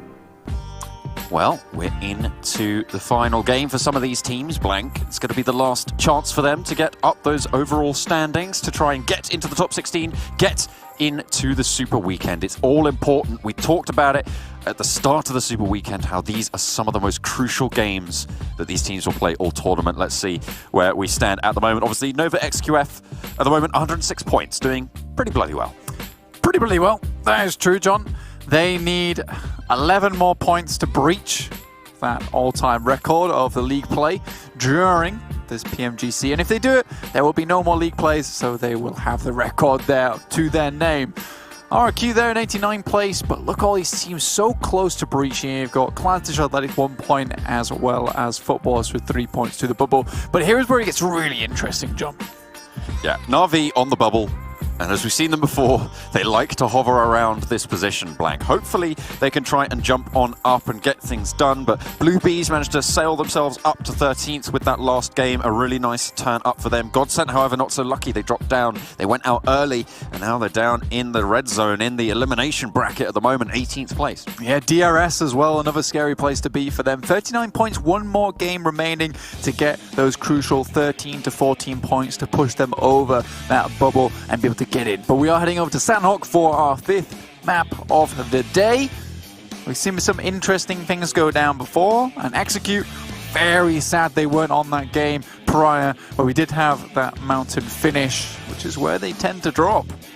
They are going to still drop out there either way. Na'Vi out early, Footballist as well, Zeus dropping early, so potentially a little bit of a cluster around that northwestern side. The plane path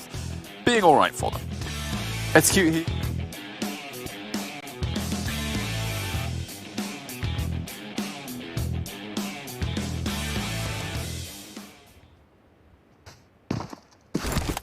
Okay, အားလုံးပဲကျွန်တော်ပြန်လဲကြည့်လိုက်ပါတယ်ခင်ဗျဆိုတော့အခုချိန်မှာဆိုလို့ရှိရင်တော့ကျွန်တော်ရဲ့ sound hop ပွဲလေးကတော့နည်းနည်းပါးပါးသူတို့တွေပွဲလောက်တာနဲ့မြန်ဆန်နေပြီမဲ့လည်းကျွန်တော်ဒီဘက်မှာနည်းနည်းလေးအတန်ဒီပိုင်ဆန်းရတဲ့တော့ sorry ပါနည်းနည်းနောက်ကျသွားခဲ့တဲ့တောင်းပါပါတယ်စိတ်ပြကြပါနဲ့ဗျာဆိုတော့ဒီမှာကျွန်တော်ထပ်ပြီးတော့ကြည့်မယ်ဆိုလို့ရှိရင်လည်း Alpha 7နဲ့ Adversity နဲ့ Bay တွေစပြီးတော့ဖြစ်နေခဲ့ပြီပေါ့နော်ဆိုတော့ကျွန်တော်နည်းနည်းလေး Bay တွေလှုပ်သွားမှရှိနေခဲ့ဘူးကျွန်တော်မှာ64ရောက်လို့ရှိနေသေးတယ်ဆိုတော့ဒါတော့အချိန်ကောင်းပါပဲဆိုတော့ Alpha 7နေနဲ့ဆိုလို့ရှိရင်တော့ဒီမှာနည်းနည်း movement တွေဖန်တီးပေးပြီးတော့မှရှိမှာ Adversity ရဲ့တရားဆောင်နေခဲ့တာသူတို့နဲ့ TV တဲ့ပုံစံမျိုးတစ်ခုမှာပဲ Bay တွေလိုက်ပြီးတော့ဆိုင်မှုလုပ်နေခဲ့တယ်ပြီး 2K တို့ power position လေးစပြီးတော့ဖန်တီးထားခဲ့တယ်ဒီမှာဆိုသူတို့နဲ့ဆိုလို့ရှိရင်လည်းဒီမှာ Jokerကျွန်တော်တို့ဘာလို့တခါတည်းပဲသူတို့တွေရွှေ့ပြောင်းနေကြပေးပြီးတော့မှကျွန်တော်မှကြည့်မယ်ဆိုလို့ရှိရင်လည်းကျွန်တော်စာမီမှာကျွန်တော်ဒီ TU တွေငြိမ်လေးပဲဆက်ပြီးတော့လူခဲ့နေတယ်သင်မှာသူတို့ drop ထက်နေရပါမလာခဲ့တာဆိုတော့သူတို့နဲ့ AC 8ပြီးတော့ကောက်လို့ရတယ်ပေါ့နော်ဆိုတော့ TU rank King Tag Q 3ယောက်ဒီ4ယောက်နဲ့ပဲသူတို့တွေငြိမ်လေးဆက်ပြီးတော့ပဲစားကောက်နေပစ္စည်းတွေကောက်နေပေါ့နော်အဲ့ဒါမှကြည့်မယ်ဆို 2K တို့ဘာလို့လဲဒီမှာမီတာ900ကျော်ရှိနေပြီလေသူတို့နေတော့စပြီးတော့AC လေးဆက်ပြီးတော့သူကော်မတူကော်မပြောင်းလဲလို့ရတဲ့အချိန်တော့ရှိသေးတယ်ပစ္စည်းလေးဆက်ပြီးတော့လူပြီးတော့မှ AC လေးလေကင်းလေးဆွဲဆောက်အောင်မယ်ဆိုပို့ပြီးတော့အဆင်ပြေနိုင်တယ်ခုနကကျွန်တော်ဒီ first round မှာကြည့်ကျွန်တော်ခုနဒီ sorry ဒီကျွန်တော် Miramar မှာကြည့်မယ်ဆို Team Secret ကျင်တယ်သူတို့ net 3ယောက်လောက်ကတော့ plane 2ဆုံးသွားပြီးတော့ပါသွားခဲ့ရတဲ့အချိန်မျိုးတစ်ခုမှာပဲသူတို့တွေပါမှပြောရမယ်ကျွန်တော်ဒီsurvival point အကောင်းဆုံး safe ပြီးတော့ပဲသူဆော်သွားခဲ့ရတော့မှသူတို့နည်းနည်းလေးအမားကြီးလောက်သွားခဲ့တယ်ဆိုတော့ဒီမှာဆို Team Secret ကျင်တယ်သူတို့ net safe ဆော့ဖို့ safe ဆော့သွားရတော့ပဲအဲ့တော့မှထပ်ပြီးတော့ကြည့်မယ်ဆိုလို့ရှိရင် Team Secret ကျင်နေနေဆိုလို့ရှိရင်လည်းကျွန်တော်နံပါတ်8လို့နေရဆိုတော့ကျွန်တော်ဒီပွဲတွေထပ်ပြီးတော့ဒီတပွဲမှာထပ်ပြီးတော့2ဆုံးသွားခဲ့မယ်ဆိုလို့ရှိရင်သူတို့အောက်ကနေပြီးတော့40ကျော်အမှတ်40ကျော်လူတွေသူတို့ကြော်တက်သွားပြီးတော့ပဲသူတို့ super weekend မဆော့ပဲနေသွားနိုင်မယ်ဖြစ်တဲ့အတွက်တော့ execute တွေလည်းကျွန်တော်16တင်တော့ပါနေခဲ့တာတော့သူတို့တော်တော်ကြိုးစားပါဆော့ရမယ်ဆိုတော့ football လေးစီကတော့ဒီဘက်ပေါ်ချန်နေမှာပဲ execute တွေတွေ့နေခဲ့တာတော့လှမ်းပြီးတော့ pick up ဖို့လုပ်နေခဲ့ပြီလို့စင်နေတဲ့တစ်ခါတည်းပဲသူနဲ့ lane check ပေးနေခဲ့တဲ့ပုံစံမျိုးပါပဲfootball လေးကျွန်တော် football လေးဘက်ကနေပြီးတော့လူကြတော့ info လိုက်ပေးရတာပေါ့နော် round လို့ဆို K လို့နေနေဆိုကျွန်တော် PC လေးဆက်ပြီးတော့လူနေခဲ့ပြီးတော့မှာပဲကျွန်တော် AK switch ကနေပြီးတော့ကျွန်တော်တို့ easily ပြီးတော့ command ကိုရွှေ့ပြောင်းနေခဲ့တယ် fade boy suit တွေလို့နေနေဆိုလို့ရှိရင်တော့ဒီမှာကျွန်တော်တို့ရွှေ့တဲ့နေရာသူတို့ strike time နဲ့သူတို့ pattern တိုင်းမှာစပြီးတော့ပြောင်းရွှေ့နေခဲ့ပြီးတော့သူတို့ mess ပြီးတော့ပြောင်းလဲနေအောင်မလဲဆိုတော့ meter 160ကျော်ကွာ we are သူတွေကားပိုင်းတော့ရွှေ့ကြမလို့သူလိုက်လျှောက်ချင်ရင်သွားရင်တော့အဆင်ပြေနေတယ်ဖြစ်တဲ့အတွက်တော့ Alpha 7နဲ့ဆိုရှင်လည်း everyone စမ်းပါပဲသူတို့အငြိမ်းလေးဆက်ပြီးတော့ PC လေးလူနေခဲ့တယ်ကျွန်တော် address လေးဘက်က Nova H Cherry ကျွန်တော် Leon Joker 4ယောက်နဲ့ပဲသူတို့ဆက်ပြီးတော့စောင့်နေခဲ့ပြီးတော့မှကျွန်မကြည့်မယ်ဆို Alpha 7နဲ့ရှိနေတဲ့ position သူတို့လှမ်းပြီးတော့တီးတဲ့အချိန်မျိုးတစ်ခုမှာအကုန်လုံးတော့သူတို့ဝိုင်းနာခဲ့ပေါ့နော် Alpha 7နဲ့ trap out တွေကိုလိုက်ပြီးတော့ case on လုပ်ခဲ့တဲ့အချိန်မှာကျွန်တော်ဒီ45 degree စီမှာလူတွေရှိနေခဲ့ဆိုတော့ဒီ Alpha 7နဲ့ law တယောက်ကတော့ဒီဘက်တက်လာပြီဆိုလို့ရှိရင်တော့အိုးဒီမှာအပေါ်ကနေပဲတွေ့တော့မယ် law Nova X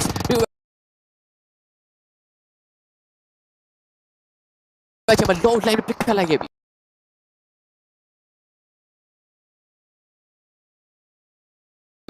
လောတခါလဲပါဝါခဲ့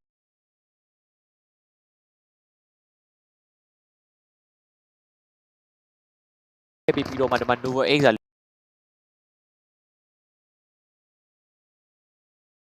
လောတခါလဲပဲဖျက်ချလိုက်ခဲ့သူတို့ Cherry တို့ပါ Syntax တို့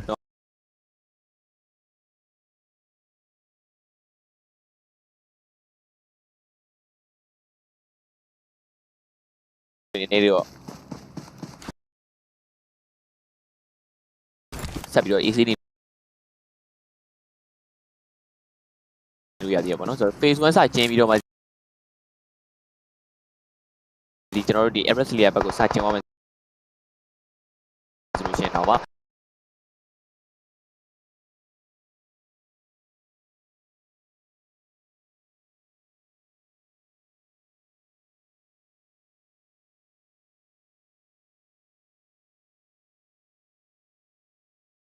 manage ပဲပြန်စီးထားပေးပြီးတော့ပေါ့ပဲ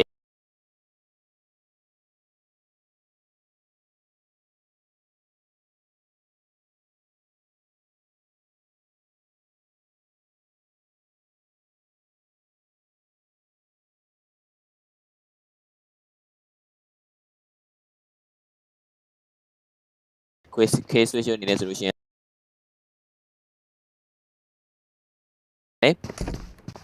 သူတို့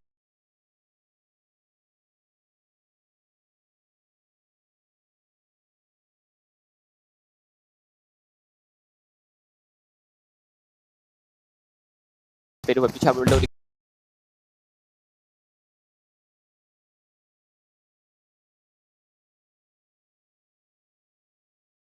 ဆိုတော့1 2 ရမှာ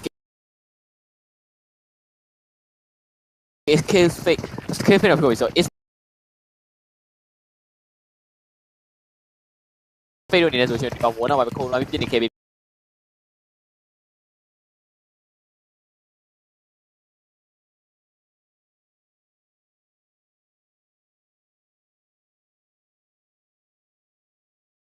ကဲဆိုတော့ vision တော့ပြင်နေရတော့မယ်ဆိုတော့ is fake ဒီပိုင်းလိုက်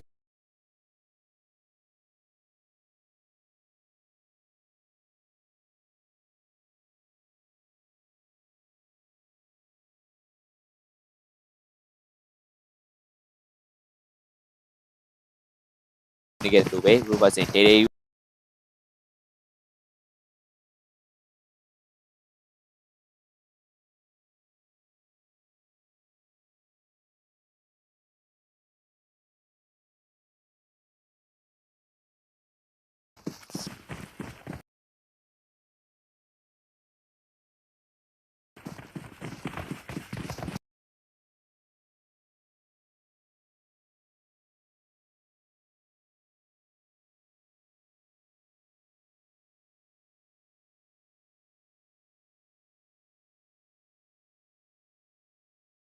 နေမချင်လို့ဖြစ်လာခဲ့ပြီဆိုတော့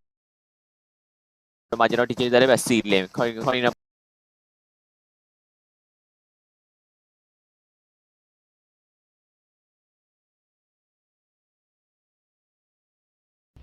video 2k 1v1 ရှင်းပြနေခဲ့ပြီးတော့ဒီမှာကျွန်တော်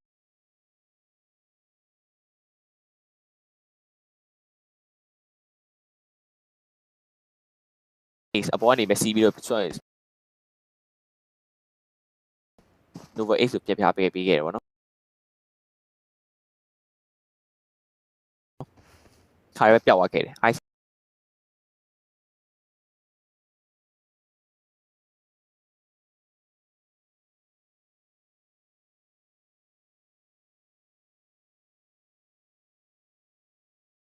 ပါဝါရီဘက်ကပါဒီ pressure ပြီးနေခဲ့တယ်ဗျ။ဒီvideo တော့ဘာ play ပါက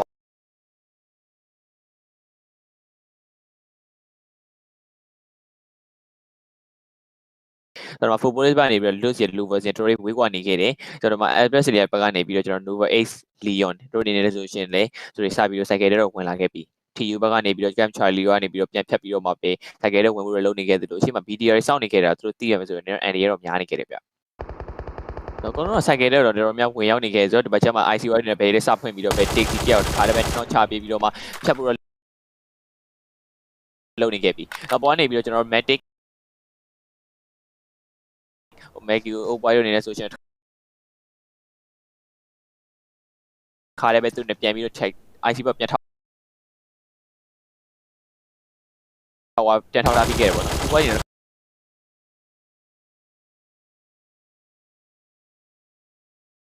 ဟုတ်ပါတယ်သူရဲ့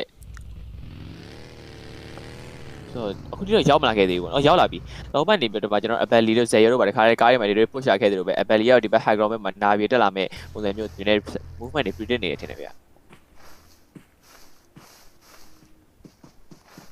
ဒီတော့ Abelli ဒီကျွန်တော်ပြောမယ်ဆိုလောကညက်ပြီးတော့ပြစ်ဖို့တက်ကိုပဲအဓိက Navi တို့ထောက်နေခဲ့အောက်ဘက်ကောင်မတယောက်ကဒီဘက် point နေပြန်ထောက်ပြနေဘယ်နေရာမှာဘယ်သူရှိရဘယ်နေရာမှာဘယ်သူရှိရဆိုတဲ့အနေထားနေပဲထောက်ပေးရခဲ့ဆို 3-1 position တွေကိုပဲအဓိကခွဲပြီးတော့စော့နေခဲ့တယ်ဒီဘက်ချမ်းဒီမှာထပ်ပြီးတော့ plummet ဆက်ပြီးတိုးလာမလဲလို့ပဲကြည့်ရပါမယ်ဗျဆိုတော့ EUT နဲ့ PDR တွေစပြီးတော့ရဖြစ်နေခဲ့သလိုပဲZexi ဘက်ကနေတော့ဘာနာတယောက်နောက်ပေးလိုက်လို့ဒီမှာနောက်ထပ်ပြီးချိန်မှာနောက်တယောက်ကတစ်ခါနောက်ဝါခဲ့ပြီးဆိုတော့ EUT ဘက်ကနေ drop pressure တက်နေခဲ့သလိုပဲ PDR Zexi တို့အနေနဲ့မှာတစ်ခါတည်း report ချခဲ့တယ် very good တယောက်ကတစ်ခါဖြတ်ချဖို့လုပ်နေခဲ့တယ် Lexi သူနဲ့ cocky ဖြစ်ပြီးတော့သူနေသူရွယ်ပြန်စီးရမယ်လုပ်နေခဲ့သေးဘူးပေါ့နော် Crane အနေနဲ့သူတယောက်တည်းပဲကြံခဲ့တော့သူတို့ပဲ super point အကောင်းဆုံး save မှာပဲရတော့မှာဗျ ဒီတော့ BTR high ground ပုံစံမျိုးတွေဆက်ပြီးရွှေ့ဖို့တော့ပြင်ဆင်နေခဲ့ပြီအောက်ဘက်ဒီကျွန်တော်ဒီ low ground ပုံစံမျိုးဖြစ်နေခဲ့တဲ့ compound တွေဘက်မှာထပ်ပြီးကြည့်မယ်ဆိုရင်လေကျွန်တော်ဒါကတော့ Zeus နဲ့ခုနလေးကျွန်တော် Navi နဲ့ဖြစ်နေခဲ့တဲ့ back တွေပေါ့နော်ဆက်ပြီးတော့ back သွားခဲ့တယ်မယ် Tixi ကြောအနောက်ဘက်ကနေပြန်ထောက်ပေးပြီးတော့နည်းနည်းလေးသူဘယ်လိုပဲအနောက်ဘက်ကနေပြေးတက်လာတော့ဘောင်0တို့အနောက်ဘက်ကနေ open တဘောမျိုးပြစ်ခွင့်နေရမှာဆိုလို့ပါ damage ပေးဖို့အတွက်ကိုပဲအဓိကတော့တိုးဝါခဲ့တယ်ပဲပြောရပါမယ်ဟုတ်တယ်ဗျ။ဇူးစဘက်ကနေပြီးတော့ Apple လေးအနေနဲ့ကားရပါတခါလဲ movement တွေရွှေ့ဖို့လုပ်ပြင်ဆင်နေခဲ့သလိုပဲ Navi ဘက်ကနေပြီးတော့ over တို့ဘာတို့ပါတခါလဲသူတို့ movement တွေဖန်တီးလာခဲ့ပြီဗျ။ဆိုတော့ဒီမှာကျွန်တော်ထပ်ပြီးတော့ကြည့်မယ်ဆိုလို့ရှိရင်လည်းခုနကကြည့်နေပဲဖြစ်တဲ့အချိန်မျိုးတစ်ခုမှာဇေယျတို့တခါလဲ try ပေးနေတော့မယ်ပေါ့နော်။သူ့အနေနဲ့ QBZ ကိုအနေနဲ့ attachment မပါဘူးလားမသိဘူးပဲဆိုစစ်ထိုင်းနေတော့ spray အနေနဲ့ခါနေတဲ့ပုံစံမျိုးပြလာခဲ့တယ်။ Ronino Zero အကုန်လုံးကလည်းဒီဘက်ကိုပြန် back သွားခဲ့တယ်လို့လမ်းကြောင်းတစ်ခုကနေရွှေ့ထားခဲ့နေမှာ IC1 ရှေ့ဆုံးကနေပတ်ပြီးတော့ scout ပေးနေကြတယ် Silence နေနဲ့ဒီဘက်ပေါ်ဘက်ကရွှေ့နေကြတဲ့အတင်းတွေဘက်ကပါလက်မီထောက်ဖို့တော့ပြင်ဆင်နေကြတယ် Ronnie တခါလေးပဲလိုက်လာခဲ့ပြီ Race ဆိုကျွန်တော်မှာ Silence တို့နေတယ် high ground ပုံစံမျိုးမှာပြန်ပြီးဟိုးနေကြတဲ့ point တစ်ခုကနေပါဘယ်လိုမျိုး damage ပေးအောင်မလဲလို့ကြည့်နေကြနေပဲ Lexi ခုနကတော့ကျွန်တော် EU ဒီဘက်က pro ပြစ်နေကြတဲ့ 47 တယောက်ကပါဝင်ပြီးတော့ခုံဝင်ပြီးပြခတ်ထားနေမှာ MB လာခဲ့လိုက်တယ်ဒီမှာကျွန်တော် Sexy ထပ်ပြီးတော့ပဲလုံးဝတယောက်ပြီးတယောက်ပါလုံးဝဝင်ပြီးတော့ battle တွေဖြတ်ထားခဲ့နေကျွန်တော်ကြည့်ရတော့ EU ဒီတသိန်းလုံးပါဝင်ရောက်ပြီးတော့ BTR ဖြတ်ပေးခဲ့တယ်လို့ပဲပြောရပါမယ်ဗျာ လက်ဒီသွေးကိုအောက်မှာသူ့ဘက်ကထောက်မှာသူမကြောက်လားမသိဘူး။တော့သူ့လူတွေတကယ်ယုံတယ်လို့ပဲပြောရမယ်ပေါ့နော်။ဟုတ်ပါသူကေ creation နဲ့ပြန်ကေလို့ရဆိုတော့တော့ဒီမှာစပြီးတော့ပဲကျွန်တော် phase 2ကနေပြီးတော့ phase 3ပြောင်းလဲလာခဲ့သလိုပဲနောက်ဒီမှာစပြီးတော့ phase 3ရောက်ပြီဆိုလို့ရှိရင်တော့ဘယ်လိုမျိုးနေရာမှာဆက်ပြီးတော့ပဲ position တွေယူနေကြအောင်မလဲအခုချိန်မှာဆိုရင် corner power အနေနဲ့ဆိုလို့ရှိရင်တော့သူတွေ miss ကလေးပဲတစ်ခုရရှိတာဆိုတော့သူတို့တော်တော်အဆင်ပြေနေခဲ့တယ်ဆိုတော့ phase 3ဟုတ်ဆိုစကဲတော့ဝင်နေတော့မှာပဲဗျတော့ BDR ဘာလို့အရှိမ 4am နေစောင့်နေခဲ့တာသူတို့ကနည်းနည်းတိုးဖို့တော့ pressure တက်နေခဲ့တယ်သူတို့ပဲသူတို့ 4am နေဘယ်လိုမျိုးဖြတ်ကျော်ပြီးတော့ပဲသူတို့ cycle လေးဝင်နေမလဲထပ်ပြီးတော့ကြည့်အောင်မယ်ကျွန်တော်ဒီမှာ address လေးရနေနေဆိုရှင်တော့ကနေမှာပဲညနေဆက်ပြီးတော့ဟိုးနေခဲ့ပြီးတော့မှာပဲကျွန်တော်ဒီမှာ football list တွေဆက်ပြီးတော့ရောက်လာခဲ့ပြီ Cherry Leon Joker တွေတော့ပေးလိုက်ရခဲ့ဆိုတော့ဒီမှာကျွန်တော် F7 နဲ့သူတို့ wipe out လုပ်ပြီးတော့ပဲသူတို့ drone ဆိုင်နေပြီးတော့ပူကန်ထဲကိုပြေးလာတာပေါ့နော် football list တော့ဒီမှာ low version ရဲ့လူစင်ညောင်းတဲ့ပဲ jungle ရဲ့အခြေအနေတစ်ခုမှာ promise okay ရတော့ပါသွားခဲ့တယ်ဆိုတော့ညောင်းထဲနဲ့ပဲဘယ်လိုမျိုးဆက်ပြီးတော့ပဲ 4v2 ပဲတွေပြေးဝရင်ဆိုင်ပြီးတော့ fire power မမျှတာတော့သူတို့ဘယ်လို timing နဲ့ချက်ပြီးတော့ချင်းနေတာဦးဒီနေအောင်မလဲပေါ့နော်။တော့ Team Secret ဂျင်ဘက်ကနေ 2K တယောက် RQ တွေသူတို့ပြချထားပေးပြီးတော့မှ GZ တယောက်ပဲကျန်တော့တယ်ပေါ့နော်။ GZ နေ sorry GZ ရဲ့ကန်ဆိုတယောက်ပဲကျန်တော့တယ်ပေါ့နော်။ဆိုတော့ကန်ဆိုရဲ့ GZ ရဲ့တော့သူတို့နေစပြီးတော့သူ 1 split ထားပေးပြီးတော့ပဲဟိုတယောက်ကတော့ supervise save ပြီးတော့နောက်ထပ်တယောက်ကတော့GZ ဘာတခါတော့သွားခဲ့ပြီဗျာ။စိတ်တော့မကောင်းစရာဖြစ်သွားခဲ့ပြီ။ဆိုတော့ကန်ဆိုတယောက်ပဲကျန်တော့ခဲ့တဲ့ပုံစံမျိုးမှာပဲသူနဲ့ supervise save ပါပဲရတော့မယ်။ဆိုတော့ကျွန်တော်ပြောတော့1 split ပြီးတော့မှသူနဲ့တယောက်က supervise save တယောက်က aggressive နဲ့ဆော့ပြီးတော့ key point လေး fan ပြီးတော့လဲလိုက်ကောက်ပဲဆိုပို့ပြီးတော့အဆင်ပြေနိုင်တယ်ပေါ့နော်။ဆိုတော့မှ GZ ဘယ်လိုနှောက်သွားလဲဆိုတာချက်ပြန်ပြတာပါဆိုတော့ 2K ခါလေးပြစ်လိုက်တယ်။ RKB ကလည်းပဲခါနှောက်ပေးလိုက်ခဲ့တယ်။ဆိုတော့ခါလည်းပဲ GZ ကို separate နေခဲ့တာပါနေတော့ကာဝါလောက်ရောက်သွားခဲ့တယ်ပေါ့နော်။ဒီတော့ခုဒီဘက်မှာဆိုလဲ Tixi နေနဲ့လဲဒီနေရာလေးမှာပြန်ရွှေ့နေခဲ့ဆို RQ ကလမ်းစုံကွန်ပေါင်းဘက်မှာအပိုင်ကန်နာခဲ့နေမှာသူတို့ဘက်ကိုတက်လာမဲ့အသင်းတွေကိုပဲအဓိကရှာဖွေနေမဲ့ပုံစံမျိုးရှိနေခဲ့ဆိုဘယ်နေရာဘက်တည်းကနေတော့ပြေးတက်လာအောင်မလဲဒီတော့ point နေကုန်လို့တော့သူတို့လုံလဲနေအောင်ပဲထောက်ထားရလို့ပဲပြောပါ check ပေးနေခဲ့ဗျဟုတ်ပါဗျဒီကားတွေပဲရက်ထားတာကိုသူတို့တီးထားခဲ့ပြီခုနကတော့ကနေဒီ Navi ပြေးဝင်သွားခဲ့တဲ့ compound တွေကိုလည်းတီးထားခဲ့ပြီးတာမှာတော့ဒီဘက် champ point ကိုဘယ်လိုမျိုးပြန်ထောက်ကြအောင်လဲဒီမှာ 4am နေ 4am နေအတွက်ဆိုလဲဒီဘက်ကျွန်တော် Paradise Resort ဘက်ကိုပါတိုးတက်ဖို့တော့ပါပြင်ဆင်နေခဲ့တယ်သူဒီနေရာကြီး point ကိုပဲအဓိက check နေခဲ့တယ်ပြီးတော့ကျွန်တော်ထပ်ပြီးတော့ pair point တွေအကုန်လုံးရွှေ့ကြအောင်မလဲဆိုတော့ပါထပ်ပြီးကြည့်ရှုပါအောင်မယ်ဒီဂျီတယ်လက်တွေဒီဘက် high ground မှာဟိုးနေခဲ့တဲ့ ceiling တယောက်က line နဲ့ separate နေခဲ့တော့ Mother 7 nail ရောကျွန်တော်ပြောမယ်ခေါင်းလေးမှန်သွားခဲ့ဘူးပေါ့နော်ဆိုတော့ ceiling တယောက်အနေနဲ့ဆိုလို့ရှိရင်ceiling knock နေတယ်တခါလေးပဲ knock ပြီးတော့သူပြစ်ချတာတော့မှသူရတော့သင်္ကက်လေးပဲကျန်တော့ခဲ့ရပေါ့နော်ဆိုတော့ဒီမှာကျွန်တော်ထပ်ပြီးတော့ကြည့်မယ်ဆို silence ဆိုတော့အတင်းကင်းနေပြီးတော့ 4 ရင် dive လာခဲ့ပြီးဒီဘက် high ground ဘက်မှာရှိနေခဲ့တဲ့ silence ကတော့ဘယ်လိုမျိုးဆက်ပြီးတော့ပဲ defensive position ဆော့နေအောင်မလဲရှင်းဟီရဲ့ hazard ကနေ plane တက်လာခဲ့ပြီပေါ့နော် vision sport တွေကြားတက်မှာပဲသူနဲ့ team skill ကိုလုံးနေခဲ့တယ်လာခဲ့ဆိုတော့နေရာလုံး David knock ခဲ့လိုက်တယ်ဆိုတော့နေရာလုံးတက်သွားခဲ့ပြီးပြောလို့ရပါဘောနော်ဟုတ်ပါဗျဒီတော့ less ပါ product result တွေကနေပြီးတော့ bucket တွေပေးလို့မရတော့ဘူးပေါ့နော်ဒီတော့ခုဆိုတော့ကျွန်တော်ဒီမှာစစ်တော့ကိုလိုဟာစကီတော့ကိုလိုဒီကြောက်ဆောင်လေးနဲ့ပဲပြန်ပြီးဟိုးနေခဲ့နေ point တွေကိုလုံးလိုက်ပြီး check နေခဲ့အနောက်ဘက်ကနေကြောက် Kenzo လိုက်ပြီး damage ပေးနိုင်ကြီးရှိနေတဲ့အတွက်ကြောင့်မလို့လေဒီနေရာလေးကိုပဲအဓိကတော့သူတို့ဟိုးတိုင်းပဲပြောရပါမယ်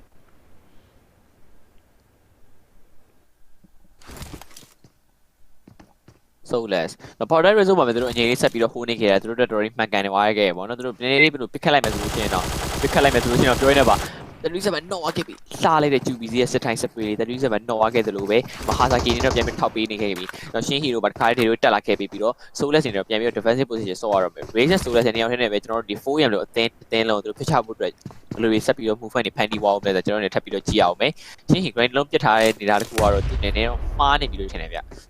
ျဟုတ်ပါတယ်ဆိုတော့ grind ကြီးအနေနဲ့မှားနေတယ်ပေါ့နော်ဆိုတော့37တော့ပြန်ကယ်ပြီးသွားပြီး Hazaki တို့ဘာလို့တခါတည်း movement တွေဖန်တီးလာခဲ့ပြီးတော့ power die result တွေကိုပြေးဝင်လာခဲ့တယ် phase 4ကနေပြီးတော့ကျွန်တော် phase 5ရောက်ဖို့တော့ second 10 second 15 second လောက်ပဲလိုတဲ့အချိန်မျိုးတစ်ခုမှာပဲဒီမှာ A1 နဲ့တခါတည်းရောက်ရှိလာခဲ့ပြီ power die result ကအကုန်လုံးတင်းနေကုန်ထေလို့ပြေးလာခဲ့ဆိုတော့ဒီမှာ A1 တွေပါသူတို့တွေနောက်ကနေပြီးတော့ top part တွေပုံမှန်ကြိုးစားနေပြီခင်ဗျာ team secret တွေပါတခါတည်းပဲ power die result အောက်ပေါ်မှာရှိတဲ့ command တစ်ခုမှာသူတို့ပိုးနေခဲ့ရဆိုတော့ digital athletic ရဲ့ A1 ရဲ့ပြီးတော့ကျွန်တော်ထပ်ပြီးကြည့်မယ်ဆိုလို့ရှိရင် DDR ပါတခါထပ်ရောက်လာခဲ့ပြီဆိုတော့ A1 4AM digital athletic team secret PTR အားသေးလုံးကတော့ဒီ power die result မှာလာစုပြီးတော့ပြောလို့ရပါတော့ဒါပါလေသူတို့ရဲ့ beat up လား လောအကောင်လုံးပြုံတိုးနေခဲ့နေရအောင် မမြင်ဘူးလို့လာကြည့်ကြပါတော့ဒီမှာ Lexi တို့နေတော့ A1 နဲ့သူပေါင်းချပြန်ဆုပ်ပြီပေါ့နော်ဆိုတော့ Roger တယောက်တခါတည်းပဲ Ryzen ပြန်တော့ထားခဲ့ပြီးတော့မကြည့်မယ်ဆိုလို့ရှိရင် Ray တို့ပါတော့ဒီဘက်အပေါ်မှာဆက်ပြီးတော့ပဲဒီပို့ခဲ့ပါတော့တော့ဒီ digital soulless တို့ crossfire ဖြစ်နေခဲ့နေရောက်တဲ့တို့ပဲဝင်သွားခဲ့တယ် switch တယောက်ပဲတော့သွားခဲ့တယ်၄ယောက်လုံးပြန်ပြီး survive ဖြစ်နေခဲ့တယ်မှာတယောက်လည်းပြန်ကယ်ခွင့်ရှိနေပြန်ရော Nate ဒီမှာထပ်ပြီးပြေးဝင်လာခဲ့တဲ့ချိန်မှာ 4AM ပြန် cover ယူနေခဲ့တယ်ပြီး switch ကိုလုံးဝ carry ရမျိုးပါမျိုးလုံးဝမလုပ်တော့အပေါ်ဘက်ကလည်း team secret you high Nate ဒီမှာပြစ်ထည့်နေခဲ့တယ်မှာလက်ကောက်ဖို့တော့ကြိုးစားနေခဲ့တဲ့ Hazaki အပြင်ဘက်traffic တန်းနဲ့ပဲ knock ခံနာခဲ့နေမယ်ကျွန်တော် loss မှာ you high တွေနေတဲ့အပေါ်ဘက်က damage ပေးဖို့အတွက်ကြိုးစားနေရောမယ် 4AM 337ပြန်ကယ်ပေးလာခဲ့လို့ sick နေတယ်ပြန်ကယ်ပေးနေရောမယ်ဒီ you high နေတော့ဒီဘက် challenge မှာပဲပတ်ပြီးတော့ scout နေခဲ့နေမှာသူ့ point to point မှာဆိုလေသူတို့ 3-1 ပုံစံမျိုးနဲ့ခွဲထားခဲ့တယ် you high တယောက်ထင်းနေပဲဒီဘက်ဂုံးပေါ်မှာတက်ပြီးတော့လူမိုက်လုပ်နေခဲ့တယ်ပဲပြောရပါမယ် you high ကလူမိုက်ပေါ့နော်လူမိုက်ဘွားဖြစ်နေပြီပေါ့ဆိုတော့ဒီမှာ you have wine နေနေဆိုလို့ရှိရင်ဒီဘက်ဘောနောက်မှာညနေဆက်ပြီးတော့ဟိုးနေခဲ့တယ် Lexi ကိုပါတခါတော့ခံထားတာကိုဒီမှာ you have wine နေနေပေါ်ကနေပြီးတော့ပြန်ပြီးတော့ချဲရပါတော့ဆိုတော့ဆိုတော့ microbiome နေနေပါတခါပဲရောက်လာပြီ A1 မှာ 69 plane ပြေးပြီးဝင်လာဖြစ်တာ microbiome တော့ပြီးတော့ပဲဒီမှာကျွန်တော်တို့အဆုံးသာတိုက်ပေးလိုက်ခဲ့ပြီ69ဒီဘက်မှာ Ryzen Pro နေခဲ့တော့တန်းတိထားပြီးတယ်ဘာဖြစ်ဆက်ပြီး Jackie ရောက်လာခဲ့တော့မှထပ်ပြီးတော့ပြထားခဲ့တော့မှ 1v1 Jackie ကတော့ဝါခဲ့ပြီကျွန်တော်ပဲပေါ်နေပြီးပြန်ပြီး rotate လာခဲ့တယ်ကျွန်တော်ဒီမှာ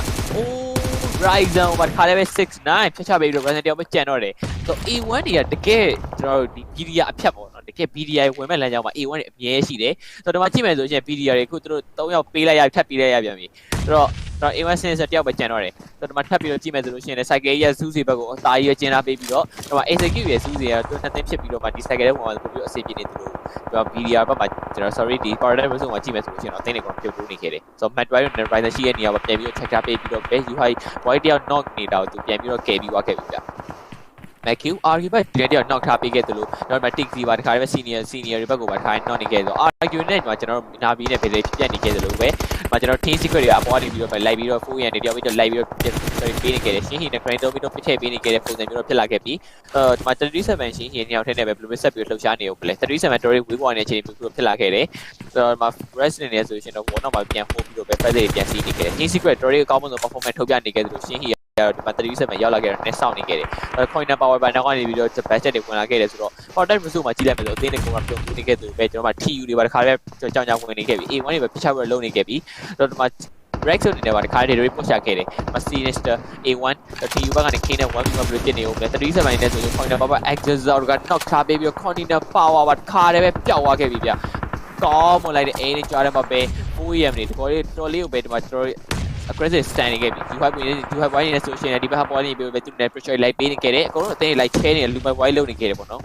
ဟုတ်ပါတယ်ခုဒီကတော့ဒီဘက်မှာဆိုလေ loss မှာပြန်ပြပဲချင်း let me damage ပေးဖို့အတွက်စူးစမ်းနေခဲ့တဲ့ကြားထဲမှာအပေါ်ဘက်မှာပြန်ပြီး cover unit ခဲ့တဲ့ point တစ်ခုနဲ့ you high အကုန်လုံးပတ်လေ damage ပေးလာခဲ့တဲ့ပြီး 4am ဒီမှာကျွန်တော် team secret genie ကိုလည်း let me ဖြောက်ပေးလာခဲ့တဲ့ပြီး oni နေနဲ့ဆိုလေကျွန်တော်ပျောက်ဒီမှာပြန်ပြီးတော့ကျွန်တော် cancel MB လာခဲ့တယ်ပဲ execute နဲ့ Nova နဲ့ battle တွေဖြစ်နေခဲ့ပြီး UI နေနဲ့ live ပြီး check နေခဲ့တဲ့ point တွေပဲ live ပြီးရွှေ့ဖို့တော့ပြင်ဆင်နေခဲ့တယ်ပဲရှင်းဟီသူကြောက်တဲ့မဲ့ rank ကိုအကောင်းဆုံးမ save play နဲ့ပဲအငြိမ်လေးပဲဆက်ပြီးတော့တိုးဖို့တော့လုပ်နေခဲ့တယ်ဒီနေရာ twice ဒီမှာထပ်ပြီးကြည့်မယ်ဆိုရင်တော့အခုလောဒီမှာ miss ခဲ့တဲ့ဘောမျိုး Zeus တွေအပိုင်ဆိုင်ရရှိသွားခဲ့တဲ့ပြီး compound တစ်ခုလုံးမှာရရှိသွားခဲ့ပြီးဒါပေမဲ့ဒီ compound dive လာမဲ့အသိနေများနေမှာတော့တကယ် queue ဆက်ရမယ်ဒီပြမှာ RQ စုံပြမရှိနေခဲ့တဲ့နှစ်ယောက်ထပ်ပဲ general ပုံစံမျိုးနဲ့စုံနဲ့ဝင်ဖို့တော့တော်တော်ကြီးနောက်ကြည့်မဲ့ပုံစံမျိုးနောက်ကျမဲ့ပုံစံမျိုးရှိနေပါတယ်ဆိုတော့ဒီမှာပဲ Ryzen ကတော့သူ့ရဲ့ဒါ A1 ကောင်းမှုကြောင့်ပဲသူဒီမှာ circle ထဲမှာအနာခံပြီးတော့ပဲ ဆိုင်ကယ်ထဲမှာသူဖြစ်နေလို့ပြောရင်းနဲ့ပါ 4EM နေ RQ နဲ့ပဲဖြစ်ချပြီးတော့ RQ တစ်ခါလုံးပြောက်သွားခဲ့ပြီးတော့ weekly random နဲ့ပဲ RQ ရဲ့ဆုံးသက်သွားခဲ့တယ်လို့ဒီမှာ team secret နေပြီးတော့ rise ဘာလို့ပါဒီမှာရှင်းရှိနေတဲ့နေရာမှာ line ကို check ပေးနေခဲ့တယ်တော့မှအခုဒီမှာအတင်း9တဲရောက်မှာ18ရောက်ပဲကျွန်တော်ဖြစ်လာခဲ့ဆိုင်ကယ်တဲ့ကြည့်လို့မယ်ဆိုဒီဘက်ဆိုင်ကယ် ash မှာနေတော့ဒီ powder reserve ကဖေးတွေကုန်တော့ဒီဆိုင်ကယ်အထဲကိုရောက်လာခဲ့ပြီဒီလိုလေးပဲ magic ကိုနေတော့ execute တွေရှိတဲ့ဘက်ကပြန်ပြီး check နေခဲ့တယ် fame point နေတော့သူနဲ့ဘာမှလုပ်လို့မရတော့ဘူး first aid စီးပြီးတော့သူနဲ့ survival save မှရတော့မယ်ပြောနေပါ football list တွေပါတခါတည်းပြောက်သွားခဲ့ပြီ Zeus နေရတော့ကျွန်တော်တို့Zeus ရှိတဲ့ကောင်မောင်းပဲကြည့်လိုက်တော့တကယ်ကိုအလှအပလေးပဲ team secret တွေအရှိမတက်လာခဲ့တယ်ဆိုတော့ team secret တွေရိုက်ချရုံပဲ Zeus နေတော့တော်တော်ဆင်ပြေနေခဲ့ပြီ Zeyo နေတော့ high point တယောက် knock ပေးပြီးတော့ပဲရှိတယောက်ပဲကျွန်တော်ရှိနေတော့တပ်ပါတီကိုကြိုးစားနေပြီပဲလေ team secret အောက်မှာရှိနေကြတော့မှတေတို့ line up စပယ်မယ်ဆိုပြီးတော့ PK တွေရနေပြီဝင်းပြီးကောက်နေကြတဲ့ရှင်းဟီပေါ့နော်ဒီမှာကင်းတွေမှာဝင်းကောက်သွားခဲ့နေမှာပြန် back သွားခဲ့နေပဲဒီဘက်မှာကျွန်တော်ကြည့်ရတော့ရှင်းဟီရှင်းဘက်ကလည်းဆက်ပြီးတော့တိုးဖို့တော့မလုံနေကြတယ်ဒီမှာ eye shot တယောက်ပြန်ပြီးတော့ဒီမှာ mat wipe ကဲဘလို့လုံနေကြတယ်မှာရှင်းဟီမှာပြန်လဲလဲပြီး spray လာခဲ့တယ် eye shot ကောင်းတဲ့ amp လာခဲ့တယ်မှာ open the bomb မျိုး team secret တွေဖြတ်ပြေးရတော့ပဲဇီယိုလာပြီးနေပြီးမှရမယ်လို့ပြောတယ်ပဲ riser နောက်ဘက်က best ပေးလိုက်ခဲ့တယ် you high တယောက် knock ပေးလိုက်ခဲ့တယ် sorry eye shot တယောက် knock ပေးပြီးပြန်မှာခါတော့ပါခေါ်ဝါခဲ့တယ် mat wipe ဇုံလေးတော့ဝင်မတော့ရတော့မယ်သူ့အနေနဲ့တယောက်ထစ်မဲ့ channel နေပဲအသေးနေကောလုံး111ဆိုတဲ့ပုံစံမျိုးတေးကြသွားပြီး easy chicken လို့ပြောလို့ရနေထားတခုနဲ့ Zeus တွေကိုပေါင်းနေတယ် control လုပ်ထင်းတိုင်းနဲ့ပဲအကုန်လုံးပတ်လေလိုက်ပစ်ခဲသွားလို့ဘာမှလုံးစရာမလိုတော့ဘူးလို့ပဲပြောရပါတော့မယ်ဗျဆိုတော့ဒီမှာကြည့်မယ်ဆိုရင် execute ဘက်ကနေ fame point ရတယ်နာဗီကိုနောက်ကနေ bash အိုး point ကိုတီးနေတွေ့တာ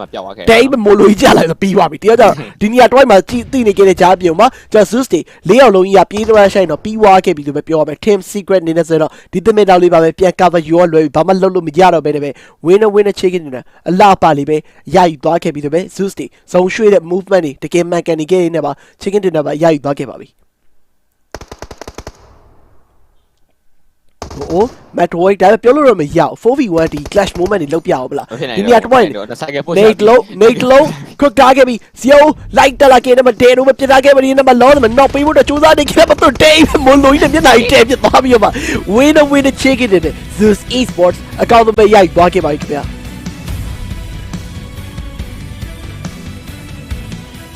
ဒီလိုကြီးတော့လုံးဝမင်းမသိငါသိလောမပြေးကြိုင်မပြေးတာပြစ်ပေါက်တယ်လို့ငါ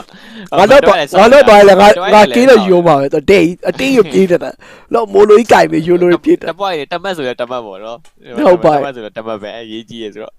ဟုတ်ပါဒီတော့ဒီမှာပဲ chicken dinner မှာရိုက်သွားခဲ့တယ်ပဲ Zeus Esports ဆုံးသက်ပေးလာခဲ့တယ်ပါတခါတည်းပဲ amp ပေးလာခဲ့လိုက်ပါပြီတကယ်ကိုကောင်းဖို့နေခဲ့တယ်သူတို့ combo control တစ်ခုလေးရတယ်ပဲ winner chicken dinner အလားပါလေးပဲရိုက်သွားခဲ့ပါပြီခင်ဗျာဆိုတော့ကျွန်တော်ကြည့်မယ်ဆို Zeus အနေနဲ့ဒီတော့ပွဲစားကလေးကအိမ်နားမှာပဲသူတို့ဟိုးနေကြတယ်နော်ဒီဘက် compound ကျွန်တော်ပြောလိုက်တယ် powder face fight လောက်မှာဟုတ်တယ် powder reserve မှာအသေးနေကုန်တော့ diversion ပြိုလို့နေသူတို့က AC ပဲအနောက်မှာ execute နဲ့သူတို့က long range ပဲလေးဖြစ်ပြီးတော့ပျော်နေကြနေအောင်ရုပ်ရှင်ရိုက်နေကိုရီးယားကဟုတ်ပါရိုက်ပြီးတော့မှ execute တွေကအရှိကိုမတူတော့ပဲလေသူတို့စာကူစုံထဲမှာပဲလေမျိုး first aid စီပြီးတော့ spot one save လိုက်တာတော်တော်မကဝါခဲ့တယ်ဗောနော်ဟုတ်ပါပြီဒီတော့ကျွန်တော်ခုဒါတော့ Sun of Map ပြီးဆုံးသွားခဲ့နေပဲခုကျွန်တော်vegan ဒီပေါ့နော်နောက်ဆုံး map ကဒီနေ့အတွက်ကိုတော့ကျွန်တော်9 round ပြီးဆုံးသွားခဲ့ပြီဒီ9 round လုံးမှာလည်းအကောင်းဆုံးပဲရှင်ပြိုင်နေကြတယ်ပါ chicken dinner တွေအလားပါတပွဲနဲ့အကောင်းဆုံးပဲစားပြနေခဲ့တယ်ပဲအသေးနေကုန်လို့သူတို့ဘယ်မှာကျွန်တော်ရသမျှ point တွေအကုန်လုံး save တယ်ရသမျှ rank တွေအကုန်လုံးရွှေ့တယ်ပြီးတော့ position တွေမှန်ကန်တဲ့အထိအကုန်လုံးချိန်ထားခဲ့နေပါ winner chicken dinner နောက်ဆုံးပိတ်ထီပါအကောင်းဆုံးပဲအလားပါထီကိုထိမ့်သိမ့်မျိုးစော်သွားခဲ့တဲ့ Zeus Esports အကောင်းဆုံးပဲရယူသွားခဲ့ပါပြီ compound movement တွေ compound control တွေကောင်းမှုအတွက်တကယ်လိုအပ်တယ်ဆိုတော့ဒီမှာပဲပြသသွားရပဲပြောမှာပါဟုတ်တယ်ဗျဒီကကြောင့်ကျွန်တော်တို့ဒါတော့ vegan ပွဲနဲ့ပြန်လာမှာဖြစ်တဲ့အတွက်တော့ကျွန်တော်ပန်နေပါချက်လေးမယ်ဗျဟုတ်ကဲ့ခင်ဗျ I think they've qualified here into this next Super Weekend, the final Super Weekend here at PMGC, putting them in a very rough spot. I think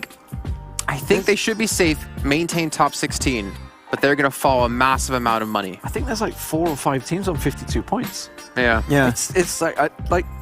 Zeus didn't get that last kill. I think the Playzone got it. Well, they're on 52. They're on 52. Let's show the map ranking. I don't think let's see how many kills and points they got in this last one, and then we'll take a look at overalls a little bit later on after that. They were on 5 beforehand. They didn't get it. The Playzone get the kill. Yeah. The Playzone got the kill. The last kill. They needed that on 52. That would have put them on 52. It was still a big game, but like it's just like it will literally be a 1 point difference. After like it is a 53 point margin, but it's also 2 points like up above and down below.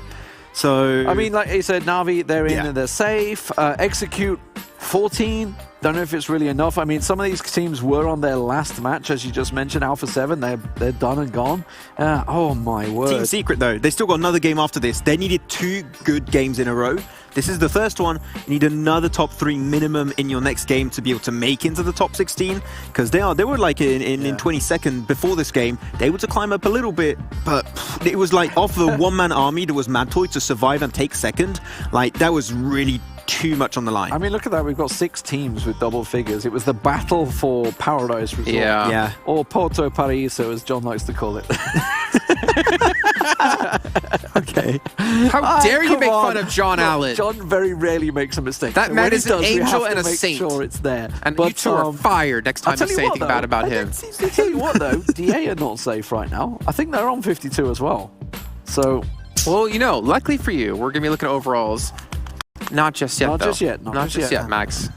I was ready. Keep it in. We're almost there. We're almost there. We're going to take a look at our total damage now in the last match. And obviously see the breakdown of damage done. A little bit of a shame towards the end as well. You see Ryzen trying to secure that last little kill. Wasn't able to finish it out in time. Hit a couple teams as well. yeah, man. A1 Esports. Very rough. What is it with A1 Esports and Bigatron? 6ix9ine almost took a 1v4 versus BTR. I was like, what? Almost got Ryzen. Highlight reel getting clipped by him already. Yeah. That's on the YouTube. That's the thumbnail. There you go. There's no doubt about it. I mean, I think actually I think he was getting the reload right. That's when Ryzen pushed him. I mean, that's the final boss, right? We got Ryzen as the final boss for Bigatron. But I mean, the damage spread is not too surprising. We just saw there was like 6 teams with 5+ kills. Yeah. So very impressive stuff. 4AM were looking so strong though. They've answered, I think, a lot of people today, us included, obviously. Yeah, they proved us once again. Which they needed to do. I think maybe they needed to prove it to themselves. I don't know. Well, I mean, it also makes things even more interesting for a battle of the top, right? Because you do have class. If they do qualify here, that can challenge the likes of them in number 2, but they can also challenge the likes of number 1 with Bigatron. Let's take a look at our Do the Do moments. I want to get through these as quick as possible because I want to see I want to see right? It comes down to this last game. We're checking out the points, calculating where they're going to be in this one. We have no idea. Like, also, I want to give a lot of respect to Zeus. Like, they had a game plan that I'm pretty sure I understood from the get-go. They went for the river up to the western side next to the island. They can gatekeep the likes of Footballist, the likes of Na'Vi, the likes of Execute, and I think that was the intention. They calculated, this is how many points we need. We need a lot of kills right off the bat, and they wanted to try and set it up, but unfortunately they got no kills from that gatekeep. It's the classic Sanhok, but this time with really a lot of action early on. And then, of course, you get the classic everybody getting involved everywhere. So Elite United, Bigatron, unfortunately, top versus bottom right there. And the big red machine just does not give in, does it? The red aliens keep on going. Plays out of this world, of course. The Secret Jin, and I was like, what is that? Close. Close. They're just trying to crash it in, and Arku like, no, you stop here right now. You do the double dash sidestep. Just like trying to switch, like, so position in the car, but you can't do that in a buggy, unfortunately, so that was going to be an easy picking for RRQ. And no, talking about classes, 0 points coming their way in this game. They dropped... This is where they drop. No, Paradise Resort, that is where they drop all the time, but there was just so many teams coming their way, they just couldn't deal with it properly. It was a big battle in there, in fairness. Like, I mean, they were pushed from every angle. 4AM did really well in there, and you saw in the damage chart just like how much punishment they were putting out. Look at this. Oh my word. He just goes on a mission, switches over, drops the silence. There we go, love to see it. Switches weapon once again, and then finally Ryzen catches him in a reload at last. Yeah, if he knew that the final player, Ryzen, was coming from behind and was going for the jump shot, like, you know, when you are jumping, your bloom is increased, he would have struggled so hard to find that kill. So if he just was a little bit more careful about the footsteps, maybe he could have done something, but still, big Imagine the blood respect to him. pumping in that situation, yeah. Oh my god. I mean, Silas had it earlier on, right? With Archer. Your ear rolls, yeah, you're like, oh my god. Oh my god, 1v4 BTR gone wrong. Subscribe. But Na'Vi also, like, I thought they were actually going to get gatekept by Zeus going into this one. Yeah. But Zeus went straight for the compound, pretty central. They did not want to gatekeep whatsoever. They gave up on that plan. They were like, we just got to go for position. We need to take this win. If we do not, we are 100% not going to be going into the top 16 and qualifying for the final Super Weekend. So I think overall that was a good last-minute decision from Zeus. And then 4AM, they had the high ground right above Team Secret. Like, you could not do anything at that point in time. Team Secret were getting absolutely bullied. Yeah, Ryzen once again surviving as he always does, but then this is when all the teams, as soon as it sort of pulled onto that compound away from the hills and the Paradise Resort sort of area, you knew it was just suddenly like, we're about to lose every team.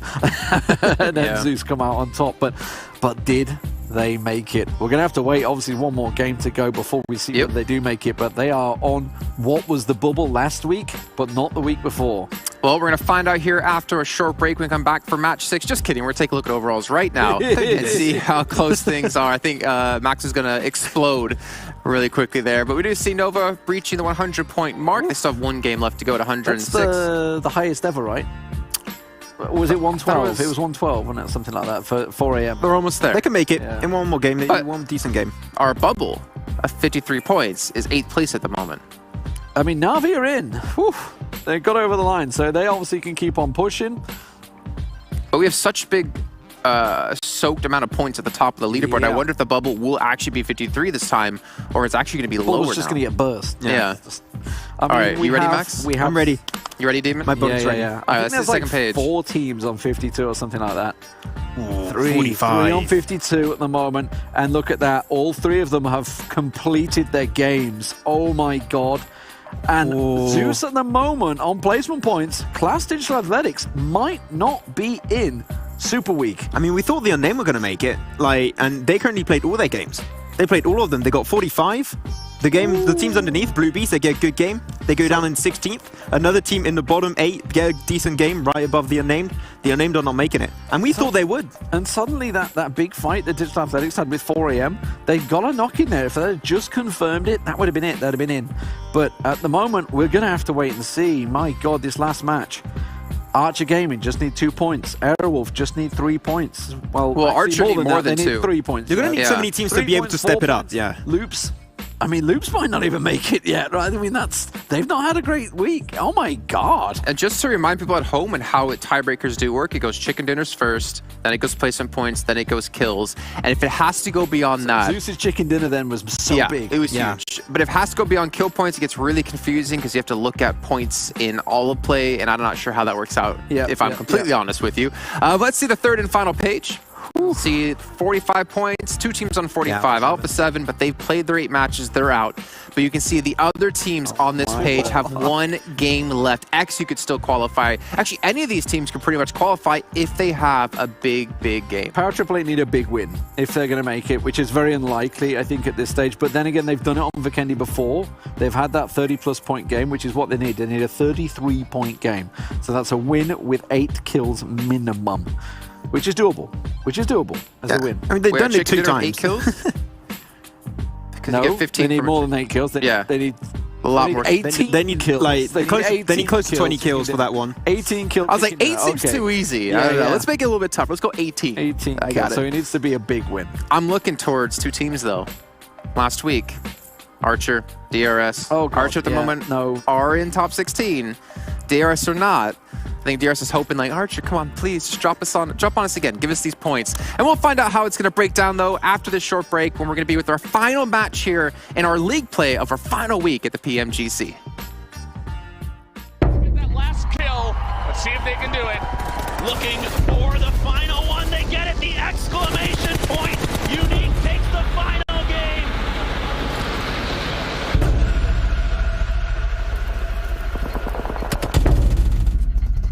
Oh boy! Oh boy! My lord! That tracking is on point though. Look at that. The precision is so stable.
PUBG Mobile Global Championship is brought to you by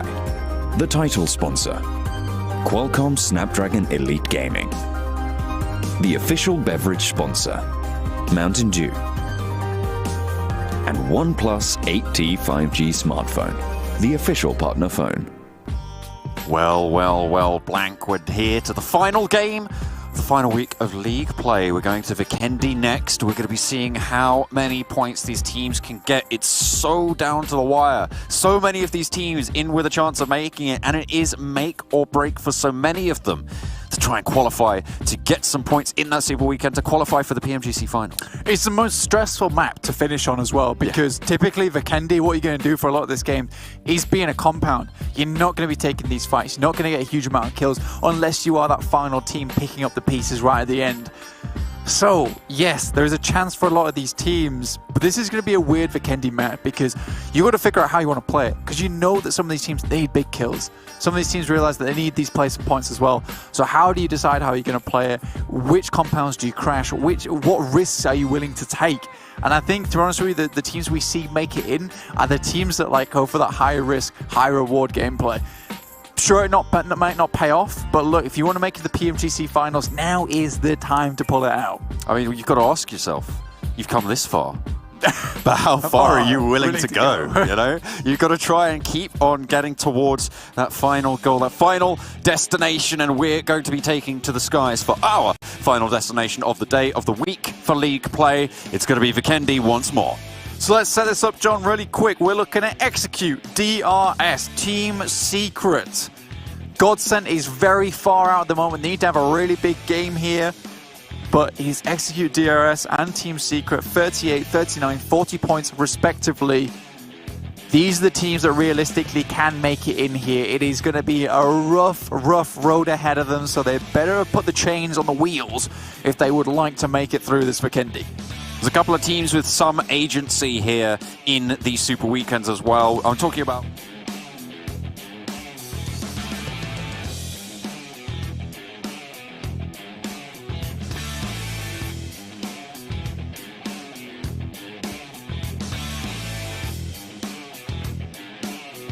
Okay, အားလုံးပဲကျွန်တော်ပြန်လဲကြည့်လိုက်ပါရခင်ဗျ။အခုချိန်မှာဆိုလို့ရှိရင်တော့ကျွန်တော်ရဲ့ဒါကျွန်တော်ဒီ week 4 day 2ရဲ့နောက်ဆုံး round လေးရောက်ရှိလာခဲ့ပြီတဲ့အတွက်တော့ blue bees အနေနဲ့ဆိုရှင်တော့ blue bees အနေနဲ့ဆိုရှင်တော့ mover drawback ကိုစဉ်းစားထားပြီးတော့မှပဲ Navi တွေပါတစ်ခါတည်းပဲရောက်ရှိလာခဲ့တယ်ဆိုတော့ drop တွေထပ်နေခဲ့တယ်။ Navi နဲ့ blue bees အချင်းချင်းတော့ position တွေတိနေပဲပုံစံမျိုးတစ်ခုမှာပဲ blue bees အနေနဲ့ Navi ကိုဘယ်လိုရိုက်ထုတ်မလား Navi ရဲ့ပဲ blue bees ကိုပြန်ပြီးရိုက်မလားဆိုတော့ကြည့်အောင်ပါပေါ့နော်။ဆိုတော့ for အနေနဲ့ဆိုရှင်တော့ Navi ဘက်ကနေပြီးတော့ကျွန်တော်တို့ဒီမှာ over တို့ဘာလို့တခါတည်း position ယူတော့ line ပြီးတော့တီးလာပြီးတဲ့ပုံစံမျိုးတစ်ခုမှာပဲသူ့အနေနဲ့အိမ်ခေါင်မိုးလေးမှာပဲပြန်ပြီးတော့အကြီးလေးထောက်ထားပေးခဲ့တယ် over လို့အနေနဲ့ဆိုရှင်တော့ဘာမှသူစိုက်နေမှာတော့ home နေပဲနဲ့မင်းသူ့အနေနဲ့တော့ဒီမှာဆက်ပြီးတော့ပစ္စည်းလေး loop ပေးနေခဲ့တယ်အဲ့တို့ချန်တော့ကတော့လည်း200 IQ သုံးဖို့ကြိုးစားနေခဲ့တယ်ဗျဆိုတော့ Navi တက်လာခဲ့တာသူနဲ့တီးထားပြီးတဲ့ပုံစံမျိုးတစ်ခုမှာတော့ဘာမှမပဲပြန်ပြီးတော့ပုံနေခဲ့တယ် Matic make over တော့ပြောရရင် blue ရဲ့ divine တယောက်ကတော့ဒီဘက်ချက်မှာကြည့်ပြီး TC တယောက်နောက်ပေးလိုက်ခဲ့သလိုပဲကျွန်တော်တို့မှာ power boy အနေနဲ့ power 80ဘက်ကိုပဒေးစားဖွင့်နေခဲ့ပြီးတော့ TC တယောက်တစ်ခါတည်း power ခဲ့ပြီးတော့ TC ကိုတစ်ခါတည်းချပေးခဲ့လိုက်တယ်အကြည့်မယ်ဆိုရှင် make you try knock ထားပေးခဲ့တဲ့ Lufer တယောက်အနေနဲ့ဆိုရှင်ဒါရီဘက်ကဒီ make you တယောက်ကိုပြန်ပြီးတော့ဖျက်ချဖို့လုပ်နေခဲ့ပါတော့ဆိုတော့ over ဘာလို့ဒီဘက်ပဒေးဘက်မထောက်နေခဲ့တော့သူ line မျိုး3မထားပြီးတဲ့ပုံစံမျိုးတစ်ခုမှ line မျိုးတွေးတော့မယ် oh boy တော့သူလည်းဘယ်လိုပြန်ပြီးတော့ကဲနေမလဲဆိုထပ်ပြီးတော့ကြည့်ရမယ်ဟိုဘက်ချက်မှာကြည့်မယ်ဆိုလို့ရှိရင်လည်းကျွန်တော်တို့ဒီမှာMary တို့ဘာလို့ဝေးနေလှမ်းမျိုး cover fire ထောက်ဖို့တော့လုပ်ပေးနေခဲ့တယ်လို့ပဲ oh boy စမုတ်တွေပါခင်းပြီးတော့ flash ban တွေပါတော့ကင်နာပေးခဲ့တယ်ပေါ့နော်ဆိုတော့ဒီ flash ban ပြစ်ပြီးတော့မှသူ့အနေနဲ့ဒီသူ့ရဲ့ team ကိုပြောခဲ့မယ်ဆိုပို့ပြီးတော့အဆင်ပြေနိုင်တယ်လို့ပဲ blue bee တွေစပြီးတော့ over sheet တွေတက်လာပြီးတော့ပြောရမယ်ဆိုတော့ flash ban လောက်ထည့်ပေးလိုက်ပြီဘယ်လိုလဲကန်အောင်မလဲတော့ထပ်ပြီးတော့ကြည့်ရမှာပေါ့နော်ဒီမှာကြည့်မယ်ဆိုရင် Lufer တို့တော့မှ Soke တို့ဘာလို့ထပ်ပြီးတော့နည်းနည်းလေးဒီကက်လာတဲ့အချိန်မျိုးတစ်ခုမှာ over နေတော့နည်းနည်းလေးသူ200အဲ့တိုးပြီးတော့အထင်နဲ့ဝင်ဖို့စူးစမ်းနေပေမဲ့လေနောက်ကနေပြီးတော့ညံဆန်လိုက်တဲ့ပြစ်ခတ်မှုလေးover ဘာတခါလဲတော့ချထားပြီးတော့ပဲဒီမဲ့ဆိုလို့ရှိရင်တော့ကျွန်တော်တို့ over တခါလဲပါဝါပြီးတော့ Matic နေနဲ့တော့ survival safe မှာပဲရတော့မယ်ဆိုတော့ Matic နေနဲ့ဒီဘက်ခေါင်းမှာအရင်လေးဆက်ပြီးတော့ hold နေခဲ့ပြီးတော့မှာပဲ that's the whole survival safe ပြီးတော့ပဲလို့ review ရမယ်မဟုတ်ဘူးသူရခဲ့တဲ့ gate တော့ယူဖို့ကြိုးစားနေခဲ့တယ်ပေါ့နော်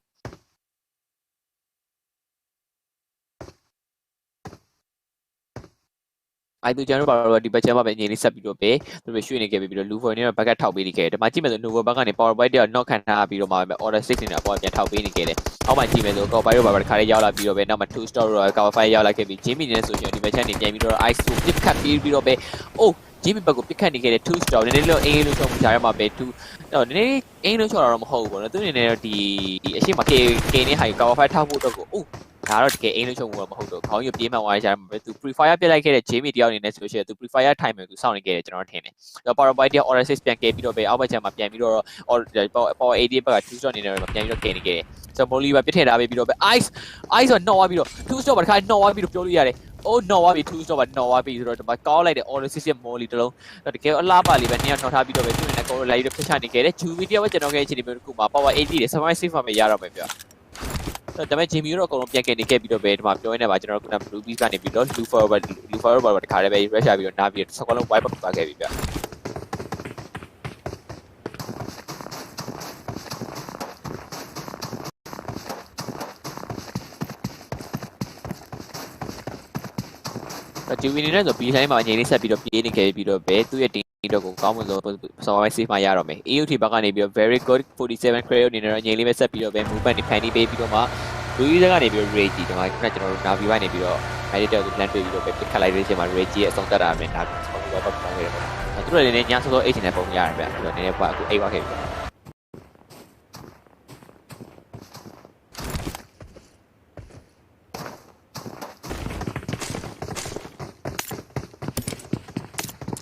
ဒီဘက်ကျမှကြည့်မယ်ဆို EUT နဲ့ဆိုရှင်သူအနေနဲ့အပေါ်ပိုင်းဟိုဘက်ချမ်းလှိုင်းမထောက်နေခဲ့တာသူအနေနဲ့သတိမထားမိတဲ့ပုံစံမျိုးတစ်ခုမှာ EUT တွေသူတို့တခုပြီးတော့ movement တွေဖန်တီးနေခဲ့တယ်ဆိုတော့ဒီမှာ football ဘက်ကနေပြီးတော့ round တို့ဘာတို့ပါကားတွေပိုင်းနဲ့တစ်ခါတည်း save ထားပြီးပြီး low version တို့ပါကားတွေပိုင်းနဲ့လာပြီးတော့ pick up တော့မလား blue စင်နေတော့ဒီဘက်အချိန်လေးပဲ command ရွှေ့ပြောင်းနေခဲ့တယ်သူတို့တော်တော်မှန်ကန်နေခဲ့တယ်အခုချိန်မှာဆိုလို့ရှိရင်ကျွန်တော်တို့ရဲ့ဒီ phase 1 cycle စပြီးတော့ကျင်းလာခဲ့ပြီဖြစ်တဲ့အတွက်လာနေရတော့ live weekly regular ဖြစ်ပြီးတော့ပဲဒီမှာကျွန်တော်တို့ဒီ16 share 60ရရှိနေတဲ့လူတွေအကုန်လုံးကတော့ကျွန်တော်တို့ဒီ weekend ပွဲပြီးလို့ရှိရင်ကျွန်တော်နောက်ထပ်တောက်ချစနေသတင်းကလာမယ် Super Weekend ဝင်ဆော့လို့ရမှာဖြစ်တဲ့အတွက်တော့ဒီ Super Weekend ဝင်ဆော့ရမယ့်တင်တွေကတော့ဒီမှာ T Euro Loops တို့ Blue Beast Arrow တို့ဒီပွဲမှာနေနေပါအပေါ် ranking point ပြောင်းလဲသွားဖြစ်တဲ့အတွက်တော့ကြည့်မယ်ဆို Team Secret လည်းပါမလာခဲ့ဘူးနောက်ထပ်ပြီးတော့ကြည့်မယ်ဆိုလို့ရှိရင်လေ Execute တွေပါမလာခဲ့ဘူးဆိုတော့တော်တော်အန်ဒီတော့များနေခဲ့ပြီဗျသူတို့နဲ့ဒီပွဲကိုတော်တော်လေးကောင်းကောင်းမဆော့မှာပဲသူတို့နဲ့ live weekly ranking နဲ့ဝင်မှာဖြစ်တဲ့အတွက်တော့ Super Weekend ဆော့ဖို့အတွက်ကိုဝင်တဲ့အတင်တွေဘယ်လိုမျိုးဆက်ပြီးတော့ကြိုးစားပြီးဆော့သွားမလဲဆိုတော့ကြည့်အောင်မယ်ဆိုတော့ဒီမှာကြည့်ပြီးဒီမဲ့ဆိုတောက်ချစင်းတွေ3ရက်မှာကျွန်တော်တို့ဆော့ရတဲ့ထိပ်ဆုံး16တင်ရတော့ကျွန်တော်တို့ဒီ Global Championship ရဲ့ final ကိုပဲဆော့ကစားမှာဖြစ်တဲ့အတွက်တော့ PTR နဲ့ဆိုရှင်တော့ EUT တွေကိုပဲသူတို့လိုက်ပြီးတော့ pitch ပဲလုပ်နေခဲ့ပြီဒီလိုဝင်လာခဲ့တဲ့ပုံစံမျိုးတစ်ခုမှာပဲ BTR ဒါ BTR ကတော့ BTR ရဲ့အများနဲ့ဟိုးနေကြနေရတခုပေါ့နော်တော့အရင်ကျွန်တော်တို့ဒီ second round weekend တွေတော့လည်းတွေ့လိုက်ရတယ်လို့ပဲတော့ EUT တွေဒီမှာ EUT တွေပါမလာခဲ့တာတော့တို့ FP မှာဆက်ပြီးတော့ဟိုးနေခဲ့လို့ BTR ကလည်းအခုချိန်မှာ FP ဘက်ကိုရောက်လာခဲ့ပြီဆိုတော့ Cradle ဘာလို့ပါတခါတည်း BTR ရောက်လာခဲ့တော့ TTP ချင်းမှာခေါက်ပိုးမှာတက်ပြီးတော့ပဲပြန်ပြီးတော့စောင့်နေခဲ့တဲ့ပုံစံမျိုးတစ်ခုမှာ လက်တွေပဲ pick up ဖို့တော့လုံးမနေခဲ့သေးဘူး very good တွေနဲ့အရင်လေးပဲဆက်ပြီးတော့စောင့်နေခဲ့သလိုပဲ Sexy နဲ့အိမ်သာထဲမှာပဲဆက်ပြီးတော့ဟိုးနေခဲ့သေးတယ် like see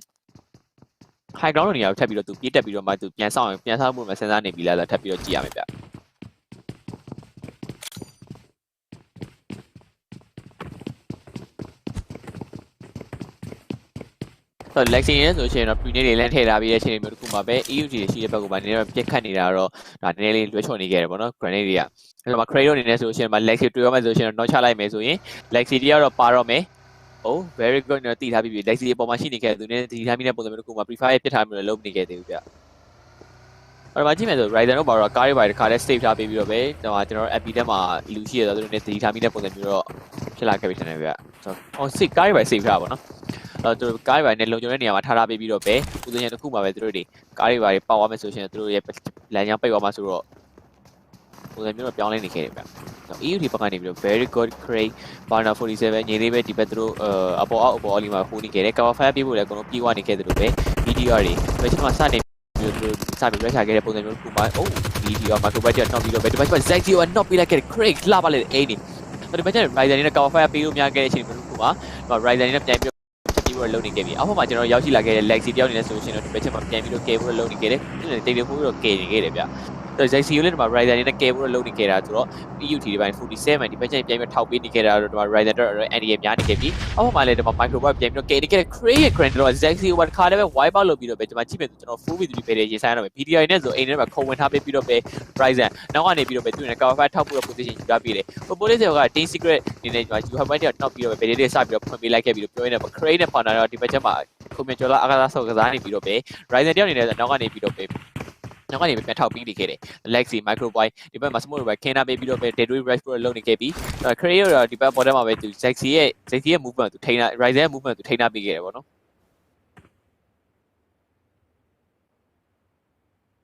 အခုချိန်မှာအတင်း15သင်းဆိုတော့ကျွန်တော် Navi ရဲ့တသင်းတော့ပျောက်သွားခဲ့ပြီဒါနဲ့ဘယ်သင်းမှထပ်ပျောက်နေမလဲဒီမှာ BDR နဲ့ EUT ဆိုဒီနှစ်သင်းတွေကဘယ်သင်းတွေကပျောက်နေမလဲဆိုထပ်ပြီးတော့ကြည့်ရမှာပေါ့နော်ဆိုတော့ Ryzen တော့နောက်ကနေပြီးတော့ cover fire ပေးနေခဲ့တယ်ဆိုတော့သူအနေနဲ့ဒီမှာချိန်မှာ Microbyte နဲ့ Lexi တော့ပါသွားပြီဆိုလို့ရှိရင်တော့သူအနေနဲ့ကားတွေပိုင်းနဲ့တွေသွားဖို့တော့ကြိုးစားနေခဲ့ပြီထင်တယ်ဗျ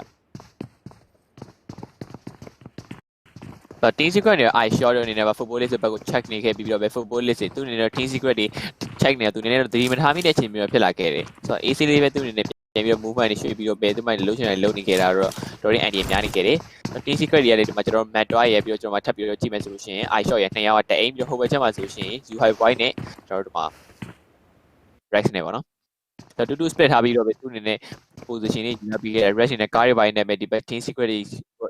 အရှိုးရှိတဲ့ဘက်ကရောက်လာခဲ့ပြီ။နောက်မှထပ်ပြီးတော့ကြည့်မယ်ဆို phase 1နေပြီးတော့ phase 2 cycle ကိုပြောင်းလဲလာခဲ့ပြီဖြစ်တဲ့တော့ဒီ phase 2 cycle မှာဝင်နေခဲ့တဲ့အတင်းတွေအကုန်လုံးရှိနေခဲ့ပြီ။ DRS တွေကတော့ကျွန်တော်တို့ cycle ပြင်မှာဝေးကွာနေသေးတယ်။သူစုံနာခံပြီးတော့ပစ္စည်းတွေလူနေခဲ့တဲ့ကြားထဲမှာပဲဒီမှာတော့ဒီကျွန်တော် footballist ရဲ့ Team Secret ရှိတဲ့နေရာကိုပဲ miss cycle ကျင်းသွားခဲ့တာဆိုတော့ execute တွေ RQ နဲ့ပဲတွေဖြစ်ပြနေခဲ့ပြီးတော့မှကျွန်တော်ဒီမှာထပ်ပြီးတော့ကြည့်မယ်ဆို execute ဘက်ကနေ K switch ရော A switch နေရာ not နေခဲ့တယ် frame point တွေပဲကျွန်တော်ရဲ့အခြေအနေမျိုးတစ်ခုမှာ frame point တွေတော့မခဲနဲ့ထားခဲ့သွားပြီးတော့မှပဲကျွန်တော်မှာ RQ ဘက်ကနေပြီးတော့ Arnie တို့နဲ့ပြန်ပြီးတော့သူတွေ short ခံထားရတယ်ဗျပြန်တော့ key ရပြီပေါ့နော်တော့ frame point အနေနဲ့တက်နိုင်ဆို survival save ရတော့မယ်ဆိုတော့ case switch လို့ဖြစ်တဲ့ဒါ execute အနေနဲ့ဆိုရှင်တော့ဒီပွဲမှာတော့သူတို့ဟောတက်လို့မရတော့ဘူးပေါ့နော်သူ super weekend ဝင်ကစားလို့မရတဲ့အချိန်တော့ပြုတ်သွားခဲ့တယ်ဆိုတော့ Arnie ဒီလိုလေးပဲဆို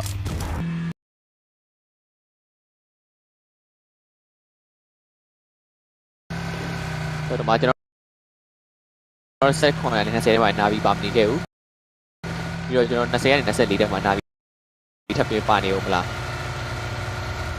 အိုးပါမနေခဲ့ရဆိုတော့နာပြီးနေတော့net ချိန်နေကောင်းနေသေးတယ်ဗျဆိုတော့ချိန်နေကောင်းနေတဲ့ပုံစံမျိုးတစ်ခုမှာတော့သူ့အနေနဲ့ဒါကျွန်တော်တို့ဒီအောက်မှာရှိနေတဲ့အတင်းတွေအကုန်လုံးတူးဆုံးသွားခဲ့မယ်ဆိုလို့ရှိရင်လေ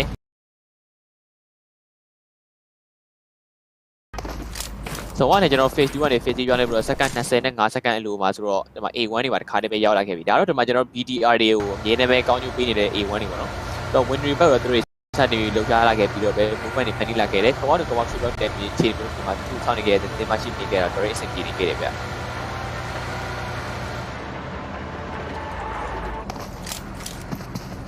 ဆိုတော့ကျွန်မ signature ဘာလို့ပါတခါလဲ movement တွေဖန်တီးခဲ့တယ်သူတို့ဟိုတင်းနေမှာဆက်ပြီးတော့ hold နေပြီးတော့သူ off angle လေးမျိုးတွေ line တွေသူတို့ပြနိုင်ခဲ့တဲ့အချိန်မျိုးကနေပြန် check ပေးနေခဲ့တယ် consent ဘက်ကနေပြီးတော့နေပြီးတော့ဘာလို့ပါတခါလဲပဲသူတို့ off ဘက်ကနေပြီးတော့ movement တွေဖန်တီးနေခဲ့ပေးပြီးတော့မှ review ပါကားတွေပါတခါလဲ save ပြီးတော့ pick up ဖို့လုပ်နေပြီးတာထပ်ပြီးတော့ကြည့်ရမယ်ပြောရင်းနဲ့ပါ EUD ဘက်ကနေ Cray က Lexi တယောက် not ချပေးလိုက်ပြီးတော့ဒါကျွန်တော်ရဲ့ AB တွေကနေပြီးတော့ဖြစ်နေခဲ့တဲ့ battery တစ်ခုဒါပေမဲ့ microbyte တို့ပါ sandwich လောက်တော့မယ် microbyte အိုး4ယောက်ပေါ့နော်လောက2ယောက် push ပြီးတော့ sandwich ဒီတော့စပ်ပြီးတော့တိုးဖို့အတွက်လုပ်နေကြတယ်ပဲဒီမှာ microbyte sandwich ရောင်းရမယ့်အခြေအနေရဖြစ်လာခဲ့ပြီဘာနော်လည်းလိုက်ပြီးရှာဖွေနေကြနေမှာတော့သူ့ point ကိုတည်ထားခဲ့တယ်ဒါပေမဲ့ရအင်ဂေဘယ်နေရာပြလို့ရမလဲလို့ရှာဖွေနေခဲ့တဲ့ပြောနောက်ဘက်ကနေပါထပ်ပြီး best တွေလမ်းပေးကန်နေရ Jarmo Microbyte ပြန်ပြီး recover unit ကြီးရပြီ A1 Sinister နေပါထပ်ပြီး rotate နေခဲ့နေမှာ 69 တို့ပါဆက်ပြီးရောက်လာခဲ့ပြီဒီဘက်အောက်ဘက်မှာရောက်ရှိလာခဲ့တဲ့ A1 Esports တို့ဒီမှာဝင်ပြီးတော့များ battle win join ဖို့တမပြင်ဆင်ကြအောင်မလား Crane နေနဲ့ပေါ်ဘက်ကနေမ nate လောက်ပစ်ချပေးဖို့တမပြင်ဆင်နေခဲ့တဲ့ Microbyte ရှိနေရ point ကိုတည်ထားတယ်ဒီနေရာ point ကိုပဲဘယ်လိုမျိုးသူ nate နဲ့ပြင်ကောင်းမလဲလို့ရွေးချယ်နေခဲ့တဲ့အိုးလာလိုက်တဲ့ nate ကတီးနေရှောင်သွားညီ chess ကတကယ်များ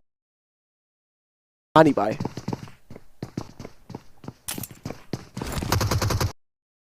key crane တော့ဘဘ arrow wolf အနေနဲ့ဆိုလဲ super uno ပေါ်ဘက်ကနေပြန်ပြီး rotate နေခဲ့ပြီ BTR လာပြီးတော့ pick လို့မရတော့ဘယ်နေရာ pick မလဲလို့ပဲအဓိက light shot ဖွင့်နေခဲ့တဲ့ super uno အိုး riser ကောင်းပြီးတော့တွေ့သွားခဲ့တယ်ပေါ့ဒီတော့လမ်းမေးဖို့တော်တော် pick up ဖို့တော်တော်ဘယ်လိုမျိုးစောင့်ရမလဲဆိုပဲငြိမ်နေပဲစောင့်နေခဲ့နေပဲဘေးပချမ်းမှာ arrow wolf အပေါ်ဘက်ကနေပဲငြိမ်နေပဲရွှေ့နေခဲ့နေ point တစ်ခုအ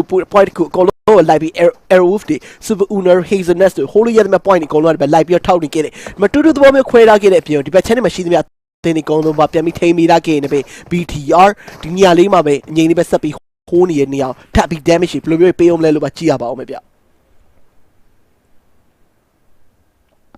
ျဆိုတော့ကျွန်တော်ကြည့်မယ်ဆို A1 နေလဲဆိုလို့ရှိရင်တော့စတယ်မျိုးဝင်လာခဲ့ပြီပေါ့နော်။သူတို့ FB မှာသူတို့ဒီ BDI ရှိနေဆိုတော့အမြဲတမ်းသိနေခဲ့ဆိုတော့ဒီ BDI ထွက်ပေါက်နေကုန်တော့ A1 ကစောင့်နေခဲ့တယ်။ဆိုတော့ BDI ပေးတဲ့ဆေးရတော့ A1 တွေပဲဖြစ်ပါတယ်။ ဟုတ်ပါA1 ကျွန်တော်ပုတ်သက်စီတယ်ပေါ့နော်သူတို့တွေဆက်ပြီးတော့တိုးလာပဲပုံစံမျိုးရှိနေခဲ့တယ်ဒါပေမဲ့ပြော BTI အတွက်ကနည်းလေးတော့သူတို့စိုးရိမ်စရာတော့ရှိရပေါ့နော် A1 တီးတိုင် A1 ဒီပြစ်ဒဏ်ကြားတဲ့နေကိုပြေးပြီးတော့ဝင်လာသလားလို့အောင်မရတယ်ဟုတ်သူတို့ drop landing ကြည့်မယ်ဆို ABO ပဲ BDI တွေအများနဲ့ဝင်နေဆိုတော့သူတို့ drop landing ကြည့်တော့ BDI တွေဖြတ်ဖို့တော့သူလုပ်နေပြီထင်တယ်ဗျ BDI ဖြတ်ရှင်ပါသလား A1 ပုတ်သက်စီသုံးပါတော့ပါတော့ဆိုတော့ဒီမှာကျွန်တော်ကြည့်မယ်ဆိုလို့ရှိရင် Aero ဘာတွေ Super Uno ဘာတွေတခါတည်းပဲသူတို့ movement တွေဖန်တီးပေးပြီးတော့ loop တွေရောက်လာခဲ့တယ်နည်းသတိထားမိပြီးတော့ကျွန်တော်ထင်တယ်။ဟိုကြည့်မယ်ဆိုတော့ Tin Secret နေပြီးတော့ you have ဘာတော့နည်းနည်းပြန်ပြီးတော့ spray ဝင်လုပ်နေခဲ့ကြရမှာပဲ။ Aero ဘာနေပြီးတော့ EUT ဘက်တပ်ပါတီဝင်နေခဲ့ပြီပေါ့နော်။ဆိ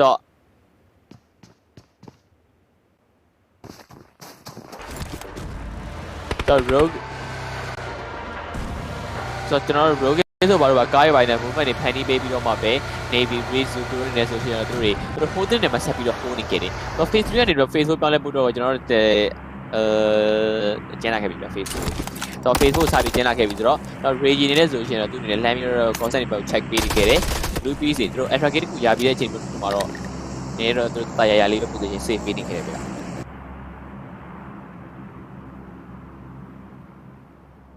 ျလူစီရောဒီဘက်တန်ကုန်းရွယ်ပဲသူတို့တွေကာပါယူလာပေးပြီးတော့ပဲ movement တွေဖန်တီးပြီးတော့ cycle ထဲဝင်လာခဲ့တဲ့ပုံစံမျိုးတစ်ခုမှာပဲဒီမှာကျွန်တော်တို့ BDR ရဲ့ EUT ရဲ့ A1 ရဲ့3ပွင့်ဆိုင်ပဲတွေဖြစ်တော့မယ်ကျွန်တော် BDR နဲ့ EUT ထပ်ပြီးတော့ပဲဖြစ်မယ်ဆိုလို့ရှိရင် A1 နောက်ကနေ bastard ကတော့ A ဘဝင်နေမှာပဲ BDR ဆိုလို့ရှိရင်တော့ A1 တွေကတော့အများနဲ့ရှိနေခဲ့ဆိုတော့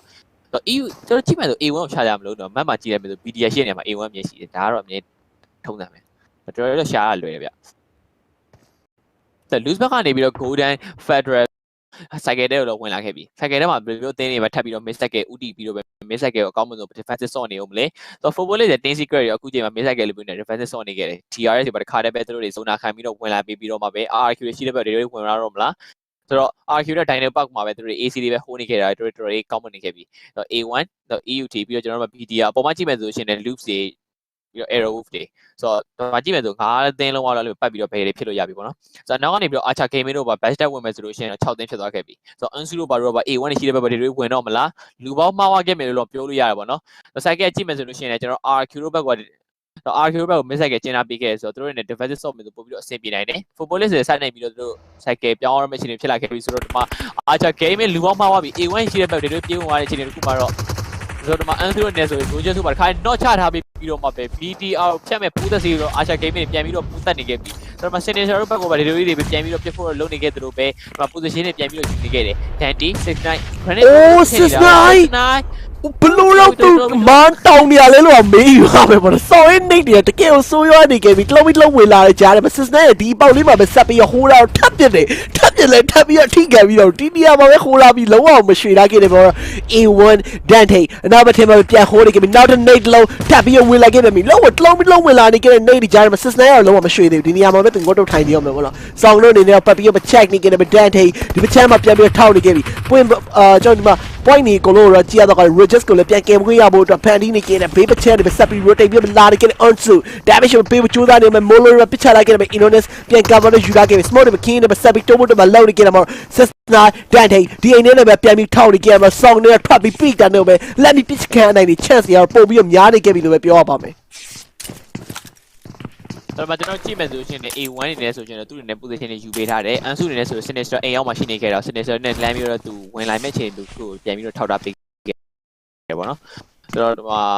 ာကြည့်မယ်ဆိုတော့ Roger ကျတော့ပါသွားခဲ့ပြီ Dandy ရဲ့ Sinister 3အောင်ထင်တယ်ပဲဘယ်လိုမျိုးစပြီးတော့ Archer Gaming ဘက်ကိုပြန်ပြီးတော့မှ defense ဆော့အောင်လဲဆိုတော့ထပ်ပြီးကြည့်ရမယ် Indonesia ဘာလို့ဒီပတ်ဒီကိုရောနေမှာဟိုးနေခဲ့တယ်လို့ကျွန်တော် Sinister အပေါ်မှာဆက်ပြီးတော့ဟိုးနေခဲ့သေးတယ်ဆိုတော့တော်တော်လေးအချိန်ကောင်းနေခဲ့တယ်လို့ပဲ Phase 4ကနေပြီးတော့ Phase 5ရောက်ရှိလာတော့မယ်ဆိုတော့ Sinister oh my god တွေးရရှူဖိကလေးပဲကျန်တော့ခဲ့တယ်ဆိုတော့ Magnet တွေပဲဖြတ်တော့ကသူနှီးရမလားဆိုထပ်ပြီးတော့ကြည့်ရမှာပေါ့နော်အန်ဆူနေပြေးတက်လာမယ်ဆိုလို့ရှိရင်တော့ဟိုအန်ဆူတက်လာခဲ့ပြီးအဲ့တော့နည်းနည်းတော့သူမူနေခဲ့တယ်ဆုံးမှာတစ်ခါတော့ချထားပြီးတော့6-9ကောင်းမှဆိုပြခတ်ထားပြီးတော့ Sinister နဲ့ 1v1 ပြည့်နေတဲ့အချိန်မှာအန်ဆူမှာတစ်ခါတော့တော့ပြီးတော့ပဲအပါခေါ်ကန်လိုက်ရပြီဗျဆိုတော့ A1 တွေရောနည်းနည်းတော့ချုပ်လို့မရဘူးနော်နော် Ion နဲ့နေဆိုရှင်လေတို့နေ Grenade by Crop ပြီးတော့ပစ်ထည့်ဖို့ Destiny ဒီလာတော့ကြည့်ရမယ်။တော့ Fabian တယောက်ကတော့ဘယ်လိုမျိုးအဝေးကနေပြီးတော့ bucket တွေပေးနေခဲ့တယ်ဆိုတော့မကြည့်မယ်ဆို A1 တွေ 2v1 Ionix oh my god ခါပဲတော့ဝါခဲ့ပြီးတော့ Fabian ကတော့ဒီပတ်ချမ်းနေပြီးတော့ Danny တို့ဘက်ကိုနည်းနည်းတော့ပြခတ်နေပြီမဲ့လေသူအနေနဲ့ကတော့ဘာမှတော့ကောင်းမှဆိုတာ bucket တွေပေးမနိုင်ခဲ့တာတော့ Archer Gaming တော့ကတော့ Fabian တယောက်ပဲကျန်တော့တယ်ဗျ။ ဟုတ်ပါတယ်ဒီတော့ Fabian lower rank ကို safe play လုပ်နေခဲ့တယ်မသူဒီ point ကိုပဲဒီကတော့ hold ခဲ့လိုက်ပြီဒီမှာကျွန်တော် Sinister ပေါ်ရီလေဒီ command ကိုပဲဆက်ပြီးတော့ control လုပ်ခွင့်နေရှိနေခဲ့တယ်3ယောက်ကျန်နေသေးတယ်တယောက်ပဲပေးလိုက်ရတန်နေခဲ့တယ်လို့ပဲပြောရမယ် 3v1 trade ဆိုတဲ့အနေထားတစ်ခုပြင်မှာ RQ တွေဒီမှာ Dino package ကျွန်တော်ပြောမယ်ဆိုမီးတောင်အောင်လေးမှာပဲငြိမ်နေပဲပြန် cover ယူနေခဲ့တာမှာပဲ footballist တွေဆက်ပြီးတိုးဝင်လာခဲ့မလားဆိုတာပဲကြည့်ရပါတော့မယ်ဗျဒီအခုဆက်ပြီးတော့စက်ကကျင်းသွားခဲ့တဲ့နေရာကိုကြည့်ရတော့ကတော့လောကဒီကျွန်တော် Arrowwolf တို့ဘာလို့လဲဆက်ပြီးတော့ဒီအလဲဘက်ကိုပါထပ်ပြီး control လုပ်ဖို့အတွက်ကြိုးစားနေတယ်။ဒါပေမဲ့ Matt White ကို command တစ်ခုတည်းကိုတောင်းဝင်မိနေခဲ့တဲ့ Potato ဘယ်လိုမျိုးဆက်ပြီးပြောင်းလဲလာမယ် position လေးဗတ်တဲ့ရေးဆိုင်မှုတွေအတွက်ကတော့နည်းလေးခက်ခဲနေကြမလားဆိုတော့တကယ်လို့သူ့အနေနဲ့ queue ဆက်အောင်ဘယ်လိုပဲပြောရပါမယ်ဗျ။ ဟိုတင်း secret ရဲ့လူပေါင်းမှာသွားပြီး Arrow Potato တယောက်ပဲရှိရတော့သူတို့အနေနဲ့ဘာမှစိတ်ပူကြမလို့ပေါ့နော်။တယောက် 2v1 နဲ့ပဲသူ့အနေနဲ့ပြန်ပစ်ခတ်ရမှာဆိုတော့ Potato အနေနဲ့တော့ဘယ်လိုမှတော့နိုင်ကရီတော့တော်တော်မြန်နေဗျအဲ့လိုဘက်ကနေတစ်ခါတည်းရောက်လာပြီးတော့ပဲ team secret တွေဘယ်လိုစပြီးတော့ rush နေအောင်ပဲထပ်ပြီးတော့ကြည့်အောင်ပဲ Matt White ခါရဲနဲ့သူ့နဲ့ position တွေကြားပြီးတယ်နောက်ကနေ cover fire အကောင်းမှဆုံးပေးဖို့တော့သူ့အနေနဲ့ပြန်ပြီးတော့ပဲကန်နာပေးခဲ့ချိန်မှာဒီမှာ winner တို့ပါတော့သူနဲ့ trend လုံးတော့ပြ produce နေခဲ့ပြီဗျဆိုတော့ execute မှာတစ်ခါတည်းပဲပြောက်သွားခဲ့ပြီးတော့ execute ကတော့တေးကြသွားပြီတောက်တိုင်ပြီးတော့နာဗီကတော့သူ့အနေနဲ့တော့မတေးကြသေးဘူးပေါ့နော်ဒီဖြစ်နေပုံစံမျိုးတစ်ခုပါ you high boy ဒီမိုက်လုံနေပြီးတော့ပဲတိုင်းပြီးတော့သူဘာမှမထိုင်မဲနဲ့ခေါင်းရိပ်ပါရဆောင်းပြီးပြန်ရိုက်ဖို့လေးတစ်ခုလုံးထုတ်ပြီးရတော့ anti များတယ်ပေါ့နော်ဆိုတော့ you high boy နဲ့ grand domino ပြထည့်နေခဲ့တယ်ဆိုတော့ arrow ဘက်ကနေပြီးတော့ grand နဲ့ not တော့မလားဆိုတော့ထပ်ပြီးတော့ကြည့်ရမယ် potato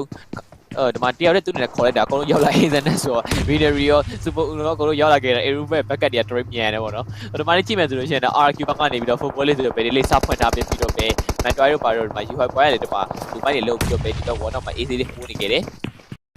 ်ဆိုတော့ဒီမှာကျွန်တော်တို့ထပ်ပြီးတော့ကြည့်မယ်ဆိုရင် Super Uno လည်းဒီမှာကျွန်တော်တို့ pro နဲ့ဆက်ပြီးတော့ position တွေယူပေးထားတယ်ဒီတော့ကျွန်တော်ခုဒီဘက်မှာဆိုရင် loss မှာ A1 ဒီ command နဲ့ hold လာခဲ့တဲ့ပြင်မှာ AUD ဘေးဘက်ကလည်းစတင်ပြီး dive လာခဲ့တဲ့ banner damage ပေးဖို့ကြိုးစားနေခဲ့တဲ့ A1 ပေးနေခဲ့တဲ့ damage ကြားမှာပဲ Dan Hay ရဲ့နောက်ဘက်က back ကနေလိုက်လာခဲ့တာမှာအဆုံးသက်သွားခဲ့တယ်ပဲ AUD ရဲ့လည်း eliminated ဖြစ်သွားခဲ့ပါပြီခုဒီဘက်မှာဆက်ပြီးကြည့်မယ်ဆို Godson ဇုံထဲမှာထပ်ပြီးပါနေတဲ့ Blue Bees ဇုံရဲ့ဆက်လေးမှာပဲပြန်ပြီး hold လာခဲ့တယ်2-2 သဘောမျိုးနဲ့ဇုံရဲ့အတွင်းထဲကိုနှစ်ယောက်က scout ပေးလိုက်ခဲ့ဇုံရဲ့ပြင်ဘက်မှာနှစ်ယောက်ပြန်ထောက်ပေးလိုက်ခဲ့နေမယ်အနောက်ဘက်က best set တွေအကုန်လုံးပါပတ်လေထောက်ပေးဖို့အတွက်မှာပြင်ဆင်နေခဲ့ပါတယ်ဒီနေရာလေးတွိုင်းမှာဆိုရင်လည်း Lost Super Uno ဒီ command ကိုရောက်ရှိလာခဲ့တဲ့ Beijing ရဲ့ဖြစ်နေခဲ့တဲ့ကျွန်တော် Team Secret နဲ့ command တစ်ခုထဲမှာပဲအိမ်နီးနားချင်းတော့လုံနေခဲ့ရတဲ့အနေထားတစ်ခုကနေသူစတင်ပြီးထွက်ခွာလာခဲ့ပြီးဒီမှာ Hazelnut ဆိုဘာလို့လဲပြန်ထောက်ပေးနေခဲ့ရတယ်လွဲပြီးတော့ Winery အိုးပြန်ပြီးဘယ်လိုပြန်လာလဲကျွန်တော်တို့ယူတာကားသားယူတာတယ်ဒီကားတွေပဲထွက်သွားတယ်ဒီကားတွေထွက်သွားဒီကားတွေပဲပြန်ဝင်လာကျွန်တော်ထင်တော့ငါကားမရှိဘူးပြန်လာခေါ်လို့ဟောတယ်ချင်းနေလားလို့ပဲကြည့်ရမယ်ပေါ့ဒီတော့ကျွန်တော်ဒီမှာမားနေပြီဒီတော့တခုတော့ဒီစစ်သားကားတွေရှိရတရားဘာလို့ပြန်လာလဲစဉ်းစားရရှိရပေါ့နော်ဒီတော့ကျွန်တော် Super Uno ပြတော့ Hazelnut အကုန်လုံးတော့ထဲကိုပြန်လာခဲ့တော့ Potato Nate လုံးထပ်ပြီးတော့ပြစ်တင်ထားခဲ့ပြန်ပြီဒီအတွင်းထဲမှာမရှိနေခဲ့တဲ့နေရာပွက်ကပါထပ်ပြီးပြစ်တင်ထားခဲ့တဲ့ Nate တွေလုံးမပြစ်သွင်းနေခဲ့ပေမဲ့ Power 88 Juvio အနေနဲ့အနောက်ဘက်ကနေပါပြန်လာထောက်ပေးနေတဲ့ပုံစံမရှိနေခဲ့တယ်မှာလောထပ်ပြီးပြီးခွင့်မြောက် Potato ကမှပေါ်ဖွင့်လိုက်နေပြီ Rest ရောက်နောက်ပေးလိုက်ခဲ့ပြီထပ်ပြီးတော့ဝင်မတော့လက်ခဲ့ Hazelnut အတွင်းထဲမှာထောက်နေခဲ့တဲ့ You High နောက်ကနေကြောကြီးကြီးပြီးတဲ့ကိုခွဲပေးလိုက်ခဲ့တယ်မှာထပ်ပြီးတော့နောက်ပေးလိုက်ခဲ့ Super Uno အနောက်ကနေလိုက်လာခဲ့တယ် Potato နေရာလိုက်လာခဲ့တယ် You High ကိုနာမီနောက်ပေးလိုက်ခဲ့တယ်ဒီမဲ့ Potato တယောက်လည်းပြန်ပြီးနောက်သွားခဲ့တယ် Matt White တယောက်တော့ 1v1 Super Uno နဲ့ရှင်းပြီးပြစ်စားပြရမယ်ပုံစံမျိုးဖြစ်လာခဲ့ပြီရေဆိုင်ရှင်းပြတိခတ်မှုတွေလောက်ရမယ့်အချိန်ဒါတစ်ခုပြုံမှာပဲ Greenery ဘေးဘက်အိမ်ထဲမှာပဲ Matt White ပြက်ခဲ့နေခဲ့နေရဘက်ကမိုလိုတွေမှာထပ်ပြီးပြစ်သွင်းလာခဲ့တယ် Quality တော့မချတော့ခဲ့လားနဲလေးလွဲသွားခဲ့တယ်ဒီမှာလည်းထပ်ပြီးတော့မရရအောင် Hazelnut ဆို Potato အကုန်လုံးပြက်ခဲ့ပြီးလိုက်ခဲ့ပြီ၄ hour Rashford လုံးမဲ့ဆိုတော့ 4v2 ကောင်းတဲ့ရေဆိုင်မှုတွေလောက်ရမယ်လို့ပြောရတဲ့ဘေးဘက်ကနေ Best Joy လာခဲ့တယ် Damageပေးကြတယ် Potato တယောက်မထက်မမီတော့ not သွားခဲ့ပြန်ပါပြီဆို ဆိုတော့ Dewey ရဲ့ကောင်းကျိုးတစ်ခုကြောင့်ပေါ့နော် Hero ဘက်ကနေတော့ Hazen နဲ့ဆိုတော့ play ပေးလိုက်ရတယ်ဗျ။ Power 80တွေလည်းအကုန်လုံးပြောက်သွားခဲ့တယ်လို့ပဲ Power 80တွေလည်းဒီချိန်မှာတော့သူတွေ scope weekend မစောရတော့ဘူးပေါ့နော်။ဟုတ်ပါတယ်ဒီရောက်ကျွန်တော်Power 80ကတော့ပြောမှဆို Global Championship တော့ final တော့တက်မယ်နဲ့တူပါတယ်။ဘာလို့လဲအဓိကသူဒီ shape ပတ်တွေရောအကောင်းဆုံးမြင်စောရခဲ့ပြီဆိုတော့ဒီတစ်ပတ်တော့မတိကြဘူးလို့ပဲပြောရမှာမလား။ဒီရောက် Mafia Ninja တို့အနေနဲ့ဆိုလေစုံထဲမှာပဲထပ်ပြီးတော့ not သွားခဲ့ပြန်ပါ အာရှ game မှာထပ်ပြောက်သွားပြီ ဟုတ်ပါတယ် A1 တွေကိုဖြတ်တဲ့အာရှ game မှာတစ်ခါပြောက်သွားခဲ့ပြီပေါ့နော်ဒီအခုဆိုလည်းဒီဘက်မှာ loops တွေ Kayaski တို့ healing တွေမှာလုံနေကြတယ်သူတို့ရွှေ့ဖို့တက်မလောက်ရမယ် team secret rest Matway နေရာလုံးမှာဖြတ်ပြီးပြေးနေမှာစုံထဲတိုးဖို့တက်မလုံနေကြတယ် smoke တွေပဲကျဲပြီးတော့တောက်ရှော့ဖြတ်ပြေးတော့မယ် greenery နောက်မှာ healing တွေလုံနေကြတယ်မှာနေကြပြီး compound တွေမှာပဲငြိမ်နေကြလိုက်ပြီဒီချိန်တွေမှာပဲကျွန်တော် rest တို့နေနဲ့ smoke တွေပဲခင်းနေစုံထဲမှာတိုးဝင်ဖို့တက်လုံနေကြတာမှာတော့ဘေးပချန်တွေဘယ်သူတွေမှတွေ့သွားခဲ့မှာ greenery အနောက်ဘက်ကစိတ် healing လောက်တာမမီတော့ဘဲနဲ့ပါတခါပဲစုံထဲမှာပဲပျောက်သွားခဲ့ပါပြီဗျ